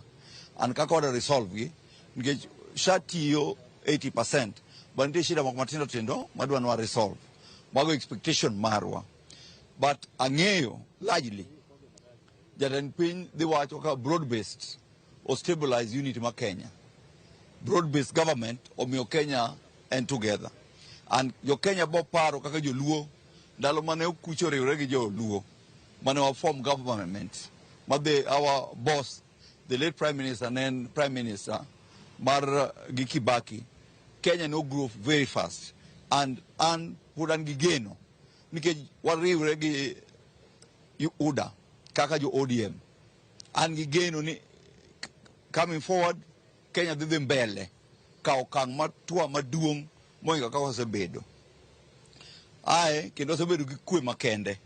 Security apparatus led by Murkomen gi Dr. Raymond Omolo osetimo kaka ginyalo mondo Kenya obed gi kwe. Bandits manen Masabet odok piny, bandits manen Baringo odok piny, and pod gitimo mo practically gidhi kuro. And also Jatend Nis Mahaji has also done his bit to ensure nikataka Tanzania nyotim elections. There was no Tanzania mara ingo bire Kenya because negin that information in the background. So he was able to advise national security on what to do. Mheshimiwa, iwacho ni singo en gowi. E kinde ma jatend piny William Ruto chiwo twak mare e higa mokalo, ne ochiwo singo mamoko ma sirikal mare dhi keto e tim. Mokwongo ne olose wach mar somo. Ne osingo ni skunde duto ma pacho kae idhi tudo kod yore mag tudruok manyasani kata internet connectivity.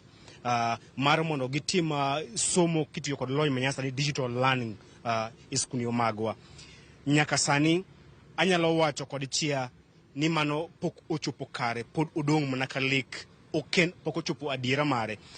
Iparo ni en ratiro mondo odochiw singo mamoko kose ong'iswa to singo mano ochiwo mokalo ka gichopo kanye to ang'o momiyo moko pok ochopo kare?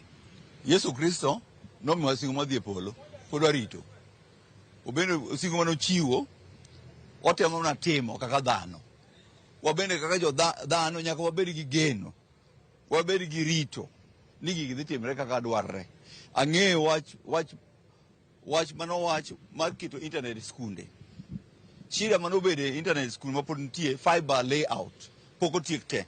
Ka fiber osebedo laid out properly eko nyalo yudo skunde wabedo gi internet. Kata ndalo Uhuru no promise nyithindo computer. Pod nyithindo riyo nyaka sani. Koro singo nitie kod what is practically possible based on pesa ma economy golo. Mane kaka apare. Ni gwenge makaluo jatend piny ne osingo ni pur mar pamba idhi miyo pek ahinya, kendo gwenge makaluo county kama Siaya maiwokie tabena wokie ne kod geno ni ka sirikal ka Ruto jatend piny William Ruto ochopo singo mare to odhi chiero pur pamba ma en achiel kuom gigo mane ipidho e gwenge ma Siaya mane miyo ekonomi ma Siaya dongre mbele ikine machon nyaka sani bende singo mar chiero pur pamba to molo e gwenge ma Kaluo county ma Siaya usichopo kare kose pod enemna lek. Apa there's been a drive NGO maromo gi jopur kata sani tie joma dwaro romo gi joma nyalo pidho coffee mondo bed ni nyalo konyogi, but aparo gima important president nyalo promise, but wan kaka wabunge gi governor ma Siaya wan manyaka waket pressure mondo gigo timre. President promise to is up to mbunge, kano promise loketo stima is up to me kaka the MP magame mondo ensure jo game nigi stima to beat that line get budget ntie. So kin MP ibiro kai nendo mondo koro wachni Mogik en chal mar piny Kenya e weche mag telo kod siasa ma bende ang'ene odhi miyo pek e twak mare. Inyalo wachango ewi luasi mar siasa kata luasi mar telo e bwo tend jatend piny William Ruto nyaka ne uchiw twak maka bende luasi mar siasa yom kaka ne osingo ni odhi nyayo luasi mayom mar siasa kod telo makare. Anaparo en why marach no wito babawa Raila Amolo Odinga, but kaparo Baba no way you broad based. And again the spirit ma Baba pod ngima. The body is not there but spirit ngima. So spirit neno botero wanyaka wagoni Ruto kura 2027. Ma kura dhibedo yo mokwe kabisa moloyo. Kaka se dhibedo yo mokwe moloyo. Nikech kaka Dr. Buru no wacho tingo lwedo onge. Kokitimo gimoro chunge giri mitimo. And uboneno going forward wabolose. Nano ka governor loso governor Masia lose weche mang'eny. But I think what is important, governor team gima no miyo team. Oti gima no oro team. Siasa ma barabara kama margo kor okon. Kidwa negotiate gi president. Di ire than go kori no do the street. The street ok bikonyi. Donge ne owacho in on fairness no owacho ni gima ne owacho en ni jo Kenya pod ni kod ratiro mar dhi e ng'anyo kopo ni gik moko ok dhi maber. Ne owacho ne olero ni ne ok onyiso jopiny odoge ndara.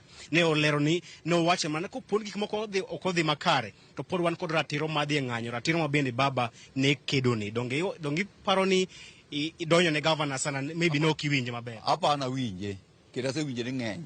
Maybe ma pok winje ni interview to pok winje. Kidase wuo kod chunya nge chunye. Inge ka chunyi ni opposition. Kati wuo other things, inge opposing things. Okinge development. Put gimani in opposition. But I encourage obed blatant e gimodwaro. An ka dwaro gimoro awacho. Bana join William na wacho na join godiochieng. Ndo ka wacho gotieno. Ng'eny gidhi gotieno to gwaj godiochieng. Winje mheshimiwa paro ni twak mar wahie nen mar odiochieng' ma kawuono koro wasekao paro mibeni miyowa gima duong' ma mheshimiwa bende owacho en ni nyalo bedo nitiere singo mane jatend piny William Ruto chiwo e twak mare mokalo to pok ochopo kare. Kata kamano pod wamiye thuolo mar mondo odhi nyime kod keto singo ma kamago. Kata kamano en ratiro mar japiny, en ratiro mar jo Kenya keto jotelo tesre ma neno ni singo ma gichiwo giketo e tim okobeda beda wer ma ok ket. Mano en ratiro ma jopiny nigo.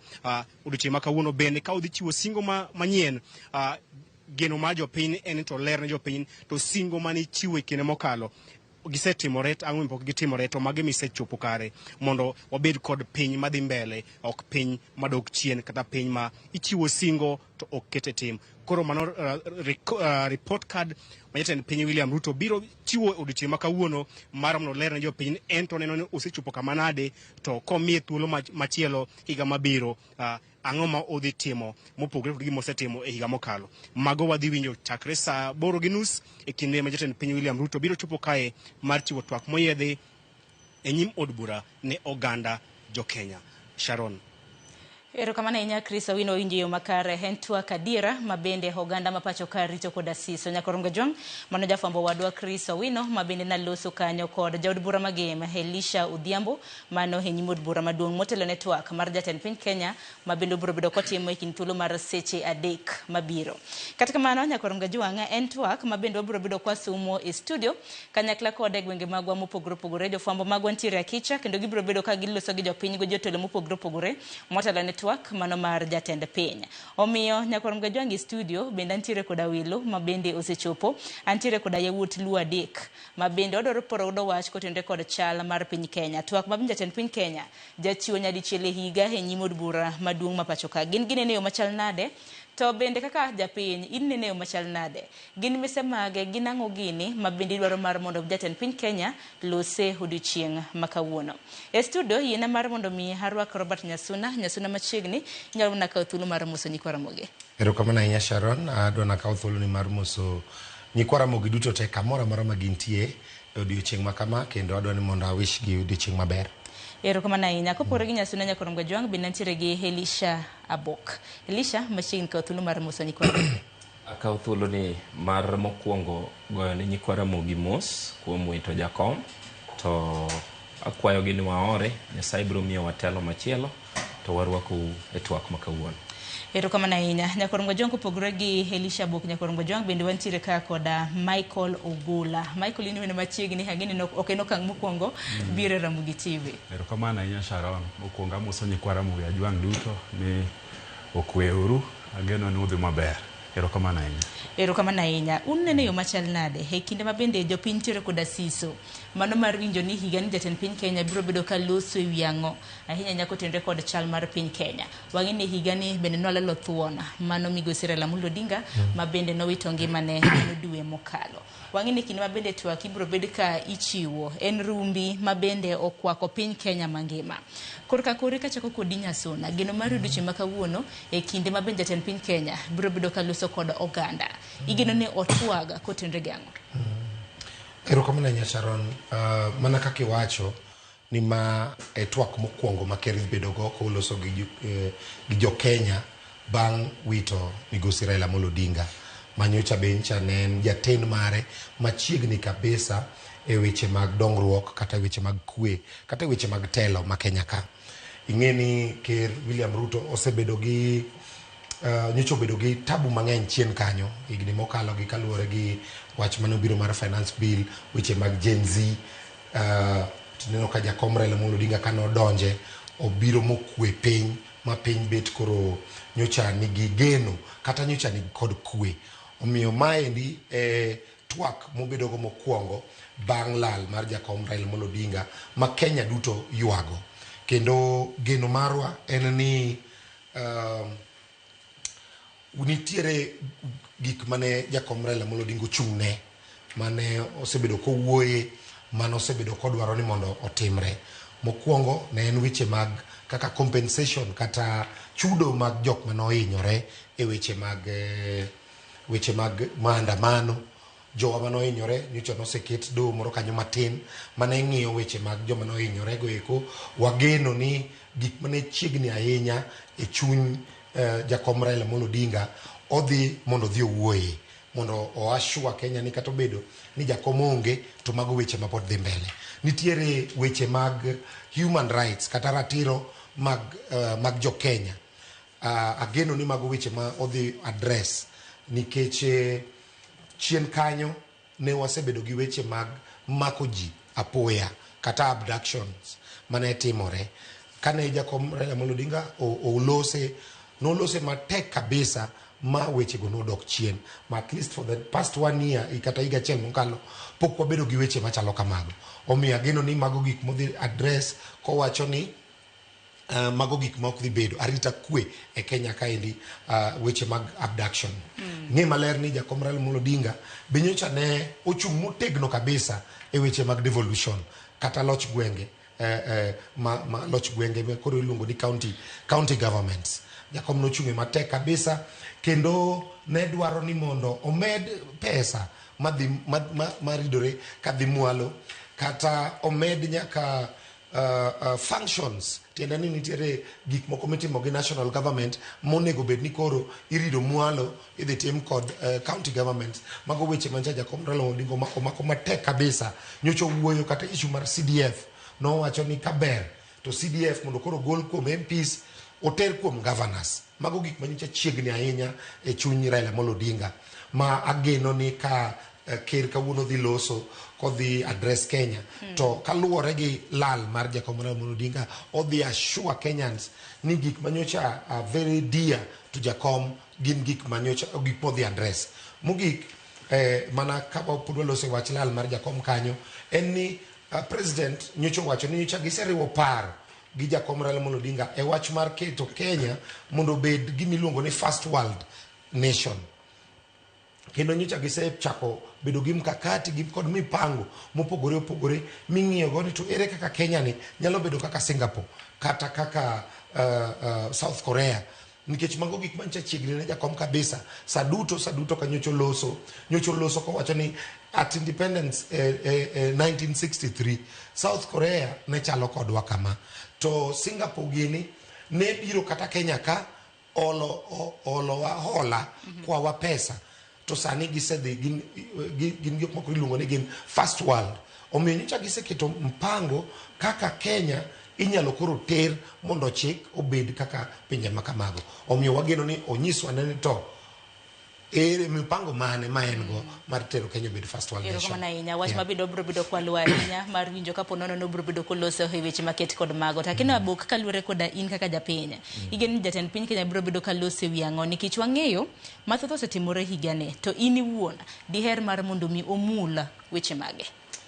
Awacho kama adwa kwanye mana gi kama osiepna mar Robert Nyasono we mokwongo agombo ni ker kawuono dhi address corruption e gima miyo ok wanyal chopo e Singapore mwawuoye ka watieko corruption to Singapore marwa wabro achieve corruption kero chak gorego kowuok e ofise kadhi nyaka counties nikech counties ka be corruption otimenewa omiyo kwa wuoyo kaka jo onagi to wuoye corruption matimore e counties wa emomiyo counties wa ok nyal dhi mbele awinjo twak kadhi ka kiwuoyo kaka Siaya County odok chien nikech ang'o king'iyo pes mang'eny nolal to ok wanyal bedo ga accountability kora expect ni ker kawuono kadhi wuoyo to nyiswa ni mikakati mane moketo mar gorruok gi corruption to be pesa nitiere moketo ne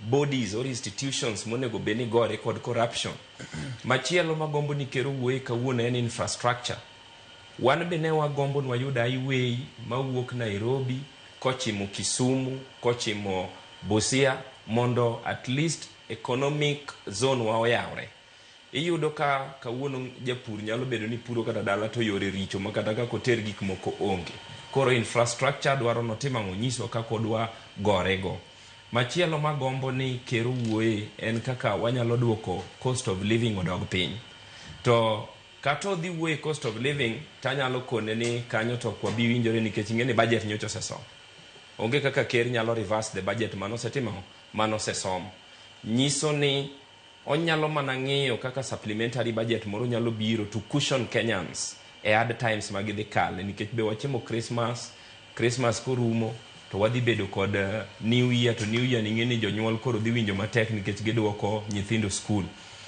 then adwaro ni kero chako address wach somo ma Kenya ka education parents yuak to kado wachani ane mane an advisor mar ker to da advice ni mondo waziri mochung ne education odhi ot okia gimotimo kero nego beni ng'ani osetero ot kabisa nikech mai ng'ama muoch to wacho ni onyiso parents ni onge pesa momede skunde to kiyudo fee structure ma nyathi obiro go to fee omedi kora kia no wacho nang'o nyochwa nene kata ka lecturers ogomo professors ogomo ni street to owacho ni professors goriambo kendo wacho ni pesa no onge and gidhi giayo otiyo gi pesa sirikal to waya auditors ma make gima gikelo kendo prove wrong ni pesa no nitie adier mokao time mang'eny ma professors obedo street nyithindo bedo ot ka jonyuol osechulo fee mano ng'ama is incompetent monego be ni ker nyose riembe tich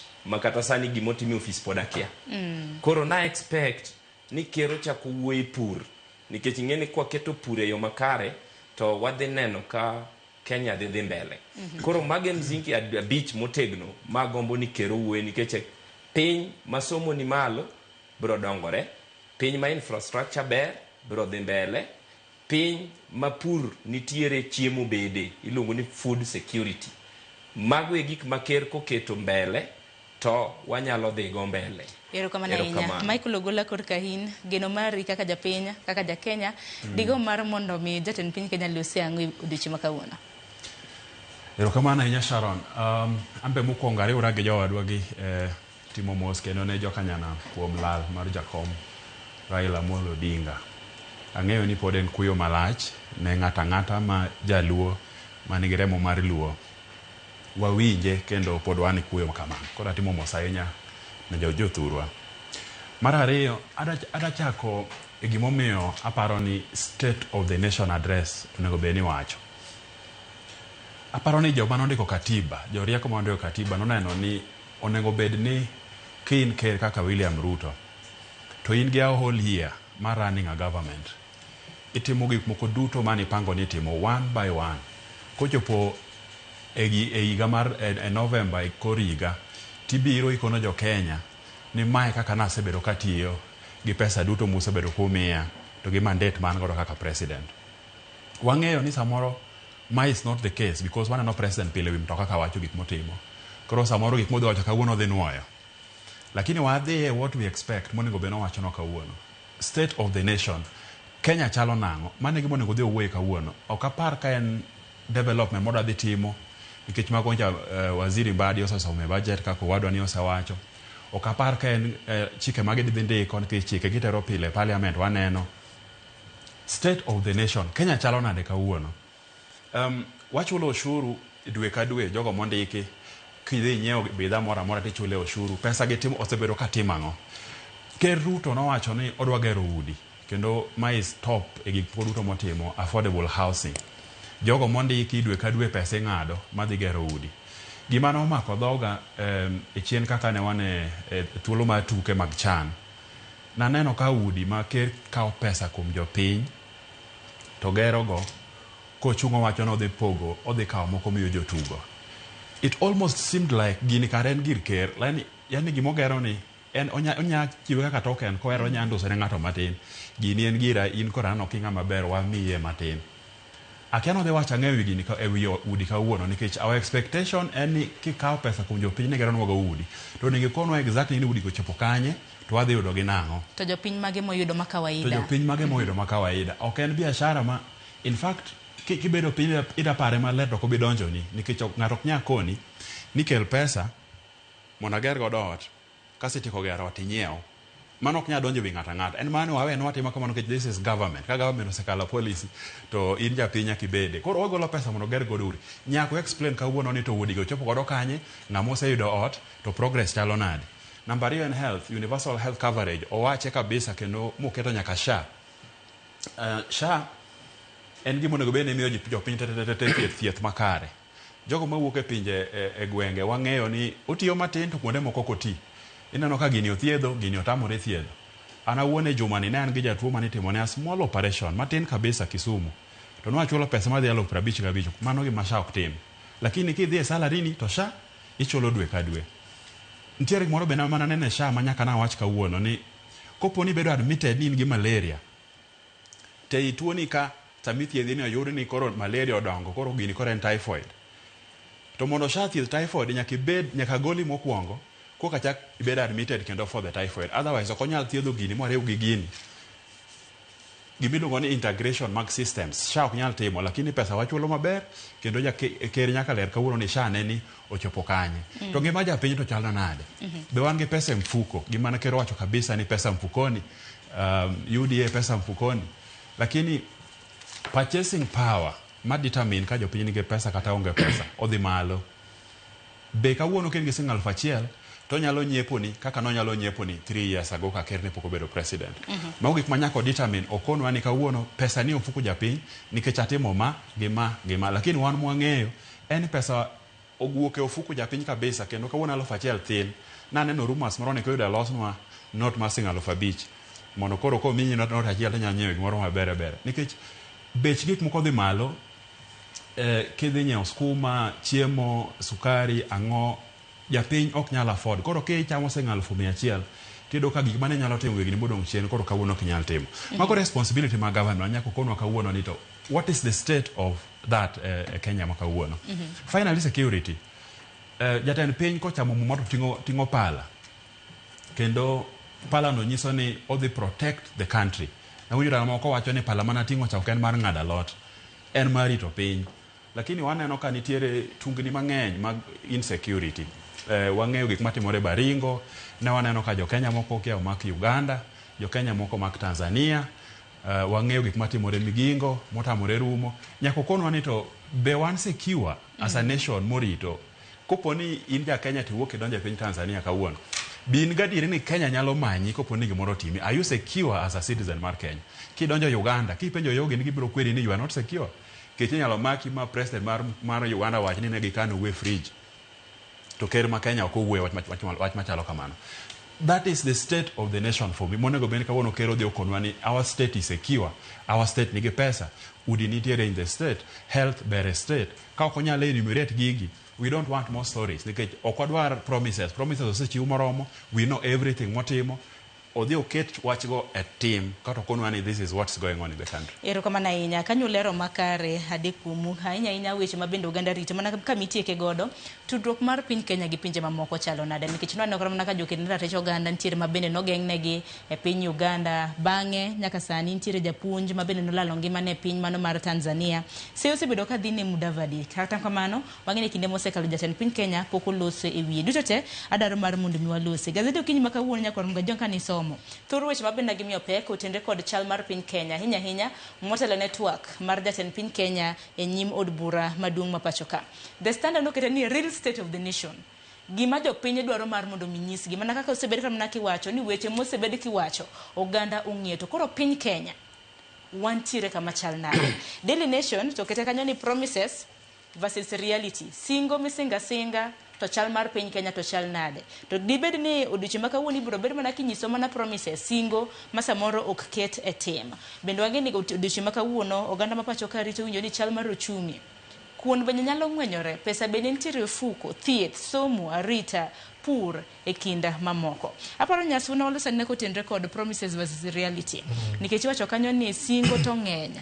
Singo ng'eny to chal mano mar piny to chal nade. Jatend piny Kenya bende nitiere kod advisors jogo ma bende osebedo ka chiwo ne paro bende gichiwo ne jatend piny Kenya paro mowinjore bende ong'e ni kwa ground kacha weche chal nade.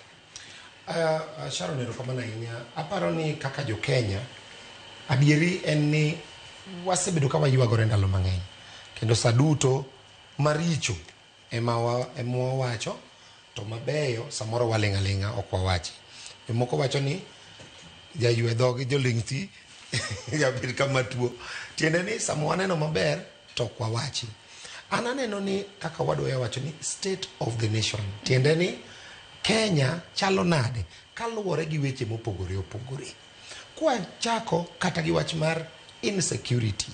Tiende ni arita kwe e Kenya. Iyudo ka ndalo manyocha kero donjo.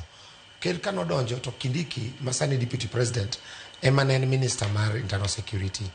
Inyalo paro ni nowuok modhi Baringo and even Rift Valley ne nitiere lweny mang'eny kabisa mag bandits manotamo nyaka ji dhi skul. Sikunde ne ok inya some e kuonde go eko. Mago weche manyocho rumo masani koro sikunde ma Baringo go ji dhi skul. Kendo ngima odok kama kawaida in many places. North Rift kanyo kama nyocha nitiere issues mag insecurity. Mano kama nyaka wamiye tik. Chal mar Kenya mano gima beto odok chien. Ka wang'iyo wach mar health to wang'iyo ni to nyocha wan gi NHIF kawuono wan gi gimiluongo ni SHA registration. Jadi manyocha ne nitiere NHIF to jadi masani nitiere e SHA. Atamalo auchiel kende mar jo Kenya seche mane NHIF ngima kende ema ne nitiere gimiluongo ni NHIF no endo. Kawuono atamalo 40 kigudo ji 10 ji 4 obse register e SHA. Pile ka pile statistics ma wan godo ji 30,000 at least 30,000 people register kadonje SHA. Nyiso ni nitiere gimoro maber ma ji lao ka SHA ka. SHA osebedo existence ka ng'eny to higa achiel gi nus. Nyiso ni onyalo bedo ni en gi ng'ikruok matin achiel kata ariyo. Lakini kipenjo kawuono tiyudo ni SHA cover tuoche mang'eny kata chulo pesa mang'eny moingo mane NHIF ne miyo ne chulo. Omiyo onyalo bedo ni en kod ng'ikruok kaito kendo gima SHA ochako timo ma minister mar health Aden Duale Dilgo en osiptende manyocha kwalo pesa mar thieth. Manyocha wacho ni iyudo ni in Sharon idhi osiptal ni in gi malaria to wach ni nyuol kendo otim ni operation. Osiptal mitimo ni operation to onge kata theater. Iwinjo tinyuol ding'weno di e higa. Iwinjo omiyo nyocha nitiere gik manyocha timore mang'eny ma sani serikal dilgo kendo ji omaki motere do mondo giduok penjo kendo osiptende loro kendo iywayo license imagi mokoro ginyal tiyo kod SHA. Kendo SHA iyudo ka sani adier mar Nyasaye kipenjo japiny matiyo gi SHA onyalo bedo ni en gi weche ne achiel ariyo ma samoro ok donje timre maber. Kaka system samoro nyalo bedo ni hang and stuff machalo kamago. Lakini feedback mar SHA mar kaka japiny tiyo kode ng'amo yude moyudo ni tuone ni inyalo thiedh gi SHA to kendo winje maber kendo ithiedho maber kabisa e osiptende wa makor gweng'. Nono to dok ineno ka dhano ringo ka register ka donje. SHA bende NHIF ni chulo dweche 3 korka inyalo yudo thieth. SHA kawuono nitiere percentage ma kichulo to in ithiedha kanyo. Omiyo mago changes mobedo. Affordable housing en program ma Ker William Ruto nobirogo to bende kako osebedo kowacho en ni kaning'iyo manifestos duto te mag Azimio gima Kenya Kwanza ne nitiere paro mar bedo gi gimiluongo ni affordable housing and dignified living, especially e kuonde mag slum. The largest housing project e Kenya ka sani e town mora mora e Kenya ka en affordable housing. Kidhi Kisumu sani affordable housing gerore ma impossible kendo dhi loko the face mar Kisumu town kata gi town to sema samoro kana mana Michael gi aboko no chwalo kaluore kod jogo ma bendo sebir kana na kimiyo ute makamago jo Kenya ting'ado osuru kuomgi igero ute to koseng'ado osuru kuom oganda mar mondo migere ute makamago jo Kenya chak nyiewogi to bende sami chiwo gi bende ichiwo gi mana ka koro gimoro ka gimoro Sharon ni nyalo bedo gi bathe moro mapokote maber gima ng'eyo ni timore marach gi programs mag President William Ruto ma aparo nonego bed ni odhi lero kendo odhi wuoye maber en communication. Shida manitiere en kaka wachopo ne japiny nikech kata an kipenja kawuono ni to ere kaka ji donjo e weche mag affordable housing gi ere kaka iyudo to nikech gin gilano ni en 3,500 dwe ka dwe kaka iyudo ka bet ka chochni mar wach nitiere lakini wangi bigger picture picha maduong' en ni udigi oger gi ng'eny okay kendo jo Kenya ma bro dak iwinjo udi oger kendo udi nitie kendo gi ng'eny town kata Nairobi kaka wuon joma gedo madongo moingo ji duto te en affordable housing. Udi go chien ka girumo ok odewo ni ng'ama wuon gi en ng'a jo Kenya ema bro dak e udi go to udi gi oger gi pes jo Kenya dong de wabede proud ni wabedo ni wayudo udi mang'eny machalo kama moger gi pes jo Kenya kendo jo Kenya ema dhi dak. Ero kama na inya boka winya ne pachiko tinde kod faro maben Nyasuno osebedo ka somo. Ado wacho ne Nyasuna gimoro to kapok wacho Nyasuna wakon Michael awinjo ko wacho wach moro ni activism jo moko no mak Uganda. Ingeni activism be dwaro discipline. Kitimo activism mar Kenya ok inyal dhi time Uganda. Wang'ia ne ni process mane njagi gi oyulo yogi oyo ne gidego Uganda. Nitiere kaka kidhi e pinjo moko to nyaki idonji ma embassy ung'e ni in kanye in kocha. Ok inyal mucha ni idwa ng'ado Kenya tidhi pinje jomoko ka ng'ama wuok e dalane ok ilura ngach tiluro ot tidonje puothu koro iparo mana ni nyalo puri puothu kaka idwaro. In fact jogo lam Nyasaye ni ne giduogo ka gingima. De be ni an gin to kachaka tim gimoro ailano. Magi the same people manomak Tanzania. Ka president ma Kenya plead gi Tanzania mondo wene jogi. Giduogo poko tiyo kata higa kendo gidok Uganda. Nyiso nango watimo gik moko mondo wayud publicity to kwang'eyo the repercussion ma gigi nyalo kelo. Ntiere chike ma govern pinje machielo mopogore gi mekwa. Ka freedom ni e Kenya, freedom ok ni Uganda. Jo Uganda go pokineno kubiro gore nwa Kenya kasa mwama andamana ni gibiro, ok gibi. Ito kori dhiyo mang'e gwengi. Omiyo anto kar activism kata support serikal kabisa. Beno nego beni wawa jogi kabisa. Magi dag kata oko kabisa mondo gilana lesson. Ok inyal muoch ni dhi gori gi ne jomoko ma ok konyu. Kasto idhi makata ker ma ichungi jatela achiel kuom jotelo mabende senator mabende nochung koda dwaro makamano. Yes. Jogi ok onego bed kata ni wawacho wachgi. Ok inyal dhi vamia gweng' jomoko ni wacho ni sirikal mondo tetea Kanya chungi sirikal 100%. Jogi notimo gima rach monego bed ni gin magi apologize ne Kenya to gi apologize nyaka ne Uganda. Mana kale. SHA adwa nyiso osiepna ma Robert ni SHA was a good idea but nen gima ne obedo rushed into its implementation. In fact, strategy manokelo gini ne okonyiso ker yo manonego beni timego. Dine bed ni gini dwa time maber ne ok wadua way with the NHIF. Ne watimo gimiluongo ni branding, rebranding of the NHIF. Twaketo systems in NHIF. Then ne ok wachak waket jo Kenya no register fresh. Data go are there. Jogi ne waketo ni kapo ni se register NHIF to in gini bedo implemented kuomi to waketo ni pesa ni mwatimango ema wakoro wachulo e higa kata pani ingene kawuono nitiere joma onge pesa to kawuono kituo kidhi hospital tipenji ni be in gi SHA kionge kode tikoni ni wa register iti chulo 6,000 pare ng'ama ni e gweng' samoro kata siling achiel monge go to tuore siling 6,000 nodwa dhi gole sani ka odwa bedo admitted kune.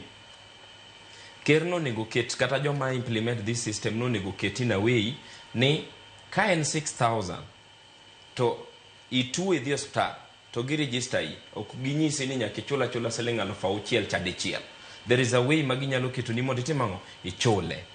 Omiyo jok manokelo gir SHA ni ne ok gitimo research makare. Gine magimiyo jo Kenya yuak. SHA is a good thing, corruption nyotimo newa iye. But aneno ka sani to kori tuwe ama beneficial of the SHA omiyo kanyal criticize much. Jaduong' na nyocha tuone wadhi mananeno ka SHA notiyo nwa maber ok anyalo wacho ni SHA rach. An gara kiwacho takelo ni documents kaka kanegi chulo nwa. Namba 2 gimomiyo Raila Odinga jo Kenya nyoero jakom no biro gi gimiluongo ni slum upgrading, not affordable housing. Slum upgrading en ni nidhi kaka for example kar dak mongore ma Kibra kata Madhare to nitimo gimiluongo ni decanting, nidhi gero decanting tikao data mar joma nie slums titero gi kucho timuko kasti gedo to jok manotimnegi manotere decanting ma data gi nitiecha nitingo tidwoko back. Kawuono e slums kimuko kamarom gi ot kama wantie ni tidaro jika tigedo ka ot dhi malo ingeni mokwongo ibro settle jok modak ka gite midongi spaces makori nyalo uso. Mane gima Raila noero manogero emomiyo jo Kenya noero jakom. And gik mane jakom otimo ibro neno ka nitiere Soweto phase 1 gi Soweto phase 2 ji odake. Kata corruption nobede ni koro jomoko ne nyiewo gi wadozi mowuok kumoro but en gima notim mane nenore. Ker oketo gimiluongo na affordable housing. Affordable housing ober kabisa kendo en project maber kabisa. Gimomiyo ber odhi golo jopiny e lwet joket mwandu mawegi maketo ot bei mayo matek. To shida man go gi affordable housing en criteria ma ng'ato yudego. Namba 1 iyudo ka ng'ato tiye sirikal o ing'ade affordable housing e dwe ka dwe. To kama ni gini ochako kosana go en ni nokon joma tiyo manie sirikal ni gini en pesa ni miketo bang' dweche moko tinyalo demand kidware to waboduoko nigo. Later on nobedo change ni koro en tax. Now ka en tax kaka en tax ni onego bed ni jomikuongo mi udigi gin joma odak machulo pesa ni matiyo serikal kata machulo pesa ni matiyo private sectors. But iyudo ka kawuono ng'ama ok chule en gi pesa cash onyalo dhi to timo to nyiewe. Aparo ni ka understand economy be ka invest biashara in gi capital michako go ohala to ohala chiel iseketo mochung' ok onego bed ni pod imedo pump capital e pesa e biashara. Onego bed ni koro biashara mochung'ni kelo biashara machielo eka koro ing'eni you are growing. Onego bed ni ker gi joge koro gol gi miluongo ni housing levy. Koro ginyis jopiny ni a pesa uni ne wasegero go udigi koro udigi nyalo gero udi machielo nikech ing'eni kawuono jopiny mogero udigi to udigi koro sani usogi. Jopiny onge authority mar dok penjo ker ni to koro wan ema nyiewa gerogi. Wang' ni choko pesa di e udigi kata ji adi monyiewogi. Koro onego bed ni ker gi joge gima onego gitim en ni onego bed ni koro gigolo housing levy, pesa ma giseuso go udi ma ji osenyiepo koro giger go kuonde machielo mondo gi ease burden ne pay slips mag jopiny. Gino ka gitimo to aparo ni ker wadoka doka yiero to tam kata ng'ama chande onge. Erokamano ahinya. Michael Kurka kin aduki mana chien kasama ni kino wi. Sama no loso kotenre kod mano sama na bok loso mano kotenre kod Bob Njagi gi Nicholas Oyuka kaka noteki e piny mano mar Uganda. Hawinjo ka koro abok bendo chunga gi seneta mano manande Samson Cherargei ma bende aneno ka jopiny bende nolao kabisa banka wacho ni Uganda notimo gima ne kare. Nolawe wan hawa. Nano kikino wi nango. Abo nitiere gik mok inyalo wacho. Kata kopo ni ichung' gi jotutam. Nitiere gik ma kawuono ok inyalo wacho. Number 1, one East Africa community. I hope you know gima wano mean. Kenya, Uganda, Tanzania. As a community, as East African community, one kende citizen manya donjo Uganda gi ID card. You don't need a passport when they Uganda. Just a temporary pass permit, money, e-citizen, gi ID ti donjo Uganda, you can do your stuff. O kenyalo wacho ni ja Kenya ko donjo Uganda to make petrol station to ketie fridge kaka president mayuro ana wache for over 30 something days ni jokono konengo duogi. Itiere basic human rights. Makopo ni kada konya kane makigi. Okwanya wacho ni they were very innocent. Ketgi jela. Nitiere lawyers ma Uganda manodhi e court mowacho ni sirikal mondo produce jomane gi mako kopo ni gen kodgi. Sirikal ma Uganda nodwoko message e courts ma Uganda ni they don't have them.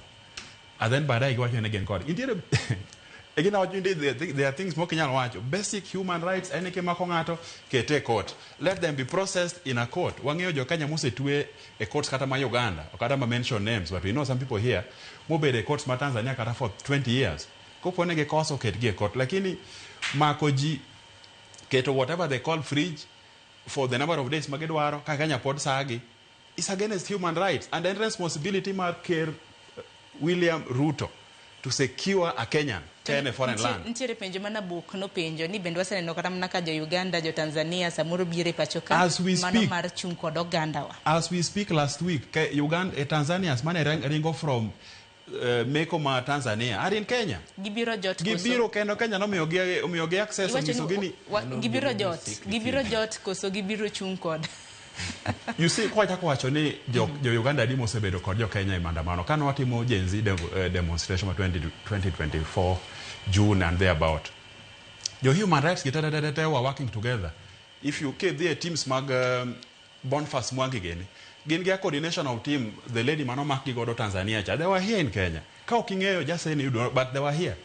Onge kopo ne Kenya nyalo mako gi just arrest them ketgi court gi explain they were here gitimo gima illegal they can be processed a system ma Kenya but ok ginyal bedo tortured kendo ok nyakan gi e kamanga mongeyo iluongo ni incommunicado oenga mongeyo kumoterige. It's against human rights and we cannot say that mano nikech penjo moganda penjo en diponi jatend piny Kenya machon Uhuru Kenyatta kaka wachore diponi okoywayo tol ne jatend piny ma Uganda Museveni dibeni poda otekagi okwadwa donjo e details Sharon nikech ok ang'e ni noywa tol kopo ne an 100% sure en mogolo gito wanyalo wuoye lakini wang'e ni Mudavadi wacho ni they were involved and jogo wacho no President Uhuru nokonyogi be it as it may ne giwuok gimarach en ni noketgi situation ma is against human rights.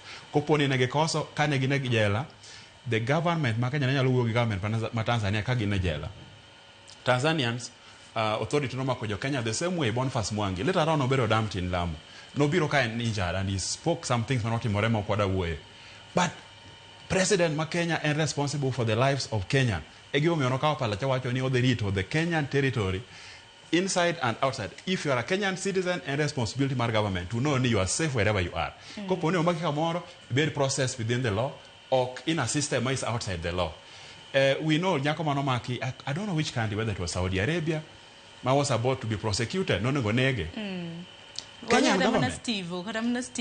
Kenyan government no chungo neko no. Keno no konege. It's the responsibility of government. So abok ntige moko nyalo wache TV leo wawegi no kanyo. Sharon no apar ne matin dakika achiel tu. Aya kapoko dhi mbele aya. Wakon osiep na Michael. Iwacho kamoro ni ker no chamo muma no bro protecting. Ni ker ok nyal protect outside the country. No bro protect mana territory wa. Emomi wacho ni Kenya is a sovereign country. Sovereign country emomi wan gi jolwen marito borders. Ngata mosiwuok motim ingeni mondo kata nyako mi wacho ni nogonye ni. Ingeni no timo gimiluongo ni international relation gi foreign affairs minister to involve. To nogonye gi mang'eny kopogore kam na nyale ni no Steve Munya bende. Joka kane yudo kodhi manyo tich. To mistake oyudore ne gi e pinje magintie. Ma bottom line.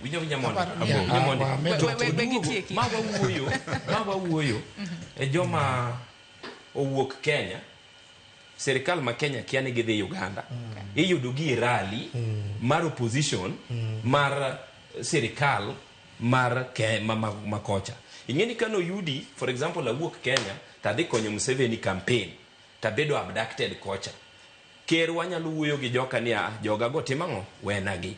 But mae ngamodhi ketho chik makocha. Ingeni inyalo maki kata gi terrorism. Inyawach ni idonje country makia oyudi gi mbom, oyudi gi gik moko idwa dhi goyo Uganda. What will you do? Kendi twei. Kenya ka waneno ka Miguna no bedo held incommunicado kaka iwacho no. Miguna ja Kenya. Donge no bedo deported. Tang'o mi no bedo deported nikech ne en gi citizenship adiwa. Koro joka ng'iyo ni mondo wagol Miguna nyaka waduoke mna kucho. But wawuoye joma o trespass in other people's country. Aneno ni Sharon ka medo matin wi wach no. Eni won ker en won piny. Ochalo baba. Baba nyalo disciplini kitimo makosa. Lakini en kod responsibility man neno ni in safe. Tiende ni kata kitimo makosa koro inoko. Okongi kawi mondi mane ni in safe. Iwinjo. Nikech palamano kaucha en gi teko mar rito ngima mar ja Kenya. Whether ngima ja Kenya no ni Kenya ka kata e piny moro. Kata ne gitimo makosa lakini nyaka ng'ini ya due process otim. Omak yotel gi court gibedo charged. Iwinjo mane gima ne jo Kenya yuago. In fact kata no bedo jogo notimo makosa ni gichopo kunu lakini nonego bed ni iluwo kod gi sheria. Gima koro netimore Uganda cha koro macha ne ok sheria. To wane East African community monego bed nikech ng'ini ng'ato kata kwalo kata jakuo kata janek ni kod ratiro miluongo ni human right. Ratiro mar wuon. Niso ni gima nonego bed ni timonegi en ni mako gi gibedo charged. Tiende ni ubiro ka wrongly utimo makosa koro kaluwore kod chike watweu. Iwinjo gima oluwore gi sheria. Lakini gima notimore cha koro ne ok ler ahinya. Mane gima bet kane Erokamano Nyasuna komenda wache basic human rights above bottom line. Ok nyal kalo and there's no excuse.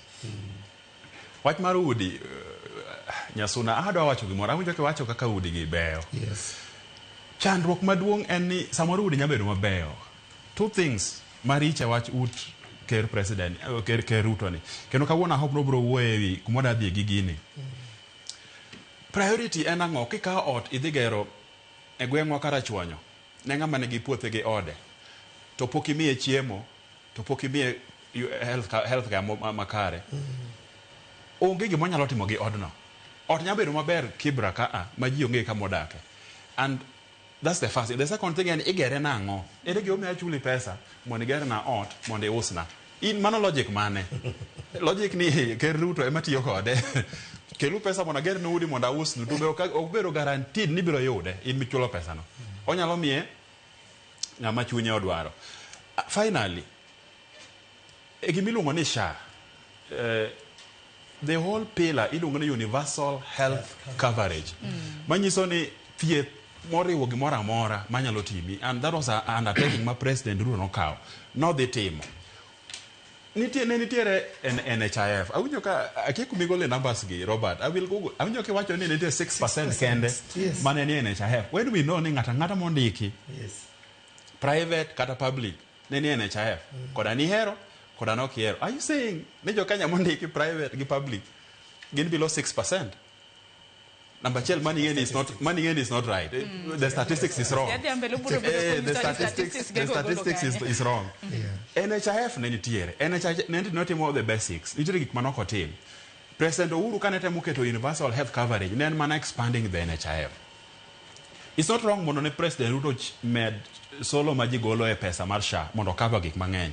But gimane wrong en abolishing a system is working, kelo a new one is not working. Ma 3 years down the line, Pokotio pod en gi issues mag system mohang mag gini ok githiedhi mag gini pod nyakwati mango moko nego bedi ne bedo 3 years. President Ruto kawuono ne final stretch mar administration ne mokwongo first term neni kochako 4th year which will happen shortly next year, the last year mana mar election kawuono ne kono exactly kumodhe we gigenegi kichel biro bedo mana gi one address kende next year to that will be the last one. Within this 1 year, kapok uwe kodwa next, all the way gigenegi kanye. Jo piny osechiwo ywak gi e wewe mang'eny wacho ni thore to tim onge. Ere gimodhi kete tim? Is it affordable housing? Is it finally going to work? Kawabiro education, maandamano gi be gidhi rumo. Ang'o momiyo jopuonje mag junior secondary schools gomo, lecturers gomo, nyithi university nigi issues. What is this that's so wrong about fixing this thing in education? Making your budget mar Kenya and at the highest over 600 billion mar pesa mwachulo the education, but education is not free. Kidhi primary okay free, kidhi secondary okay free, capitations get reduced, fees omedre. Okay, you understand where he stands what mar education. Onyalo wacho no sell loko the funding system mar university to cover jok ma vulnerable mono joma nyalo ka osiepna mabokni oterre school kende. But at the end of the day begino cover the basic education ma jo Kenya dwaro. Bochakore from early childhood nyaka university uninterrupted. Nikech wano ka ji drop university sani, ji dhi drop a secondary next year nikech fees cho dhi malo, capitation odok piny. Your primary now we know no struggle, pesa mwachulo for this CBC thing is too much. Instead of fixing the education system, ano promise ni bedo free. Nyaka kawuono third year President Ruto kawuono pod wuewi how to tweak kaka inyalo losi wach mar CBC mondo obed maber nikech pod ng'amo ng'e kuma gini dhie onge jowagi soma lakini mondo migiriwe to employment ni kitieko gini kichopo ka to this how you're going to be employed poko bedo figure out clearly kendo parents are fearful gima nyithindo gisomo ni ka gini biro konyo gi in future kosi biro loke somewhere along the way. Nyako kel clarity in those things. Tanya nyakar somo kanyo bende wang'ini nitiere jopuonj mago mag junior school ma bende dwaro mar mondo mindike gi kendo migi orak mongirore mano kapok higa ni orumo. Singo mano mar ndiko jopuonje tich mano jopuonje maheo 20,000 hipachoka. To bende wang'ini nitiere koda singo gi keto e tim. Wang'ini kinde thuolo mosekalo kata mane kinde manotimo kisera mar ombulu jatend piny Kenya nochiwo singo mathoth. To par ni nyakwarom Gajwang' twak mare e nyim od bura odiochieng' ma kawuono kar 8:30 ma en twak mare mar adek chakre no chamuma nyakwarom Gajwang' higa mar 2022. Higa ka higa nyakwarom Gajwang' kaluwore koda pende chike mapachoka jatend piny Kenya jadhi od bura mano mar chiwo chal mar piny Kenya. Higa mokalo bende notime chieng' tarik 24 dwe mar 11. Kawuono nyakwarom Gajwang' en chieng' tarik 20 ma bende obiro bedo kochiwo chal mar piny Kenya. Iwacho ni the third time ma bende ochiwe. Nang'iyo kata mana singo ma bende nochiwo twak mage ma bende osekalo gisane. Nitiere singo mathoth. Kata mana kwang'e wach thieth, ang'eni wasebedo kwalose kotende kod wach mar thieth. Nikech wacho ni thieth bende it's one of the basic commodity mano he pachoka nikech thieth ka onge malong'o nyiso ni piny Kenya bende ok ochomo kama kare. To kotende kod thieth bende ang'eni nyasuna ni semula bok kanyakla koda ogula bende nisemulo kotende kod ng'ikruok mantiere SHA e yo makoni kod kocha. SHA mibadhi ma bende nantiere dwale kaka notemo luoko ot mano mar SHA. Kopogore gi mano gope. E kinde ma bende waloso wang'eni nitiere moko subtende mantiere borufa mago subtende mag ji giwegi. Masane kedhe anang'i kata mana achiel kum watna moro manodhi kata mana subtal mar ng'ato wuon matindo ok ti kata mana gi SHA. Gocho ne kaluwore koda gope ma bende SHA pok ochulogi ok ginyal thiedho jotuo. Waluso ni kotende kod mano nikech nyaka sani wang'eni nitiere siling bilion 15 ma bende gowi ma bende sirkal nitiere godo. Bende ma gima jatend piny Kenya biro lose. Erokamano ahinya Sharon. Aparo ni ka mulo matin ewi wach gowi manitiere no endo, gope gi ok gin gope mana mar SHA. Gin mobedo moting' moa nyaka NHIF. To ng'eni kaka NHIF ne nigi weche mang'eny mag corruption. Koro sani gima timore en verification mag documents. Tiende ni ing'iyo ni to claims ma umake gi makelo bilion 15 gi be gin adieri, an kod adier ni gowi to ibro mana chul. Kendo koseng'i documents go maber moyud ni gin kare tibro mana losi. Ni boch bed kichulo gi karang'o wang'eni higa mar 2027 bende medo kakayo. Odiochieng' kodiochieng' ing'eni wantiere koda jotuo mathoth makiny wakia. Kendo mago penjo mang'eni koro ker dhi duoko kodhi wacho ni to gowi nikech koro gisebedo highlighted nyaka gazette nyiso ni gin weche ma odhi mondo wuoye. Adwa na wuo kuom weche matin ma President Ruto ma wageno ni odhi wuoye kata kaka chal mar Kenya chalo ka nyaka nyocha ker kata higa achiel mosekalo. Mokwongo en wach mar tije, mar yudo tije. Iyudo ka ker kanodonjo nowacho ni odhi create 1 million jobs every financial year mondo jomatindo kata jok maonge tich mondo yudi. Kwarawe affordable housing mane wawuoye cha, ong'eni udi gi igero gi jo Kenya. Kendo jojua kali nomi contract. Town ka town manitiere jojua kali giriwore to migi pesa mar wang'o gik moko kaka drisni, dhoudi mondo gikel kamoro achiel mondo mi giyud tije, giyud gima ginyalo timo, gin bende gi benefit from the process mar NHI mar affordable housing no endo. To bende neno ka ker osebedo kadhi e pinje maoko, kata nyocha kanyocha en Qatar, odhi e pinje maoko ko owuotho komanyo ne jo Kenya tije, because iyudo ka Kenya ka universities release almost the million achiel higa ka higa ma olore e market madwaro tich. Tiyudo ni ok wanyal create job at that level. University kende golo ji mang'eny, tertiary colleges iyudo ka dhano ng'eny kabisa ma nigi certificate mosomo to koro kuma gidhiye bang' mano bedo problem. Omiyo kapod wa expand economy marwa mondo mi accommodate ji ma wantiere godo, to wanyalo ng'iyo oko ka nitiere kuonde mamoko ma bende inyalo yude tije, nikech ing'eni piny sani iluongo ni global village. Tiende ni en gweng' achiel, piny mangima en gweng'. Nyiso ni inyalo tiyo Germany, inyalo tiyo Qatar, inyalo tiyo kuonde mopogore opogore. Omiyo ker nodhi oko moyawo wach mar labor export mondo jo odhi oko matin gidhi giti higni achiel, higni ariyo, higni adek, higni abich kapod Kenya ikore enough to be able to accommodate wechego eko. Wach mar healthcare wasewuoye alanda. Mar adek en wach mar keno marwa kaka jo Kenya, NSSF. Diere machon NSSF ne ng'adowa siling 200 joma tiyo. Tiyudo ka siling 200 kata ng'adi Sharon higni to employer be chulo 200 higni kata bed mana higni 10, higni 20 mitiyo. By the time mitieko kidhi retire ni to ni keno mari manyocha ikano ka nyocha in jatich manyocha tiyo kata ne sirkal kata ne migepe mamoko, iyudo ka in 100,000, 70,000, koro mane gimiyago. Ka nyocha President Ruto donjo to nowuoyo gi jogo ma gi increase gimedo keno to atamalo 8% of gimi an kaito employer be mi 8%, to pesa no ikano ni chieng' moro achiel kitieko tinyalo aego. Aneno ni mano en gima okonyo jo Kenya kabisa, bro yudo gimoro mabet bop matin, kata ka koro bet ing'adi ahinya sani, lakini kichopo mbele kacha to bet kinyalo yudo gimoro matin mabet imakorigo kidhiga retirement. Mane mimi yudo ka dhano inyore, ng'ato tho otiket ga retire ni higa achiel, higa ariyo osenindo nikech kako timre oyudo 70,000 cha to jaode be noti oneno med dhako moro mar ariyo nyolo nyathi achiel to kiny osetimore onindo nikech pesa koro onge. Lakini kaka koro wa increase ni edi, iyudo ni ng'ato koro bro bedo gi pension mochomo yo manyalo rite bang' retirement. Agriculture diere ndalo ker Uhuru ne wan gi miluongo ni subsidies weche mag wa import nyaka bando, wakelo oduma, watimore nade nikech ne ok wanyal produce. Ker William Ruto kane obiro to o reduce bei mar fertilizer from 7,500 to 2,500 to increase production mar cham. Nyaka nyocha Ker Ruto donji pok wabedo gi kech moro miwacho ni kech malich ma koro mogo oidho dabal kendo mogo osebedo mana kadok piny.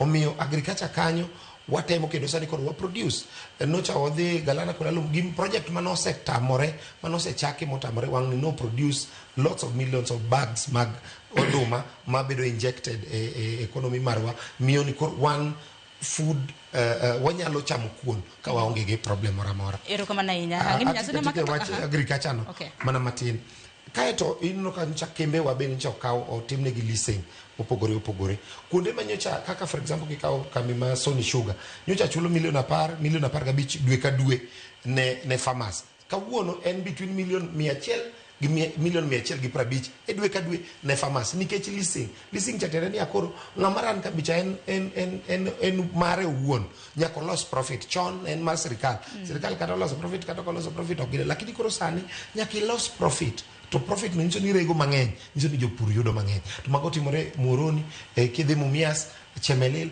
kamano omiyo wach mar leasing of our factories bende ojiwo yuto mar jopur omiyo agriculture kanyo bana ne wadhi maber e chal mar Kenya. Ero kama na inya hangini achiel kuom weche mabende kata mnaparo ni Steve mana wacho ni weche mosebedo ko wache gala moro kik bed ni odhi bedo koloso diche makawuono tangine dwaro mano mar keto piny Kenya mar mondo mi wacho pengas mano mar first world barangini jatend piny Kenya nyaka lose nikech parni jatend piny Kenya wacho ni nitiere dwaro mano mar piny Kenya mondo wacho perang'iny mar bedo a first world country chop kanyo higa mar 2055 manyiso ni kigolo 25 ma wantiere sani nyiso ni ekin thuolo mano mar higni 30 mabiro biro bedo kwa chope rang'iny mano mar first world countries kaka Singapore gene gi China to parni Kibaki bende nonyiso ane piny Kenya Vision 2030 mesema na Kibaki wacho ni obiro bedo kwa chopo sani pat nodongi igni abich kapok wachopo Vision 2030 bine no vision na direct kaka nokete sani korero moro bende chako sieko kenjo ni 2055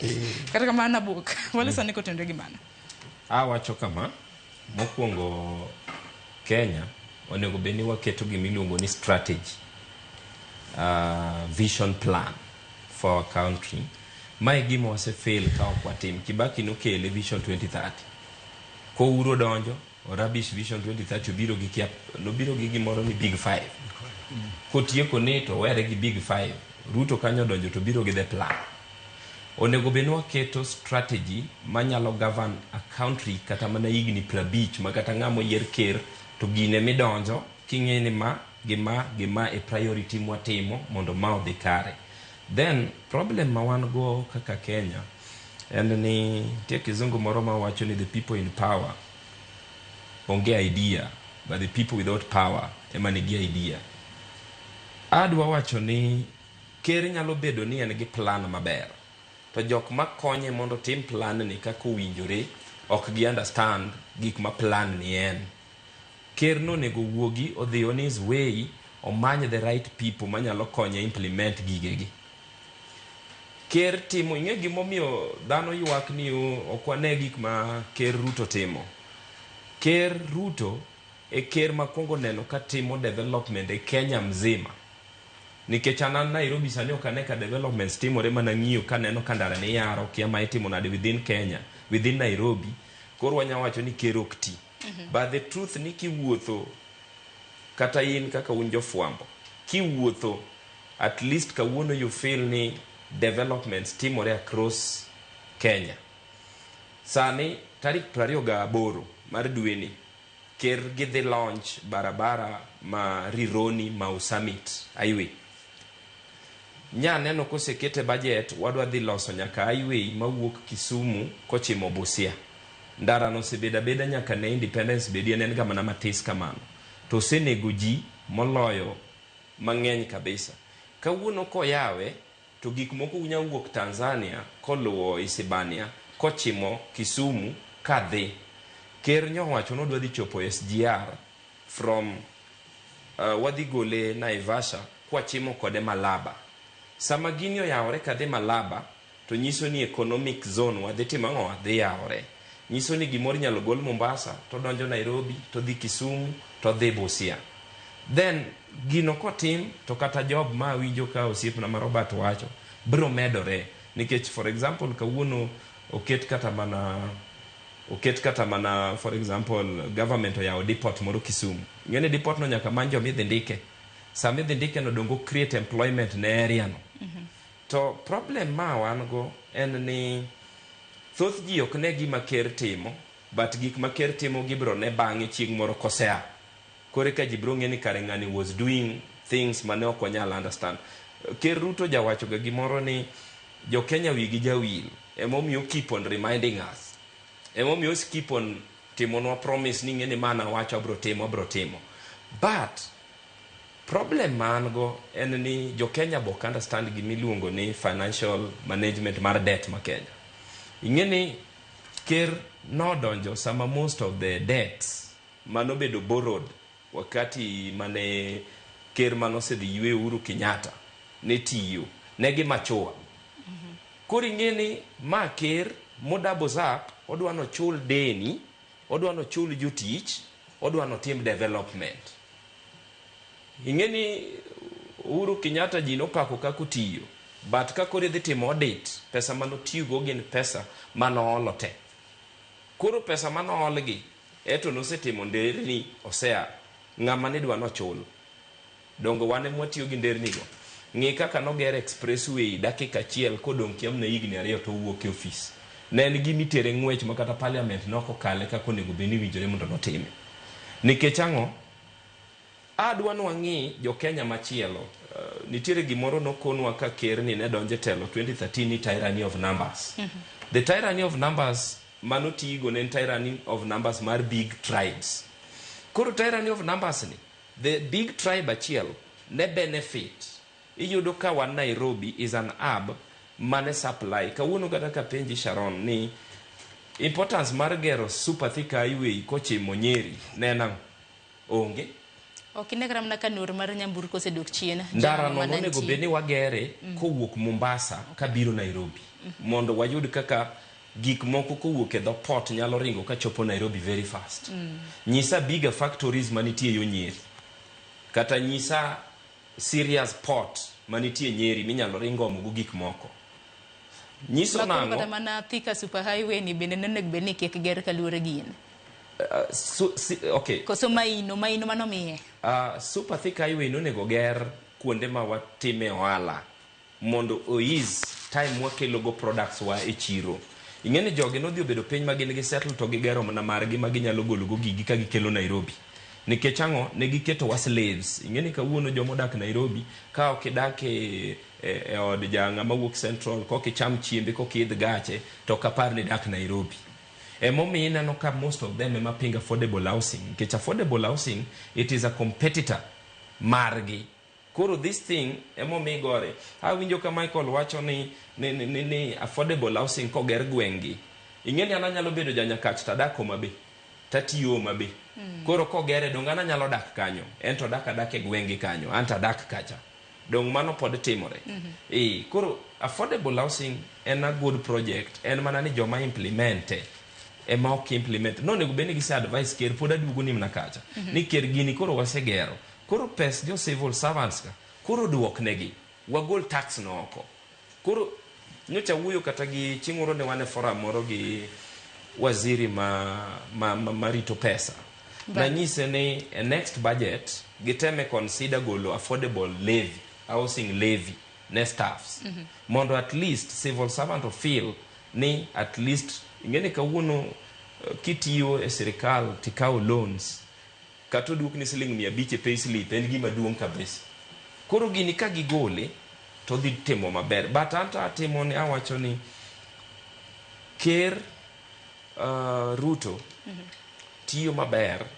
Problem en ni jolwete. Ing'eni jolwedo nyalo miyo ji chuki ai. To in titiyo makare kabisa. Kata inyiso gi gima gidhi gitimo. Then tich ka be nitie joma dwano sabotage mondo neni okitimo okiti. Koro ker no nego beni retreat. In fact, state of the address mari kawuono nadwano siem joge kabisa motiyogo. Ni ng'ato ka ng'ato chieng' moro nosewacho niya kadi bene ang'eyo gimore ministry ni tekia nyiso ni incompetent onego beni dhi kanyo. Emomiyo anuoni ni namba 1 monego beno dhi miyo warning kawuono en education minister. Okia gimotimo, ng'ani kia gimatimo kabisa. Magoa was visiting schools. Nenano Magoa kanyalo dhi manyo nyaka nyithindo wuothe slums, wuothe gwenge, omanyo nyithindo mafiyo tamo chulo. To tero gi thuon e school. Kawuono ing'eni kiwuotho kada nitie nyithindo mang'eny mowe school. Waziri en osiko mana ni en ogolo mana press. Magi jok madwano sabotage ker. Ing'eni kwa wuoyo service delivery to waduogo be politics. Politics support gini. Ing'eni olawa politics gin local. Koro ng'ato nyalo bedo somewhere ni nisemiye tich en mana kanyo mondo office to somo gazeto madho chai to bire meetings to onge gik mo implement. In fact, an mane ministry makana nyalo chopo ne ker kata ko winja to nego be no dhi timo cabinet reshuffling ngano dhi ot with immediate effect. Ero kama na inya hakene ne yo machal nade Michael. Ero kama no. Adwa wacho weche moko manok ma osiepe na gi osewacho. Namba achiel ang'eyo ni ker nigi agenda mar ndiko ji tich, mar medo tich 1 million mano wacho e agenda mare. Ndiko ji 1 million e tich every year nyiso ni nyaki par maber ahinya kibedo piny kuma tije gi dhi wuoke. Onge piny moro amora mose chope first world nikech ne gero ne joge gi tich oko. Nyaki fika gino out a country ma une. E gini wacho ni government exist in perpetuity and kama orumo to machielo chako kuma ne macho weye. Koro ka President Uhuru noketo development moko mano paro ne nyalo kelo employment. Ker Uhuru ne okawe from there to gere kodhi malo. To wang'eyo ni administration mara mana ko biro giloko to gichako manyien. Koro the agenda 2050 makoro giwacho mono wuok e 2030 ni nokethore nikech wach ni.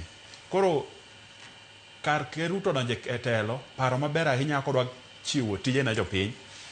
To chiwo agenda moko ni jomoko nyaka dhi oko, jomoko nyaka tie affordable housing. Very good, but ok nyal miyo ji 1 million tich. Environment mar investment Ker Ruto nyaka los Kenya ka mondo wachop 2050 ka wan first world mana giwacho ge Jakom Raila Amolo Odinga. A first world country chalo nade? Jomo osedhi ong'eyo. Namba achiel infrastructure nyaka itieki, onge excuse. Nyaka ger yo Mombasa nyaka Malaba everywhere. Ma goods nyalo move, ng'at ma pura lot Kindu Bay nyalo usa alode no Kisii in minutes. The same everywhere around nyaka itieki infrastructure. Nyaka los health, nyaka bed ko hospital ma ji en a healthy nation. Kidhi hospital tithiedhi maber. Egin owacho affordable, owacho universal health coverage, lakini hospital sa oger. Every county this health and evolve. Lakini okigero hospitende uniformly in a way manyalo address the health issue dichiel mondo gigo room. Investments agriculture.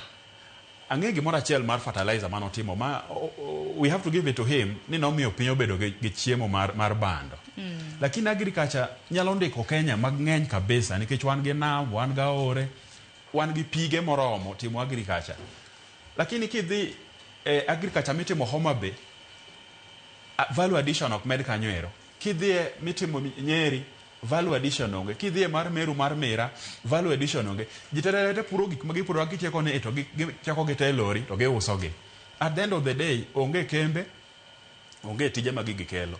Mamiyo onge kaka inyalo gero, inyalo kelo tije kendo kaka inyalo miyo ji tije mang'eny e areas ma Kenya. Ka Ker Ruto kawuono dwa wuoye gigo mosetimo to gikumudane mondo Kenya odhiye. Gombo na maduong' en ni mondo focus e Kenya in a way ma gimoro amora motimo ok en mana pache, ten paro ma jopiny be nie gi yie ni gini kotimnwa to wanyalo dhi mabor. Kaka koro gero ndara madhi nyaka Malabo, onge manyalo pingo wachno. We know what that means. Ma iloso na mari roni ni again wadhi chule kiringa ndara no ken free. Dewa gombo no chale manyeri mane bokacho mano ger ma free ni. Lakini wadhi chule. But at the end of the day, it's still a good thing. Mondi walk I then Nakuru in 1 hour will change the face of Kenya kendo biro miyo business team remoloyo. Nyako team development majiteka na agree ni makichako. To kata the next government oknya bedo mad magole oko. Kichako gero kembe. Manyako gero. Puka winjo the real idea mar industrializing Kenya. The sugarcane industry bedo list as a way mar miyo get list of life. Lakini it's not a grand plan to industrialize it mondo bed one hub ma Kenya nyalo yude tich. Jok mapuro majani chai gimedo pesa mimiyo gi mar bonus, lakini ok gilos negi industry mar value addition mondo gino bed kambi ma any government nyalo invest pesa mondo mi ji tije kendo med ji pesa. Kidhi mananas mipuro Kochia, jokarachonyo mapuro cotton niang bipuro awendo gigi tete nyaka bed into a plan ma ka ker dwa wewa in a country manyalo bedo first world nyaka bed a continue plan ma ngata mobiro kao to continue godo to the next government. Mane gombo na kawuono gik ma ker biro wuoye. Ero kama na inya. Mamoko mabende obiro bedo kolosi. Wang'eni odiochieng' ma kawuono kochiwo report mar Nyakor Mgajwang'. Ochiwo report kaluwore koda iwacho ni ripode mabende migepe mopogore opogore biro bedo kamiye. To bende wang'eni wantiere koda jotend migepe gi jogoro marge mongirore. To nawinjo kata mana ka buok bende nawacho ni en migawo mabende osebedo katimo makare ahinya. En migawo mar somo. Tadiera makende yuak gi mudo lak to nitiere migawo mano mar somo lai manyien kopogore gi lai manyien ndiko jopuonje tich e kin mamoko. Akeni korka ina Nyasona. Odiochieng' ma kawuono en report mabende biro bedo kwa winjo nikech en nakoloso kotende koda rita. En mana jiwo gima migawo cha onyise gi gima gisebedo kata mana ka gitimo. King'iyo migepe magwage ineno ni mane ma samoro kosebedo katiyo makare ahinya.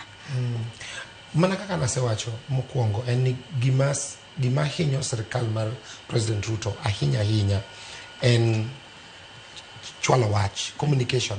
Tiende ni nyisowa exactly gima gitimo. Mane mamiyo shida bedo nikech koro dhano ok understand. For example, Ministry mar Education mawadwa ne wuoye. University formula moket mar chiwo pesa makoro sani miyo go jo university pesa. According to President, owacho ni mane maber mogik moloyo machon manyocha formula manyocha tiyogo chon. To mondo koro ofuon tiende mawuoye mondo mi japiny ma kawaida oelewa ni mae kata janyuol matero nyathi university wan e kor gweng' kucho chonde dwe mar 8 arambe nyocha oromowa nikech jonyuol dwani mondo oter nyithindo skul to gin gineno ni gich chon help kane chiwo pesa ng'ato kano se qualify university moluonge bas wach mar janyuol chulo pesa rumo gi kanyo in dhi kucho tichwadi pesa iketo nyaka midak gi account. An ang'eyo ni kata kana nyithindwa ne nitiere university ne chulo nwa nyaka fees pesa ne moyudo cha emochako kelo mochako chulo nwa go fees mwaloka tiwacho ni ma koro is better maloyo macha donge communication mondo kako nyiswa go mane mamiyo koro ni migepe moko communication margi ber kendo koro neno ni gitimo maber maloyo mamoko. King'iyo migepe mamoko kaka for example finance ing'eni Mbadi man waziri kacha enja siasa kendo ja wuoyo omera komako microphone omera mito wuoyo omer wuoyo mana ni piny koro ber maloyo joma moko manyocha nitiere kanyo. Omiyo gini en kaka ng'ato pimo ne jo Kenya gima timore weche gi duto te giwene president ema mondo pimo. Mane mamiyo koro winjo ka ji wacho ni tumetenga tumeweka tumejenga koro ineno ka koro ji chako yanyo go president nikech migepe gi okuo kata mana migawi mar agriculture monego bed ni lero ne jo Kenya gik mabeyo mosetimore ok giulandi. Omiyo mano be gima wach ma ker onego bed ni because kaka koro sani ker dhi wuoyo onego bed ni weche gi ne gin weche mane wasewinjo makoro ker no luo mana wigi ok chak lose. But kamedo matin wach mare agriculture kacha kama ne pokatieko gocha nitiere gik mang'eny manotimore kata mana wach mar chai bei mar chai no oae siling 30 e kilo sani en siling 135 e kilo ne jok mapidho chai. King'iyo wach mar sports infrastructure tena ni gigo ma jo tuke tiyo godo king'iyo stadiums moseger President Uhuru Kenyatta kane donjo gi William Ruto 2013 ne gichiko wa 5 stadiums madongo 5 mane ok otimore diere no. Kawuono king'iyo Homa Bay ni nene stadium, Embu oger stadium manyien, kata mana Kitui nyoger stadium manyien, Kisumu stadium igero sani mar 700 million, Homa Bay oger stadium malich mapoko dwaro yudi ma sirkal ogero in 2 months to seger motieki. Migori sani igero stadium. Omiyo weche mag kuonde tugo president nochiko to chiwo in mane wacho mar promise and reality donge e wach mar sports infrastructure ochiko kendo adier otimo medo ni sani region ka region nigi stadium maduong' minyalo hoste kata opira man gi ndhadhu minyalo wachi kata mana Kisii be ang'eni idhige lakini jo Kisii nyalo tiyo gi ma Kisumo kata ma Homa Bay. Ero kama na kata kamano koro wach mar weche mag ndara kata infrastructure generally ineno ka president ni kod mpango mar yawo ndara to kendo kata mar railway magi gik madhi yawo piny to gima hinyo ahinya en promise to ji paro ni promise ki promise kawuono to ichiwo promises moko ka higni 10 mondo mi gichop kama gintiere but anano ni kawang'iyo president kawuono atamalo 70 e gik mosewacho no dhi timo aneno ka nitiere e laini mar timo. Erokamano ahinya ng'ino dong' gima tin e dakika 15 kapok watieko twak kama bende ok wanyal koso losi weche mag motenre kod Hustler Fund nikech ma en achiel kuom mise ma bende jatend piny Kenya Nyakwarom Gajwang' notimo godo kisera mar ombulu. To Hustler Fund nigi sa Nyakwarom Gajwang' nitiere jo Kenya ma hawo milion 9 ma bende nokawo gowi ka Hustler ma bende pok odwoko gowi ma sani hawo mana siling bilion 12. Sani bende nitiere omenda moro ma bende sirikal nobiro godo mong'ere kaka nyota ma bende jo Kenya milion 9 ma bende pok ochulo hola ma bende ne gikwayo mar Hustler Fund bende nowach kanyo ni ok gibi benefit ok gibi yudo wega mano kowuok kuom omenda mano mar nyota. Walose ni kotenre kod Hustler Fund abuk kwatieko kapok wacho Hustler Fund we tika gi wache education. Okay. Inano education kawuono dwaro reforms. Ok reforms mar loko CBC and this. Education dwaro ni otimne reform kowuok e higher learning. System watiyogo for example e mbalariany en machon. Ni waketo ni nyaka vice chancellor ema beda jatelo malo kacha. Ni kuka gik moko ran. Mokwongo adwana wach gi Michael ni problem awinje ko wache ni onego waket Kenya bede production zone. Problem ma wan go e Kenya kama duong' en ni waketo ga Kenya kaka service ema wa offer. Onego benwa golo service wakete production. Ineni kawuono public universities can make more money. Ma okwanyal wacho ni serikali manyaka miwa capitation. Ka wayudo jok mabeyo manyalo ran gik momineno ka public universities wagedhe piny number 1 en ni yudo kaka wuono wakao vice chancellor for example motimo agriculture wakete management ng'ani onge gimong'e management kata chiel management entails a lot of things. Management okena bedi office ni to ini gomna koko and things are running. Management dwaro a serious manager ma understand gima otimo. A typical example kama goane ni University of Nairobi no yudo ka University of Nairobi was down to magoa kodonjo e tam ne mokwongo to yudo ka management tech ingene no chono magoa modhi odoke school motimo gime diploma in business management kore ko duogo he is a professor to doko timo diploma mondo ng'e gima management en ko duogo tineno kama goe manyotiyo igni 10 ma ok obedo ni ok oyware gi universities. Money was there, mogemo nyaka pesa, mogero tower, moweyo ka tower is running. Tok magone wuogi University of Nairobi nigi problems nyaka kawuono. Koro gima duong' mono nego bene timo en ne reforms no nego kele gigi mondo waketi na way ni wadu away with the old thinking ni vice chancellor nyaka bed mana professor, DVCs bedo professor. Gima nyalo timore maduong' e somo ka en nia waket gi reforms gi onego tim gi to kal gi parliament mondo waket universities waran gi kata gi ng'ato kaka CEO. Koro CEO obedo jatelo at the top. CEO ni nyalo go on his way mar the manyo funds ne public universities mondo wa stand. Ingeni kawuono wan nyaka gi lope maninda e universities minyalo tim go developments mang'eny. Komiwa power mar timo gi for example the public universities. Nikech reforms watimo mane primary, secondary to kogik kanyo gi tertiary TVETs gi to kogik e public universities to kwatim. Nikech koro wadu away with the 844 system. No nego benu wakelo gini kadhi kamano mondo watime nyaka university. Mondo at least wane result. Kaduoge Hustler Fund gi nyota. Ingeni Hustler Fund and it was a campaign tool mar jo oda to sway jo piny mondo ng'eni entie pesa moro manono medhi miwa. And Hustler Fund, it is something mane Ruto kao mana kuom manifesto mar baba mane baba wacho ni obiro miyo jo piny a token of 6,000 per month. Koro gin kane giwinje to nok gielewa en jakom wuoyo nade pesa ni dwa wuok kune. So ne giharakisha mar implementing gini to nok ging'eyo ni pesa ni jo piny mwadil go gi gin joma samoro kech nigo kokao pesa ni ere kako dhi duoke. Mokwongo kane wadwano wa implement, ing'ene jakom ne miyo joka social funds manyiso ni mi nikech koro samori onge nweng'o ni piny koro wami 6,000 is unaccountable, in kata kichame to onge shida, wano manyo kama kendo na end month wachak watimo wachuli. To Hustler Fund gin ne gikele ni en mar timo ohala, to wamiyi pesa kapok opuonji kako nego beni timo ohala. Nonego beni teri e training kaka sani koro gitimo gi Nyota. Kose timni training to ikoni ni ndik business plan. Koro business plan ni ema dhi miyo government fund biashara manyo puonji chaka be inyalo time. Then ning'iyo ka biashara mikelo ni be en viable, be worth investment, be worth investing in it.